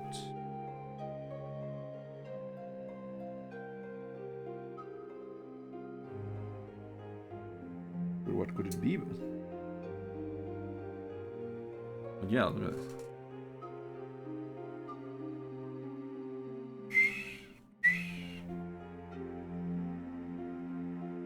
They kind of don't stay. Maybe, yeah, they stay a little bit. Yeah, they kind of stay without even without the support. Cool.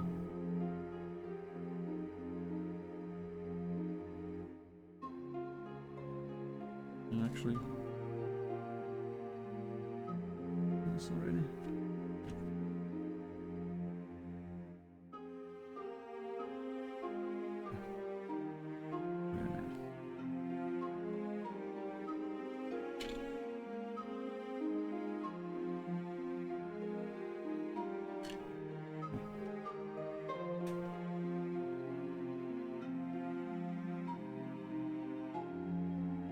A little tricky.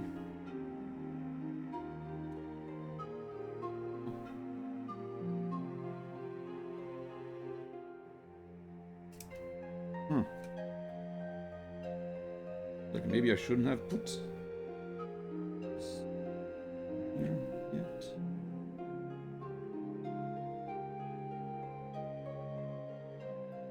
Hide it in like this, maybe. I feel like the instructions might have not been very helpful with putting some of these pieces on this order. Yeah, pretty sure I did not put the pieces out of order. But now this is getting a little tricky to fit.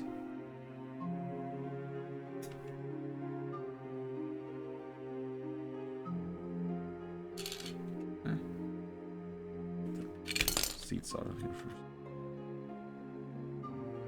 How do they want to?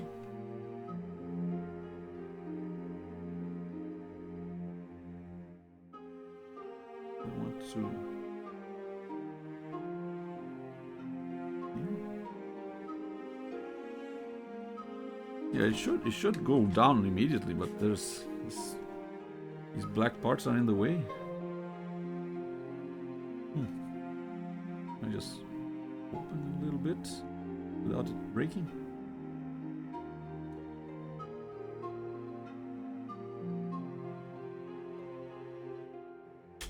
Yeah, okay.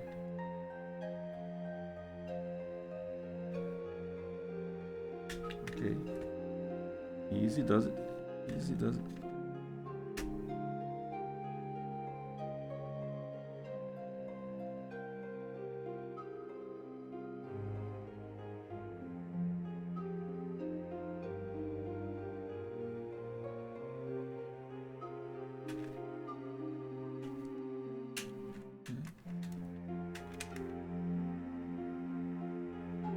It's there.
This part not fit.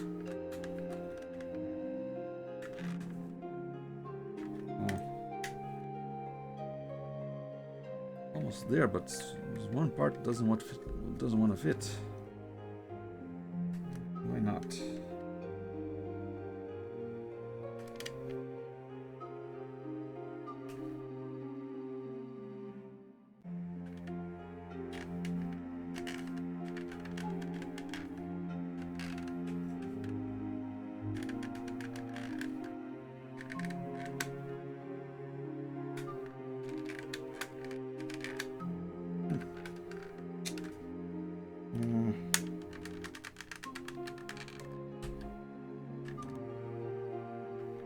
I don't break anything, but oh.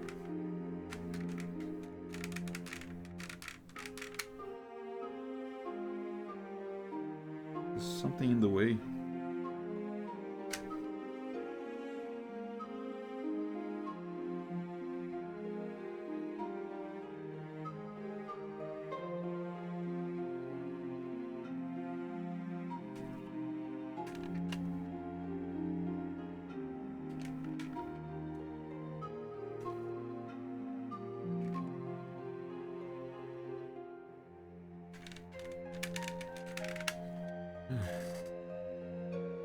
Well, it's almost done, but these pieces keep popping off.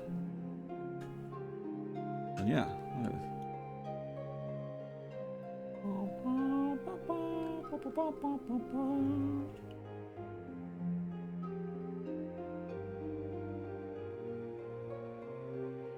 I guess off stream I'll see what's the deal.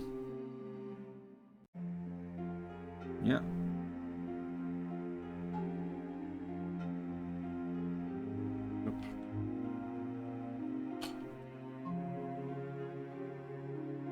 Clean up.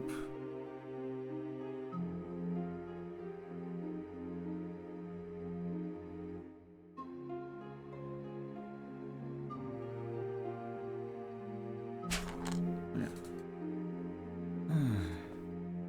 My progress for today.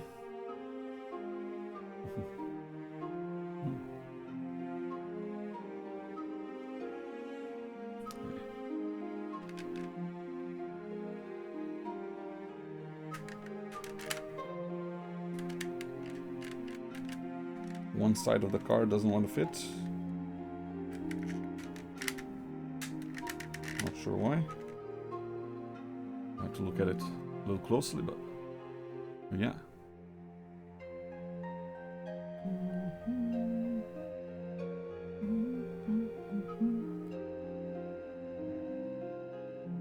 Goes down.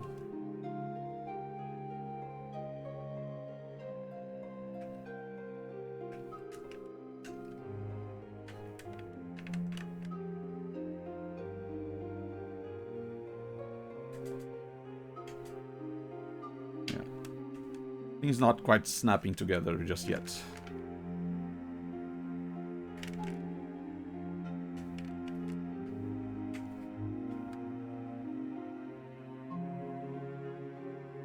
Not sure what I missed, what's the deal with, but yeah, with this kind of so many little details, a lot of things can go wrong. We'll see. But yeah, I wish I could put this on at least.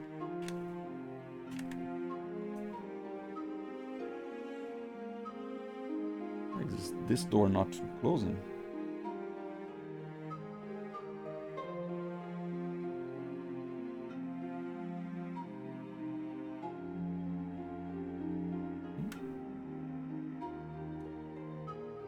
This panel too much to the side?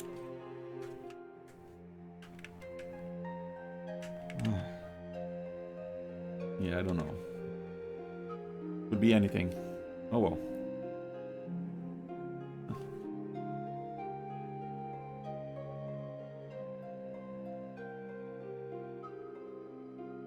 Here you go. Thumbnail for the stream, for the VOD.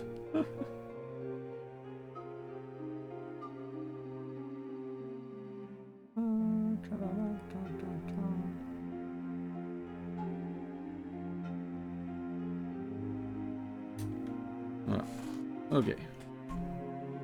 So yeah, this has been another part of this model kit assembly stream. That's quite the challenge. A lot of things going wrong. Maybe I should have picked a simpler model of this DeLorean. If I had known, maybe I wouldn't have gotten 2 more of these.